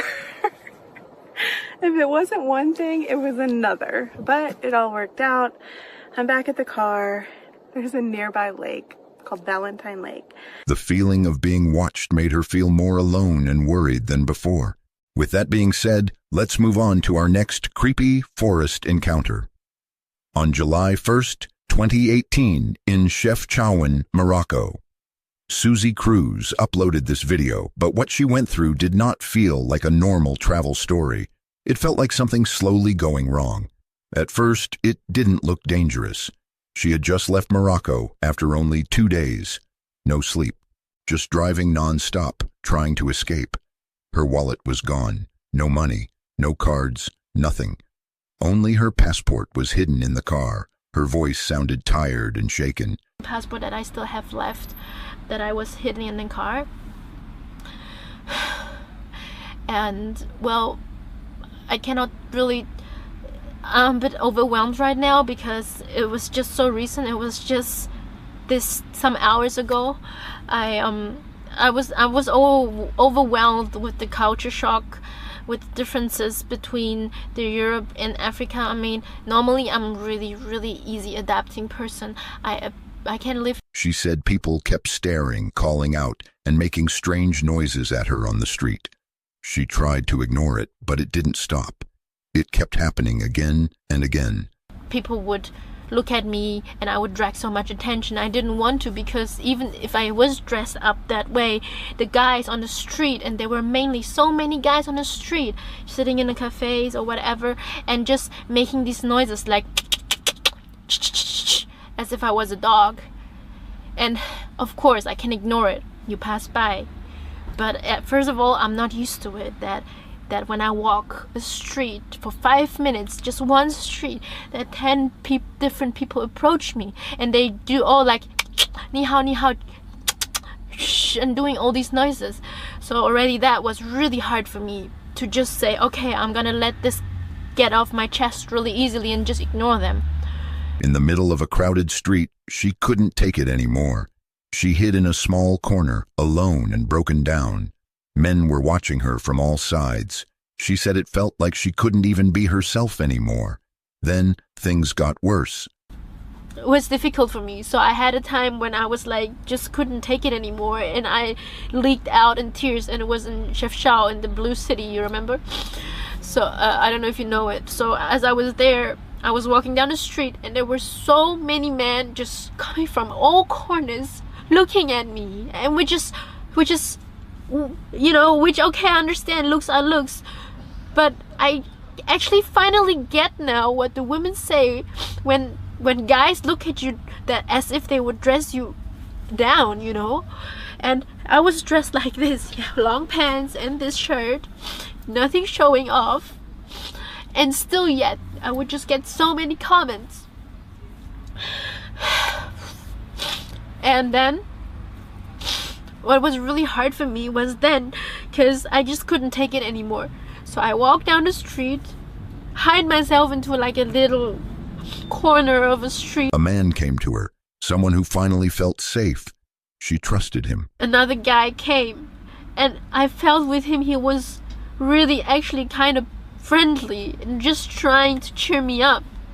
So he was like, come on, cheer up, and we talked a little bit, and he's like, come on, my shop is just next door, you can sit there and maybe have a drink. Oh, welcome. Yes. Welcome in the blessed city in Shafshawan.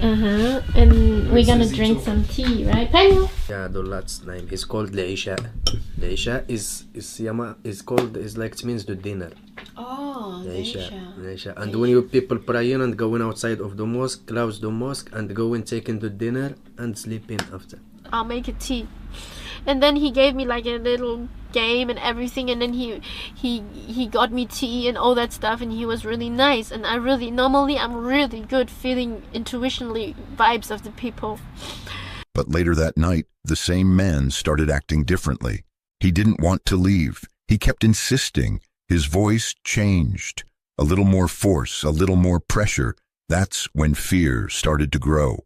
Didn't want to leave right away. He was always trying to insist, saying like, oh, you know, kind of starting already inviting himself and saying, oh, you know, it's not so safe here. You can sleep here. I will just be outside and waiting and taking care. I was like, no, don't worry, I can do it. I've been doing van life for so long. And he started to kind of insist but then he said like, oh, okay, but still didn't tried. And I felt really weird in this moment already. So I got really nervous. So he walked out to the neighbor's car because there was another group of people standing there. While the man stepped away for a moment, she quietly grabbed pepper spray and kept it hidden near her. She didn't say anything, but she was preparing. And he asked them for a cigarette. And in the moment as he went out, I grabbed my pepper spray and hid it next to the door, like where my driver's seat, and hide it there.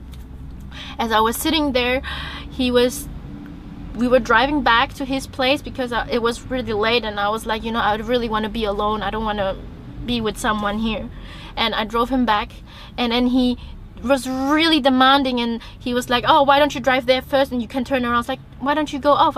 And then he said like, what, I helped you all day today, why can't you just do that for me? And I couldn't feel like I could say anything against it because I felt already he was raising a little bit his voice and aggressiveness. So I did what he said, and then we drove around the corner, and then around about back to his house because he wanted me to show me the parking that I could park, and said like, I don't want to park there. And then he showed me the round, and then we went past back again, almost close to his house. He's like, oh, you know, and it was already almost 3 o'clock. I was like, oh, I want to get some cigarettes. I was like, what, so late? And then he's like, yeah, just drive there, it's really close, I'll walk back. And we drove, and it just didn't stop. And in this moment I called Joao because I was scared. I wanted him to be. She was scared. She called someone on the phone just so someone could hear what was happening. The man noticed, took the phone, and started talking instead. So I talked to him, and so he could listen to everything that he said. And then he said, the guy, Hassan was his name, he said, give me the phone, I want to talk to him. So Hassan took the phone and said, I don't like you, because how can you let such a beautiful girl just doing this whole thing by her own in this dangerous country? And Joe was a bit perplexed and didn't know what was happening, but playing it off jokingly, but he already felt a weird vibe. So as I was driving, and he didn't say stop at any point for the cigarettes, and I was getting really nervous because I wanted to sleep. I wanted him to get out of the car, and I was like, where do we have to go? And at some point later he stopped because I was on the phone saying, I'm nervous, I just want to sleep. And Joe was saying like, hey dude, she did so much already, why don't you just let her go? And then we got back, and then he said to me, give me some money because I spent it all day with you. I want to buy some cigarettes so I can get the taxi home. And I wanted to give him money because I just wanted him to get out of the car, so I wanted to give him the money. Then suddenly her wallet was gone. Just like that, it had been there before. Now it wasn't. The man got angry, accusing her, raising his voice. The pressure became heavier. As I was looking in the car, my wallet was gone, and before we actually left the car, I had the wallet in my car. So the wallet was gone, and we were looking like crazy. And then he accused me that I was lying to him, that I didn't want to give him money, and pretended the wallet was stolen. And I was so nervous, crying and nervous, and I felt like he was saying all these things, and I couldn't handle it anymore. So he was there putting so much pressure on me. And then at some point we were here searching and searching, nothing was there. And he took the phone, and Joel was still on the phone, calling and calling. And then he just like hang up the phone. I was like... He got closer. She locked the car doors at one point, but still didn't drive away. She was too scared. She thought that if she tried, he might chase her. And Joel was calling me, and the guy, he just turned off my phone. And I was like, please, don't. He's like, please, you can't do things at the same time. And he was so demanding that I just couldn't say anything. I just wanted him to get out. And then at this point, another guy came, but he was also just talking with him in Moroccan. I don't know what they talked about. They switched number and whatever, I don't know. And I was here trying to relax, and he was sitting here, and also like at some point I was trying to relax. I relaxed and said, okay, you know what, I'm really sorry. And all the time he was saying, why are you calling him anyway? He's a Portuguese guy. He's just probably sleeps around with so many other chicks and all that stuff, you know. Then something disturbing happened. He picked up her clothes and smelled them. She stayed silent, frozen, not knowing what to do. If you drive away, he will chase you. Because he was like a bit further than the car. But I was scared. I didn't know what to do. And then he knocked on my door again, so I opened the door again. I couldn't escape. As I opened the door, I said, oh, can you maybe wait outside? I want to do a wee in the van because I have a little pod. And then at this moment, luckily, he said, okay, you take your time. I will be back in 10-15 minutes. Because he wanted to ask some people for the cigarettes. And before, the creepiest thing that he did, I'm sorry, as we were cleaning to find a wallet, he was also looking into my dirty clothes, and then he got an undie and just smelled on it, and I just didn't say anything. Finally, when he stepped away, she got her chance. She turned the key and drove. She didn't stop. So, and then he left, and I was still really like in shock and adrenaline. So I turned on my phone. I called Joel again. He was still awake waiting for me, and I called him and said what I'm supposed to do, and then he said drive away, and then only then I could have the courage. She kept driving through the dark, out of the city, out of the country, until she reached Spain. On October 5th, 2025, the YouTube channel D's Dark Adventures uploaded a video. The video takes place near a place locals call the Screaming Barn, deep in the woods somewhere in the United States. What starts as a normal night exploration slowly turns into a terrifying experience. I got there, but we're not doing that right now. I want to get into the woods. I just heard knocking after he just turned his camera off. There was knocking coming.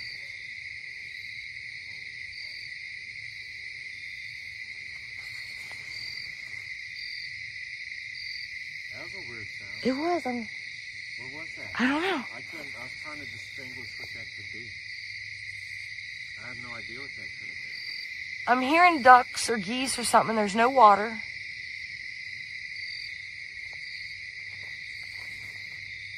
But those woods... That definitely wasn't At the beginning of the video, she arrives at the old barn with her friend Bear. They plan to walk through the woods and head toward a river that is about a mile away. The forest is quiet at first, but very soon they hear strange knocking from deep within the trees. Those woods look closer than they are. What? Oh, did you hear that? Listen, listen.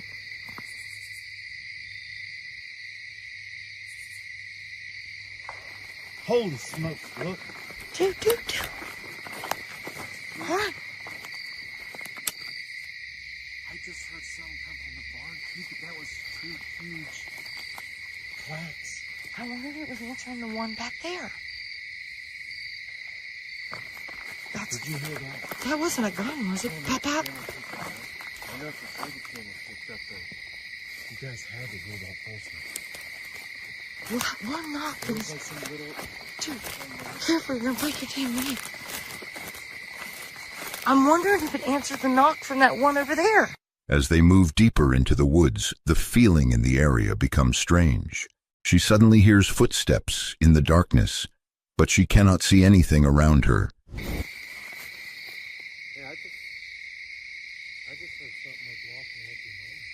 Dude, this place is crazy, I'm telling you. Screams, everything. It took us a good minute to walk out here, and then we were trying to figure out how to get to the woods. What? And then it's something breathing because you can see your breath and you'll catch it. Yeah, like a deep breath, a deep cloud. Did it come out of the grass?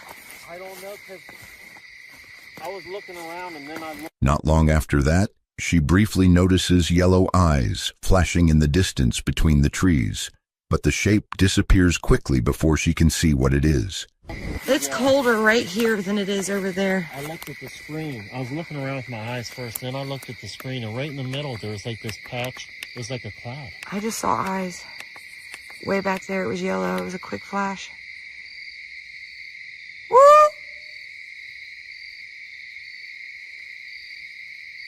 My heart's racing. That's right out their gate, man. I'm telling you, this place is nuts. Right before that first two big ones, there was something happening in the barn, too. Oh, my light just died. My light just died, but it's not blinking. All right, I'm going back here wherever this was. I want this. If I can get the camera to stay straight. That was crazy. Knock. Was that a knock from back here? I didn't hear it. I was just thinking about how my blood pressure was feeling. Girl, boy, you need to get some medicine for that. Dude. There's a stick break right here. It's inside there. I don't know. I hope I dropped that. Woo! What is this? Ew, I don't like it. Trails off every direction. Everywhere.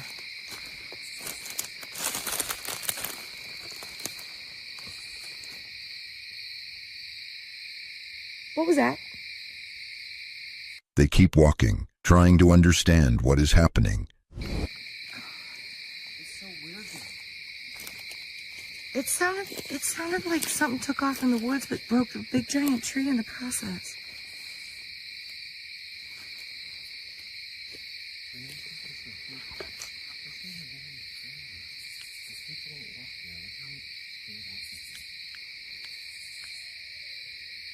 There's the owl. That's the only owl they mimic that I know of. That's the only owl I've ever heard them mimic. Well, if this light work. But you said you heard something. Where was it running? And back here? Yeah. Back here. In there. Way in there. But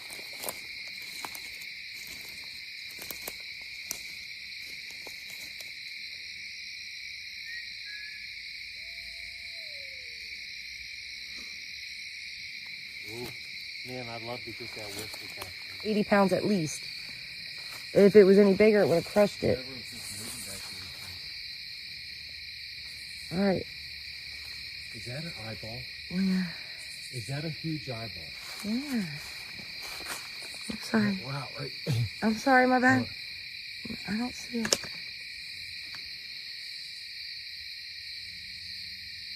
We need to find a spot and sit and be quiet and watch. Let's put down some tabloids.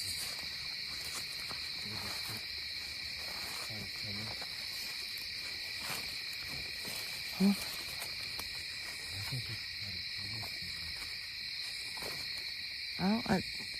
So far we're the ones walking and they're doing stuff.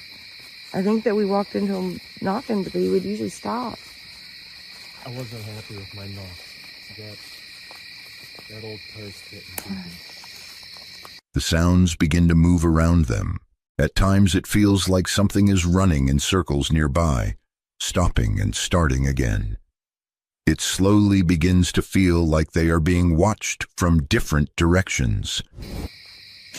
Whoa. Stop. Hey, a minute ago there was something big over there.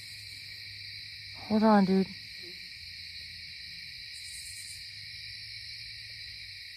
Did you hear that? That's a whole different thing. That was something different.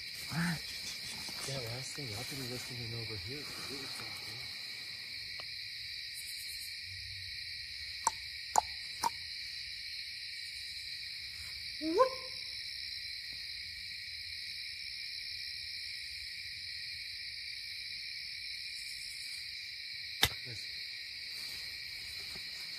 I'm trying. Hang on.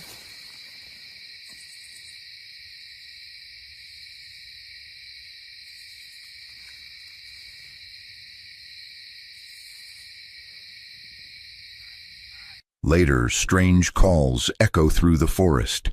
The sounds do not match any animal she recognizes. The calls seem to move closer along the trail, as if something is slowly approaching them. I got talking. I'm so hot right now. Oh my God, dude. That was coming straight at us. It kept coming. Did you hear that? Yeah, I heard it. It was getting closer. Listen. There's one over here to the right, too. I told you we got something behind us talking. They're circling, man. There's something right over beside us, too. Well, they want you to look this direction while something else happens. That's why I ignore it when they do it in my videos. Because I'm either looking at something or getting close to something they don't want me to see.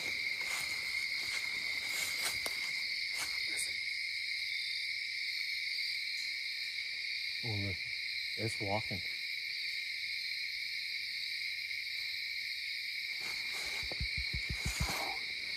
Soon after that, low growling noises begin coming from the dark woods nearby, making the situation even more tense. There's growling. Get it on, man. There's a growling coming from there, and the ranting just came from there.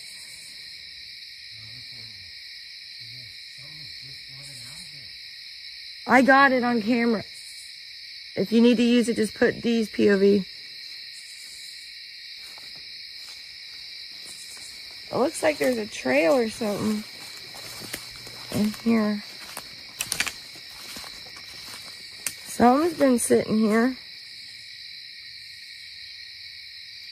It's all bared and soft and all the leaves are laid down.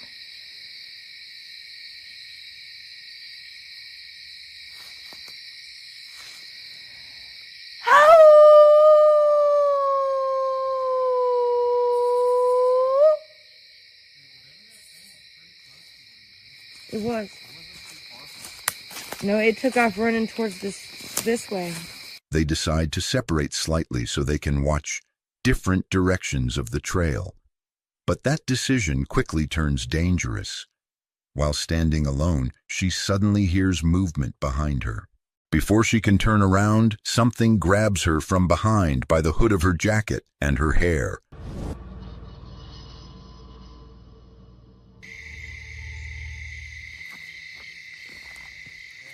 Stupid leg, get off. I'm stuck on these stupid bushes. I'm gonna come out a little bit more. Well, I can't see. The closer I get to these, I can't see over, and I keep hearing things. So I'm trying to be as far back as I can. Wow!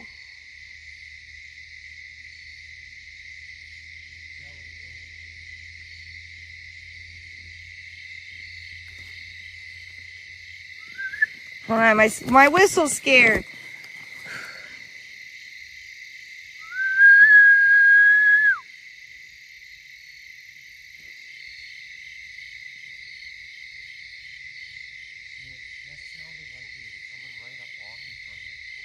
Listen.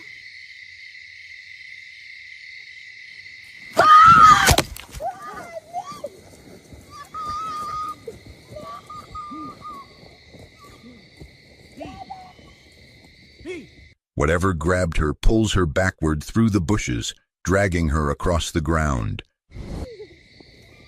Ow, son of a... Where you at? What the heck just happened? What happened? Hey! What just happened? Huh? Holy smokes, man, you're freaking way back here.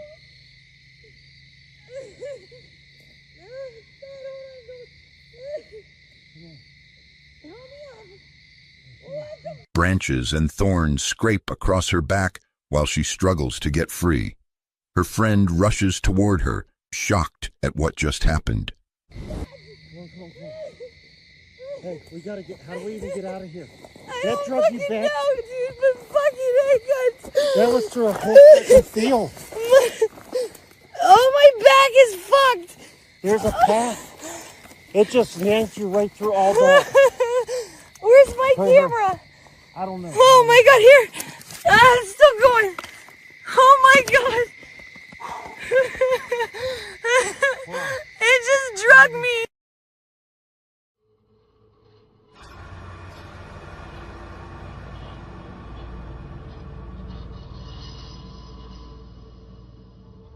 I gotta get my camera. Oh my god, dude. Okay, we gotta go. I have no idea. Get your bag. I'm trying. Fuck. Get here. Go get your stuff. I got mine. Go. When she finally gets free, she is clearly hurt.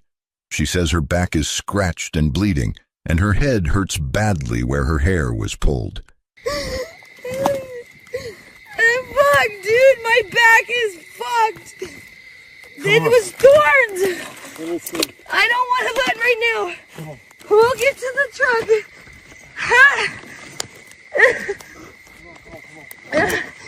Go.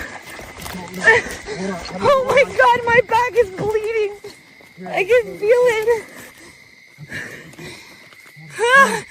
It wouldn't let go until I said Jesus. At that moment, they decide the exploration is over. Both of them rush back toward the truck, trying to leave the forest as quickly as possible. As soon as I said Jesus, it let go. I don't want to hold on. I want to go. Ow, son of a... What? Are you okay? Sorry. Oh my god, dude, my bag. Okay, let's go. Let's go. Just cut the camera. Cut the camera. Okay, let's go this way. I don't know. This way should be faster.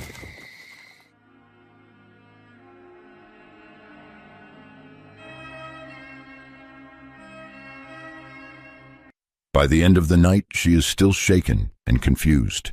She says she does not know what grabbed her in the dark woods or why it attacked. And that uncertainty is the part that scares her the most. On July 11th, 2024, the YouTube channel Exploring with Angelo uploaded a video showing a solo night investigation in a place locals call the Satanic Cult Forest in Ontario, Canada. According to stories from locals, strange people are often seen entering these woods late at night. Some even believe rituals have happened there. At the Satanic Cult Forest, we were here, I want to say about 2 weeks ago, roughly, maybe not even. But when we were here, we actually discovered something, proof that there is some sort of cult coming through here. A lot of locals, like I've explained before, have been telling us stories of seeing weird people coming in and out of the woods here late at night, sometimes even during the day. So apparently a local was actually walking through and found something kind of crazy in here the other day, which I will get to in a moment. I'll explain exactly what it is that they found. I'm going to actually try and head towards the spot and see if there's any remnants of whatever they found, which, like I said, I will explain shortly. But the last time we were here, things got kind of crazy. Actually, the last 2 times we were here. There was one time I was alone, other time we were with Brad. But yeah, I am once again alone. I'm about to go pretty far in there and just, I guess, see what we find. We're going to also camp out again, trying. As he walks deeper into the forest, he keeps hearing movement around him in the dark, even though he cannot see anything nearby. Side as well. And I'm also going to do something that I probably shouldn't do, especially alone, but we're going to do it anyways. We're experimenting. We're trying new things here. So smash the like button and let's get this party started. Okay, so just starting out here, first things first. Hoping this spot is not super muddy like it usually is, because I just really don't want to slip. I'm all nice and clean. Ooh, it's nasty here. Can we get around this? We can if we go that way. Now that looks crappy too. Damn it. Alright, looks like we're using these logs I keep hearing things moving around, but probably just wildlife. At one point, I could have sworn I heard somebody. A few minutes later, he suddenly hears what sounds like a man talking somewhere in the woods, but there are no cars nearby, and no other people should be there. Talking. Sounded like a male, but there's no cars out there, just mine, unless, I mean, if somebody's coming in here, they could be parking elsewhere and taking a different entrance. Man, it's really nasty here. It's been raining quite a bit, on and off. Actually, I'm not sure if it rained down here. I was up north, went on a little fishing trip with my friend for a couple of days. First time doing that. Okay. First things first, is anyone here? We're hearing things moving around. Lots of mosquitoes, but I also put on a lot of bug spray. So far it's working.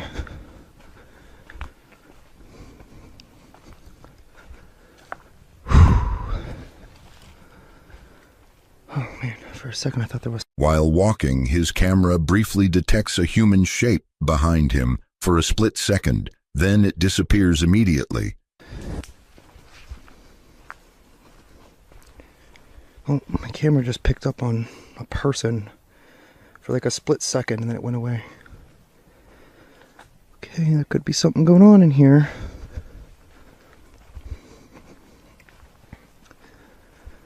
To be honest, this forest is always one crazy ass adventure. There's always something going on in here. Definitely one of my favorite trails though, that's for sure.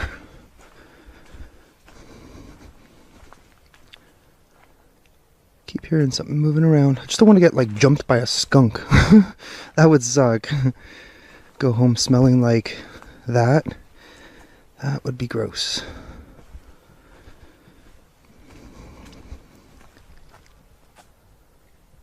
Something's definitely moving around. It's just trying not to get stuck. Eventually, he reaches the area where he plans to camp. That is when he explains something disturbing. Yeah, it just makes things a little easier.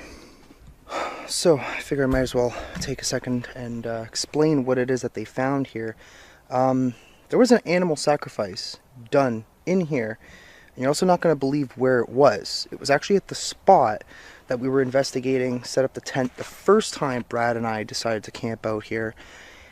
And yeah, it's kind of spooky. It was like, it looked like the area where we constantly find fires. They have no idea who did it. It was reported to the police. From what I know, cleaned up. I couldn't come right away because obviously I was up north on my fishing trip. So that was that. But yeah, I guess we'll go over there. We'll see if there's anything else like left over there. But I'm gonna essentially do something really stupid. Like I said, I'm gonna play the Ouija board in here. If this place is really that up and that haunted, we should be... As he continues walking through the dark trail, the spirit-talking device he is using suddenly starts saying random names, including Fred and Bernadette. It was running, and that's why I stopped. We got Fred. Who's Fred?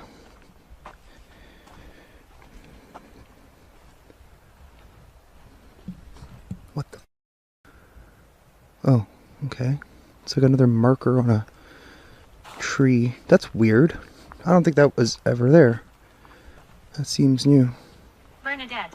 Bernadette. Who is Bernadette?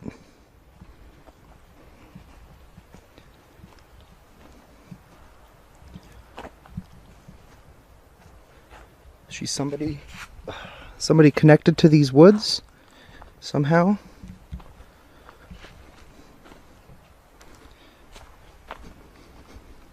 So one time we were here, I think it was the last time I was here actually. It might have been around here somewhere, maybe a little further up ahead, but we literally found... Then something strange happens. Okay. Okay, what the f*** is that? What is that noise? Hello? What the hell? That was loud. That was definitely not an animal noise. There's no way. See nothing. Hello?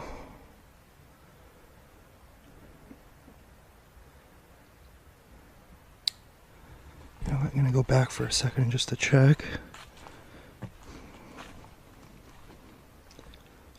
What the f was that?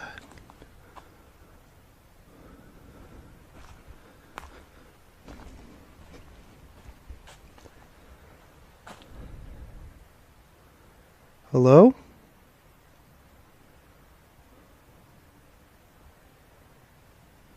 Okay, that was really strange. Right after that moment, his camera battery suddenly drops from around 75% to almost dead within seconds, which he finds very unusual. My ear is suddenly ringing for some reason.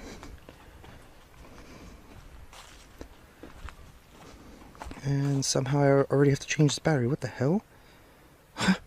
This thing was just at like 75%. Now it's at like 10. What the f? Fill up. Okay, well, I'm going to have to change this battery real quick and then we'll continue on. Okay, well, I changed up the battery.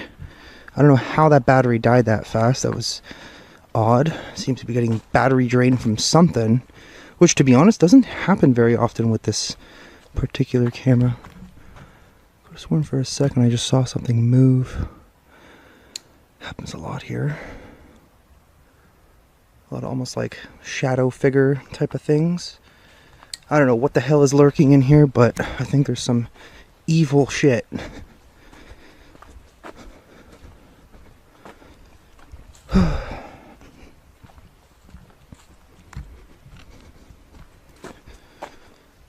Okay. Soon after, he reaches the place where the ritual was reportedly found. He explains that someone had killed a dog in that area, which deeply disturbs him. That's actually where they found this sacrifice, which is freaking crazy. And from what I was told... Ooh, what the hell was that? Has that moved? Okay, just wildlife. Hopefully. But from what I was told... sad to say it, but somebody basically murdered a dog, which is just messed up. I don't know why. Like, why would you murder a freaking dog? Also, why did my spirit talker suddenly stop talking? Oh, it turned off. What the hell? Yeah, it literally completely turned off. That's weird.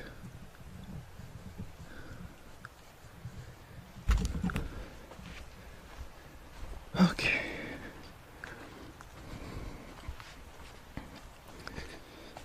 Weirdly enough, a lot of you guys pointed out... Not long after leaving that area, he begins hearing soft thumping sounds behind him, like something falling or stepping on the ground. Okay. Weird. Okay, now I just heard like a thump directly behind me. I mean, unless it was like a really big pine cone. Anybody. What?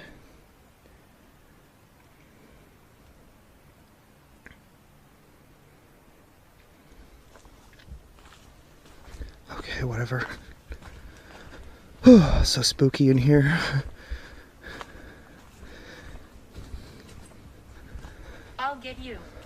I'll get you? What the f? Now that's a warning. Then the device gives an even more disturbing message. Warning. Who's gonna get me? Suddenly feel like I'm being followed. Like I'm not alone. Okay. Damn. Tons of spider webs. Ugh.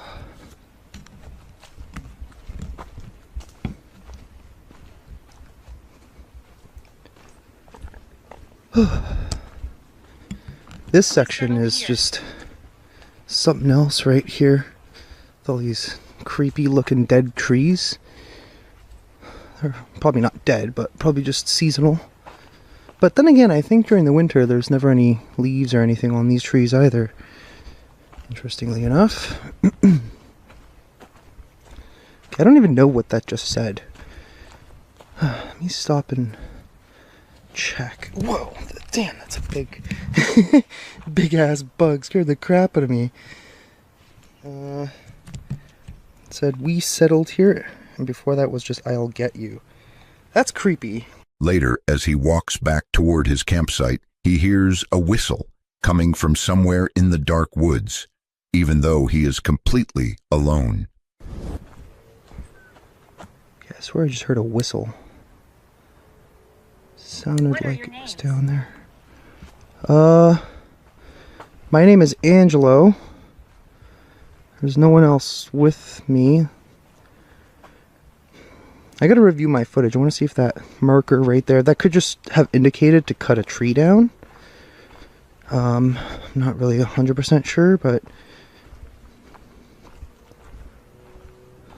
I swear I heard a whistle out there.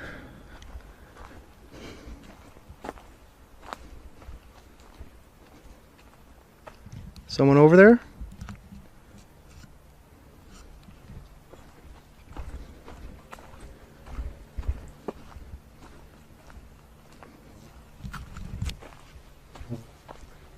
Ooh. Being encircled by a crazy bug. When he finally reaches the tent, he decides to do something risky. Inside the tent, he sets up an Ouija board to try communicating with whatever might be in the forest. Hopefully nothing kills us. Alright, we got the Ouija board here set up.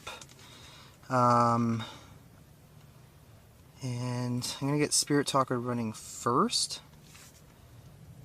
Let's just ask some questions. And then we'll ask more questions on here. And also, I know I'm really glossy.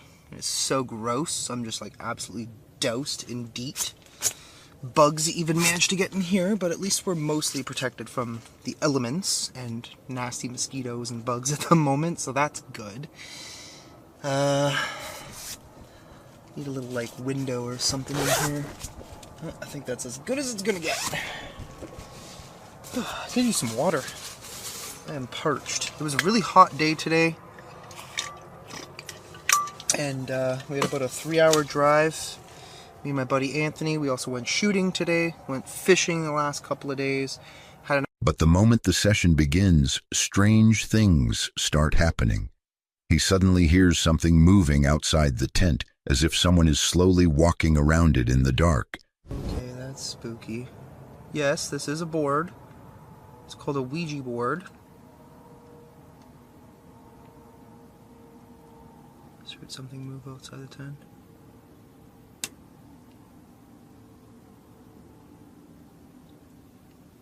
Is there somebody outside the tent? Yes or no?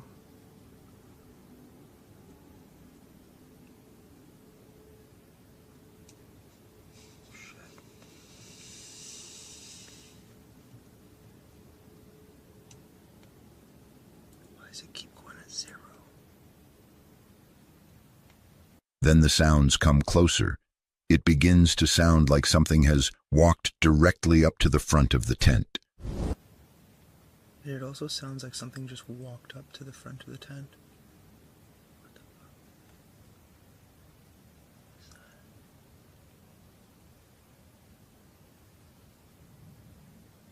There's something out there. Light.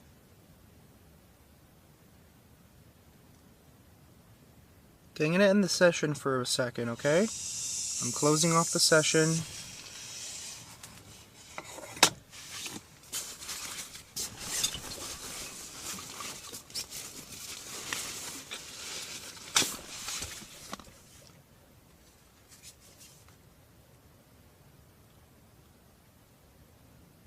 What did I just do? It stopped. I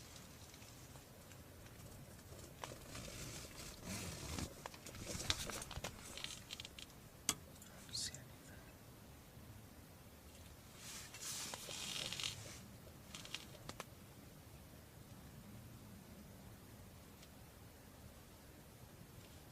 I don't see anything. Moments later, a loud and terrifying noise suddenly comes from outside, causing him to panic. Weird.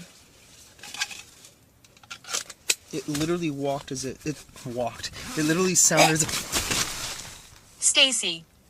What the was that?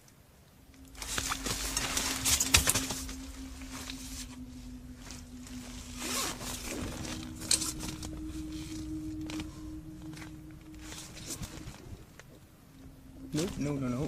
That's... I don't know what the hell that was. I don't know if I want to know what the hell that was. Okay, somebody tell me what that was.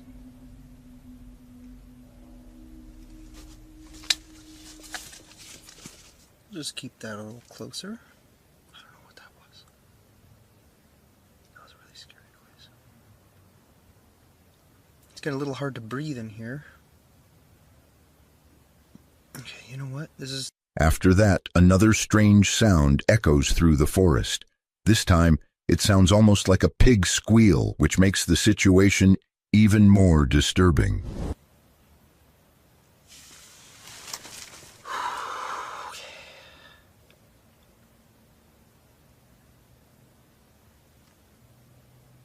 What in the hell was that?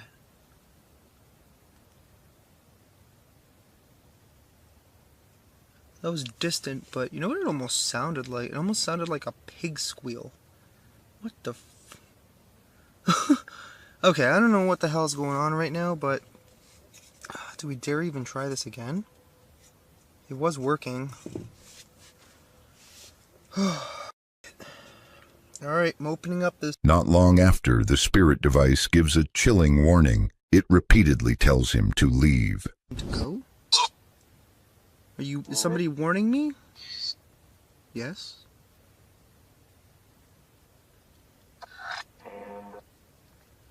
And... yes? What exactly is here? Is some... It's waiting? Doom?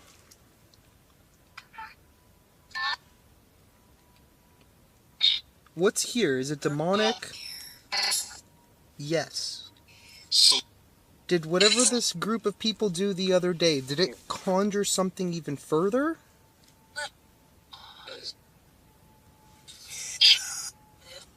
Live?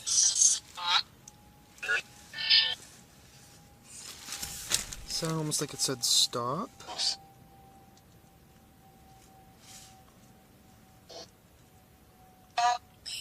Leave. Why do you want me to leave so bad?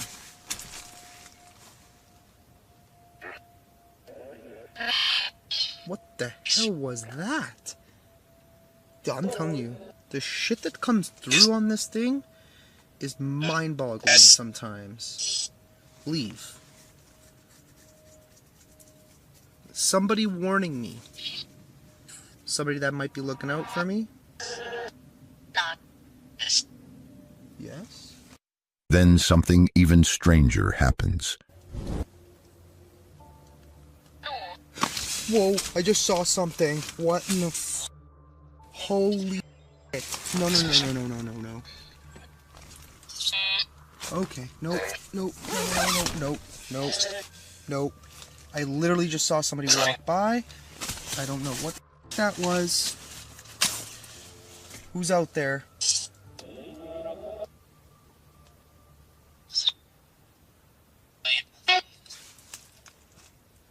Something keeps warning me to leave, but I just saw. It looked like somebody walked right by. Holy shit. I have half a mind to just up and leave right now. I think I might do that. Okay. Let's just give it a minute. That moment is enough for him. Shaken and confused, he decides to pack everything and leave the forest immediately. What do I do? Honestly, I think I should probably leave. Yeah, let's, I think I'm gonna do that. Oh, man. legit like shaking right now.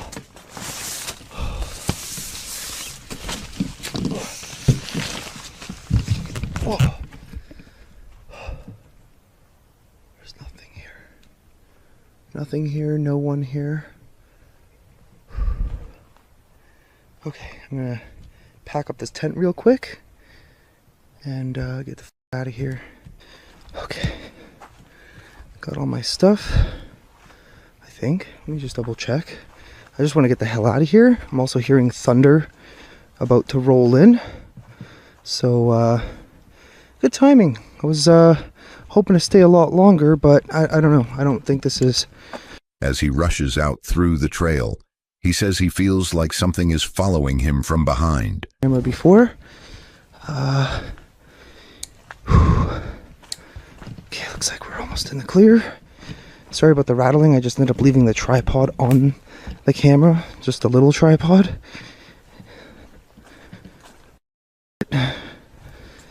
I was almost even tempted to just leave the camera at this point. Not the camera, sorry, the tent. Okay, something smells really weird now all of a sudden. Almost sulfuric. That is not good. Just before reaching the exit, he even hears a strange sound close to his ear, even though nothing is around him. Okay. I just heard something. Something made a sound in my ear. What the f? What the f? What the f? What the f was that? Nope. Nope. Nope. Let's just go. Let's just go. There's the exit. Holy crap. Okay. Oh, that was freaky. Holy crap. Oh. I don't know what the hell that was. Something literally just like made a sound in my ear. It's like something was following me out of there, which is not good. Whatever the hell is in this place is definitely not good. This is not a good entity of any sort. Honestly, people probably shouldn't go here, but who the hell am I to stop them? Oh, holy man. Oh, I gotta really... By the time he finally reaches the road, he admits something important. Coming into that forest alone and using a Ouija board in a place linked to dark rituals was probably a very bad idea. On January 1st, 2025, the YouTube channel Safety Third uploaded a video.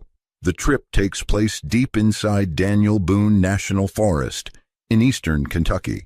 He was exploring the forest alone while looking for old abandoned mines along the Sheltowee Trace Trail. There's a Sheltowee Trace Trail here? We may use this. We may use this trail. I didn't know this was here. That's the Sheltowee Trace Trail, I guess. The reason I say we may use it is because we need to get across Rock Creek. If it's the Sheltowee Trace Trail, it's a pretty famous trail. It probably has a bridge we can use, and then we can just go through the woods to access what we want.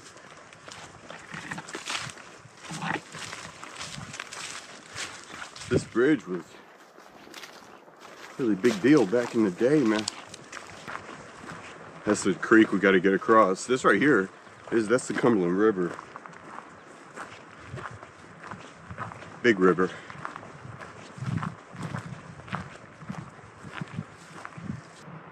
There is a trail down there.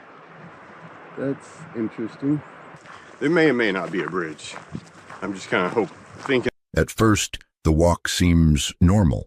He crosses a creek and moves deeper into the woods while following old paths and markers. Soon, he starts noticing strange land shapes and sinkholes that look almost man-made. And there is.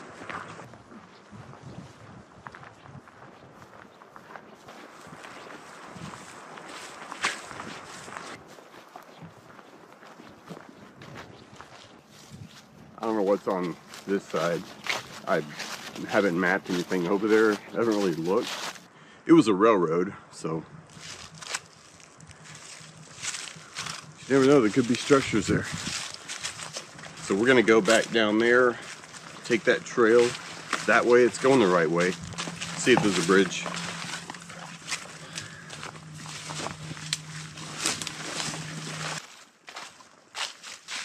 See what I mean?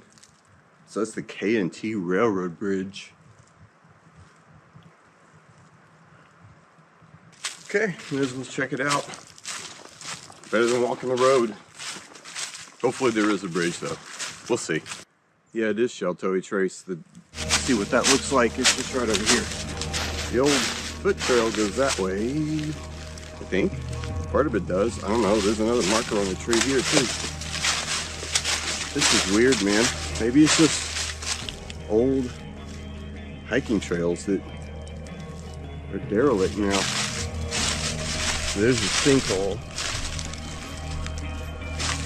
Yeah, you can't tell me that ain't man-made. This place. A few minutes later, something suddenly crashes somewhere on the hillside. He stops and listens, trying to stay calm, thinking it might be a tree falling or rolling downhill. Rain. Just heard something big over that way. It was big. Could have been a tree rolling down the hill, maybe just happened to collapse. I don't know. Having everything else though, so it's probably a tree. It was big though, made a lot of racket. Sinkhole? Big one? I don't know. Could have been something here. It's a very large dimple with cutouts on both sides. Just wish I could get an idea of what altitude I need to be looking at. I thought it would be slightly over 800, but so far nothing up there. Everything's pointing lower. Okay, this is starting to look more right. Yeah, we're kind of right on the money. What do we got? As he continues walking, he reaches a collapsed mine entrance. While standing there, he hears a strange knocking sound coming from the woods uphill, like wood being hit again and again. He pauses and listens carefully, wondering if it could be an animal. I think I see the coal seam. Maybe the top of it there. Look at that.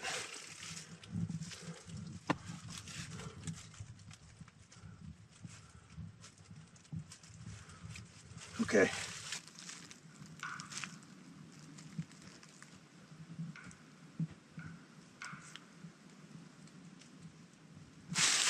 Something's knocking wood up there. I don't know, that's weird. What is that, man? It seems like maybe it's a squirrel cracking a nut or something. I don't know. I want to go over here and check this because my curiosity is killing me. The fact that they put up a sign and there's a concrete structure. You know, got all this coal refuse. It's all coal shale. There's a ton of it. Bunch of coal too. It's amazing trees and stuff can grow in this, but the ground becomes rough and full of coal and loose rock. Suddenly, he reacts to another sharp sound nearby that reminds him of a snake moving through the leaves. So what's going on over here?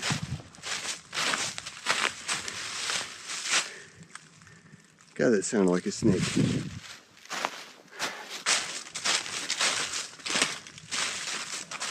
Danger, peligro, unsafe mine shafts and high walls, dead gas, lack of oxygen, unsafe ladders, unstable explosives, and deep pools of water.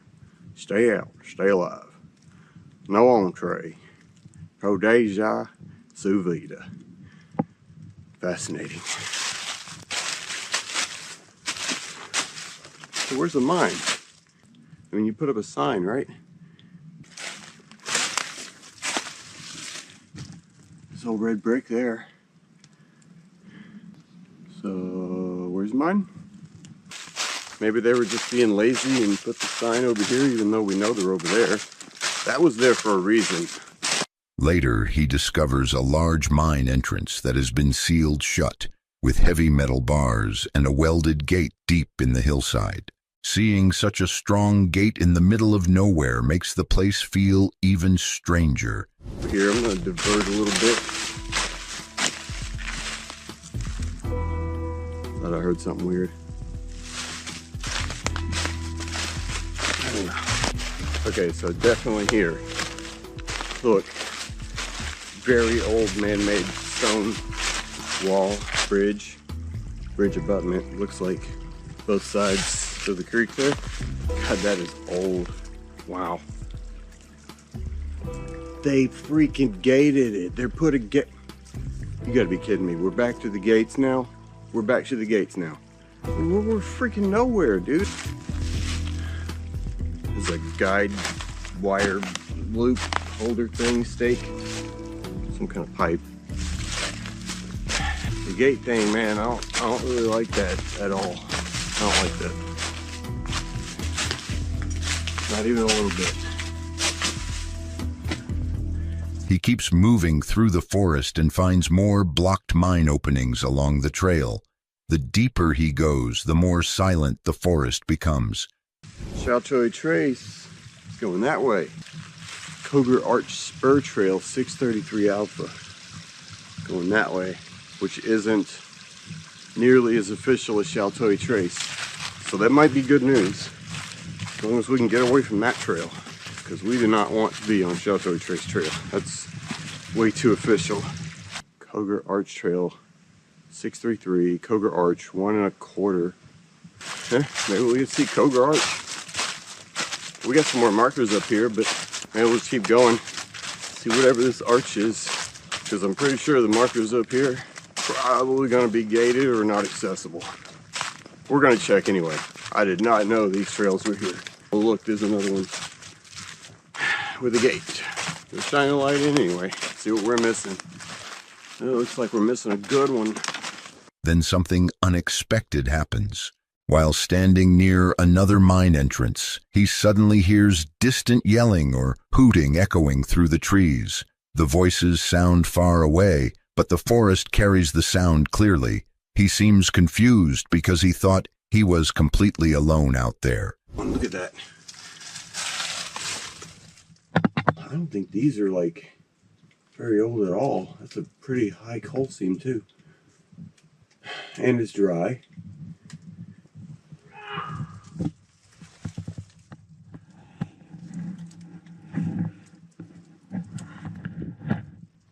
What the freak?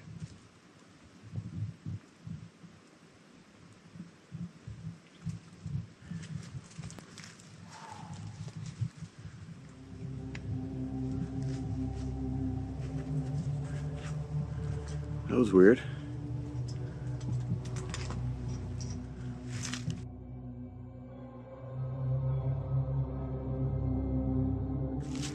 We got bars on mines, we got people screaming, hooting and hollering. Just my luck, whatever. After that moment, he leaves the deeper woods and follows a trail toward Cougar Arch before walking back toward the road. The strange sounds stop as he reaches the more open hiking area. It's good times. Apparently we are back on Sheltoy Trace. Sheltoy goes that way. Arch this way. Cougar Arch, 1/4 mile. Quarter mile is not far. Let's go check it out.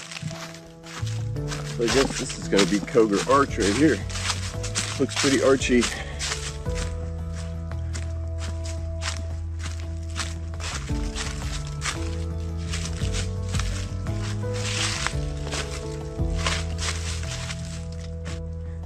They made steps. Feels like I'm living in luxury right now. I'm not used to this. Rarely this well taken care of in the woods.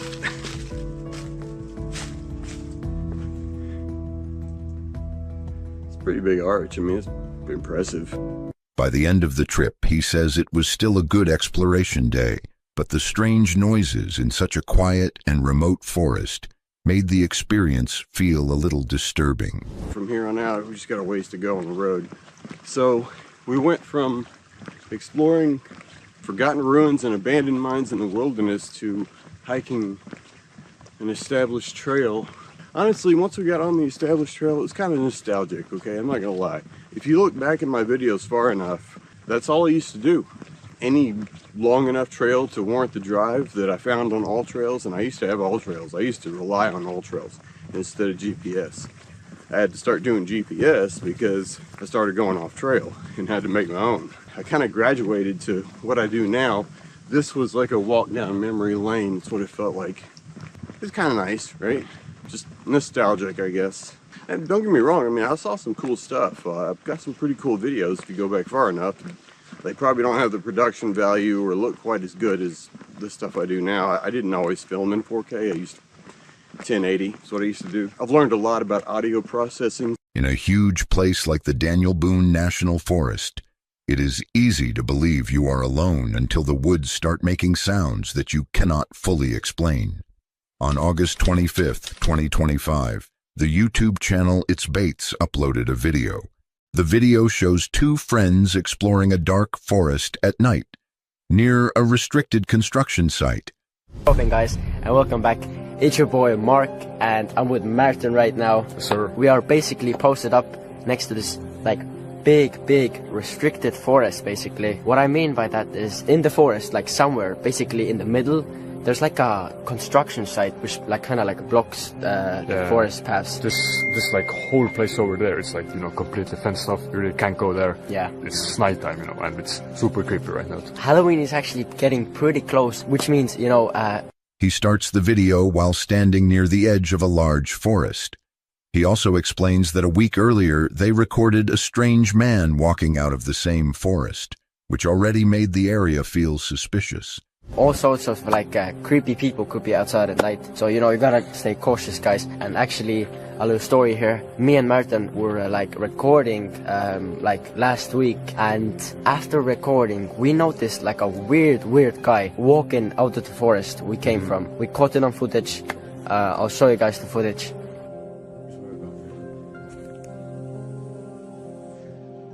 Even before entering the woods, he sounds nervous. He says something about the place feels wrong, but they still decide to go inside and explore.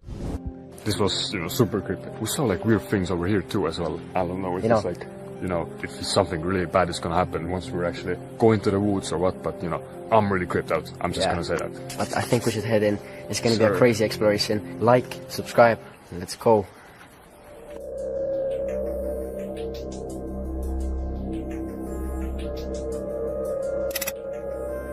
After walking through the narrow path, the forest becomes darker. They only have phone flashlights, so they can barely see a few meters ahead of them. Okay, so we made it to the entrance of the forest, as you can see. Sure. And it's like a pretty narrow path towards like where we want to go. Yeah, there's like a bigger opening over there, so... Yeah. I checked Google Maps and I saw like the construction site, you know, it was like kind of in the middle of the forest. So I pretty much know where to go. But you know, the bad thing is we both forgot our flashlights today. yeah, we have like only phone flashlights. Yeah, what's the chance there's actually anything there? You know, look, we can't like see anything in the forest. We can see maybe like, what's that, 5 meters in front of us. I'm pretty sure this is gonna be like a 10-minute walk or something, bro. Yeah, we've already been walking for like some time. Yeah, so... What's this place now? Okay. Oh, another bridge. Oh, what is this place? Alright, bro. What else now? There's like a clearance here. Well, we gotta go that way, right? Yeah, we gotta like in the forest. There's like a text image. Oh, really? Soon they reach the construction area fence hidden between the trees. The fence stretches across the forest and blocks the trail, making the place feel even more abandoned and strange. I swear I keep hearing sounds, bro.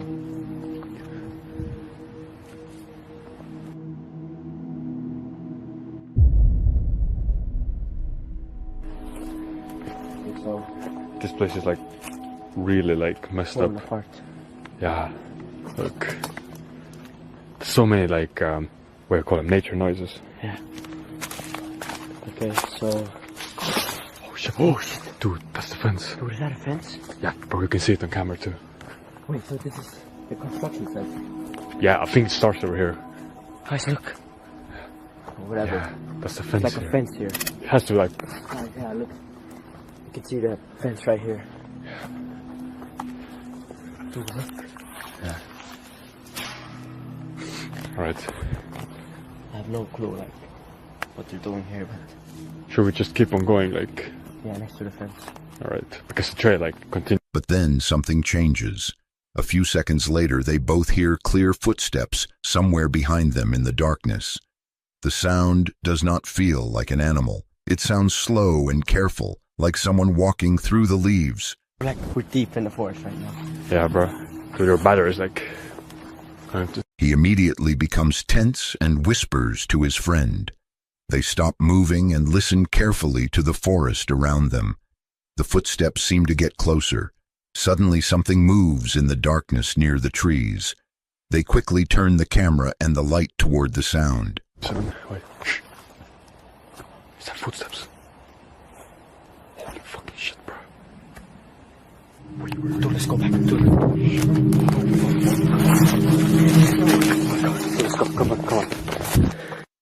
For a brief moment, a strange figure appears in the forest. The shape looks like a person wearing something bright and unusual, standing partly hidden in the trees. The moment is short and confusing, but the sight shocks them immediately. Oh, fuck. What the heck? What the fuck? What? He panics and tells his friend they need to leave right away. Both of them start moving quickly away from the area, clearly frightened by what they just saw. What's that? What's that?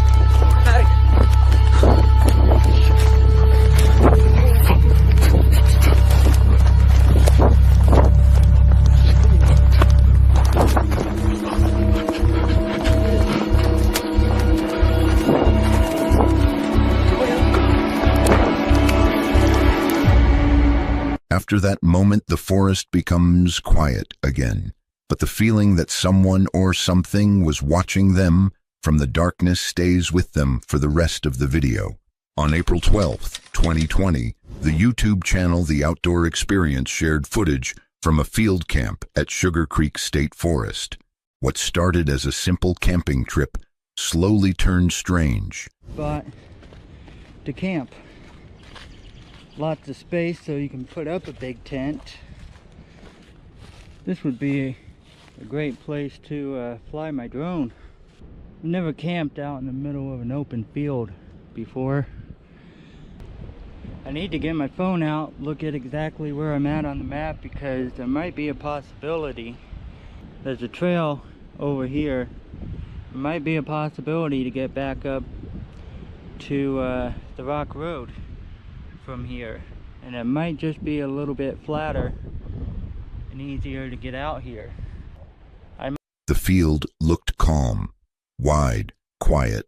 He said it would be a great place to camp, but the open space felt exposed as nothing could hide, yet anything could watch.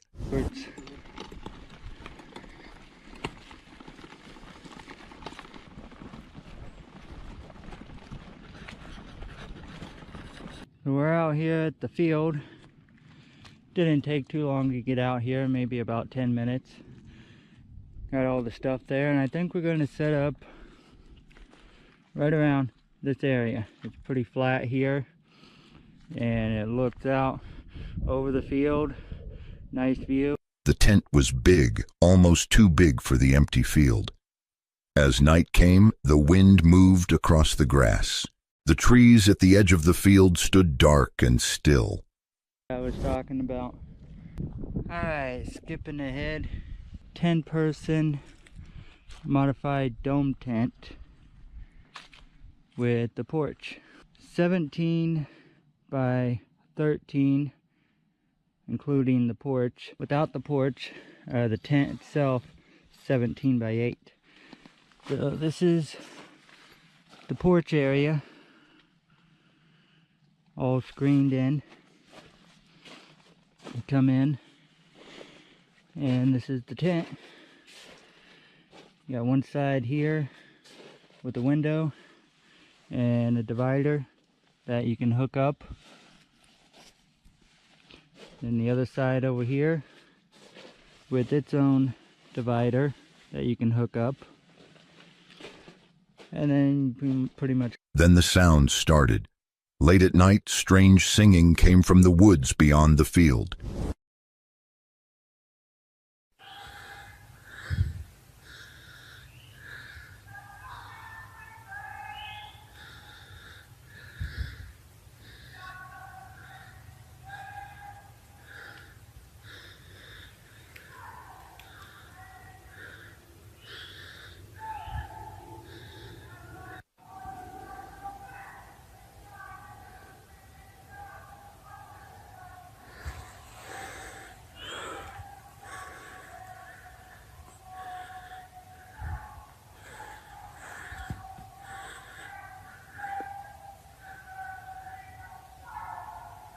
There was no music, no clear words, just a voice.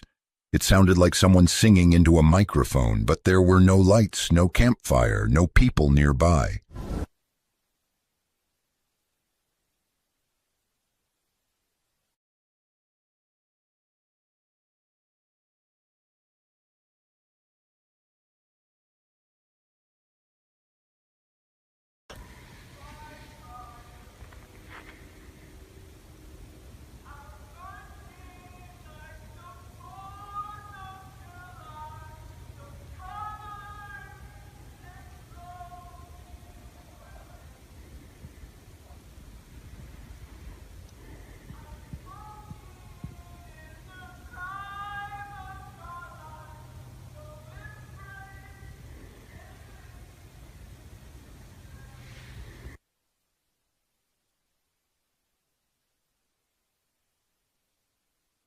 He could not tell where it came from at first.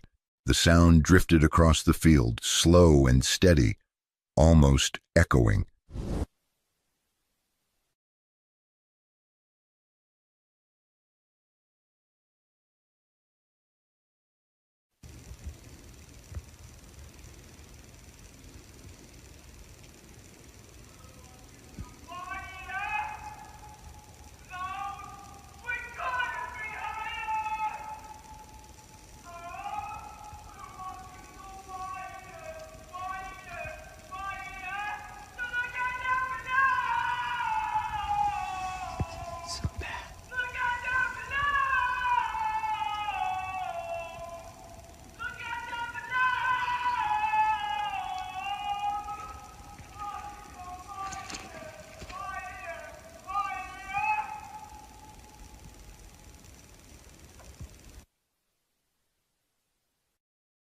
The open space made it worse. There was nowhere to hide if someone stepped out of the dark. The next morning, in the cold air, he finally saw what he missed in the dark: a road at the end of the field and a house beyond it. The voice likely came from there. Sure where it was coming from. Figured out that it was across the field, at the end of the field here. There's a road and there's a house, like right over there, across the road. That's where all them noises were coming from. Still don't know what was going on. No music playing, but someone was singing into a microphone or something. I don't know, it was weird. But that night, before he knew about the house, the field did not feel safe. The singing had no face, only sound. For more videos like this, make sure you hit the subscribe button and like this video. Comment below which case you find the most horrifying. Don't forget to press the bell icon for future notifications.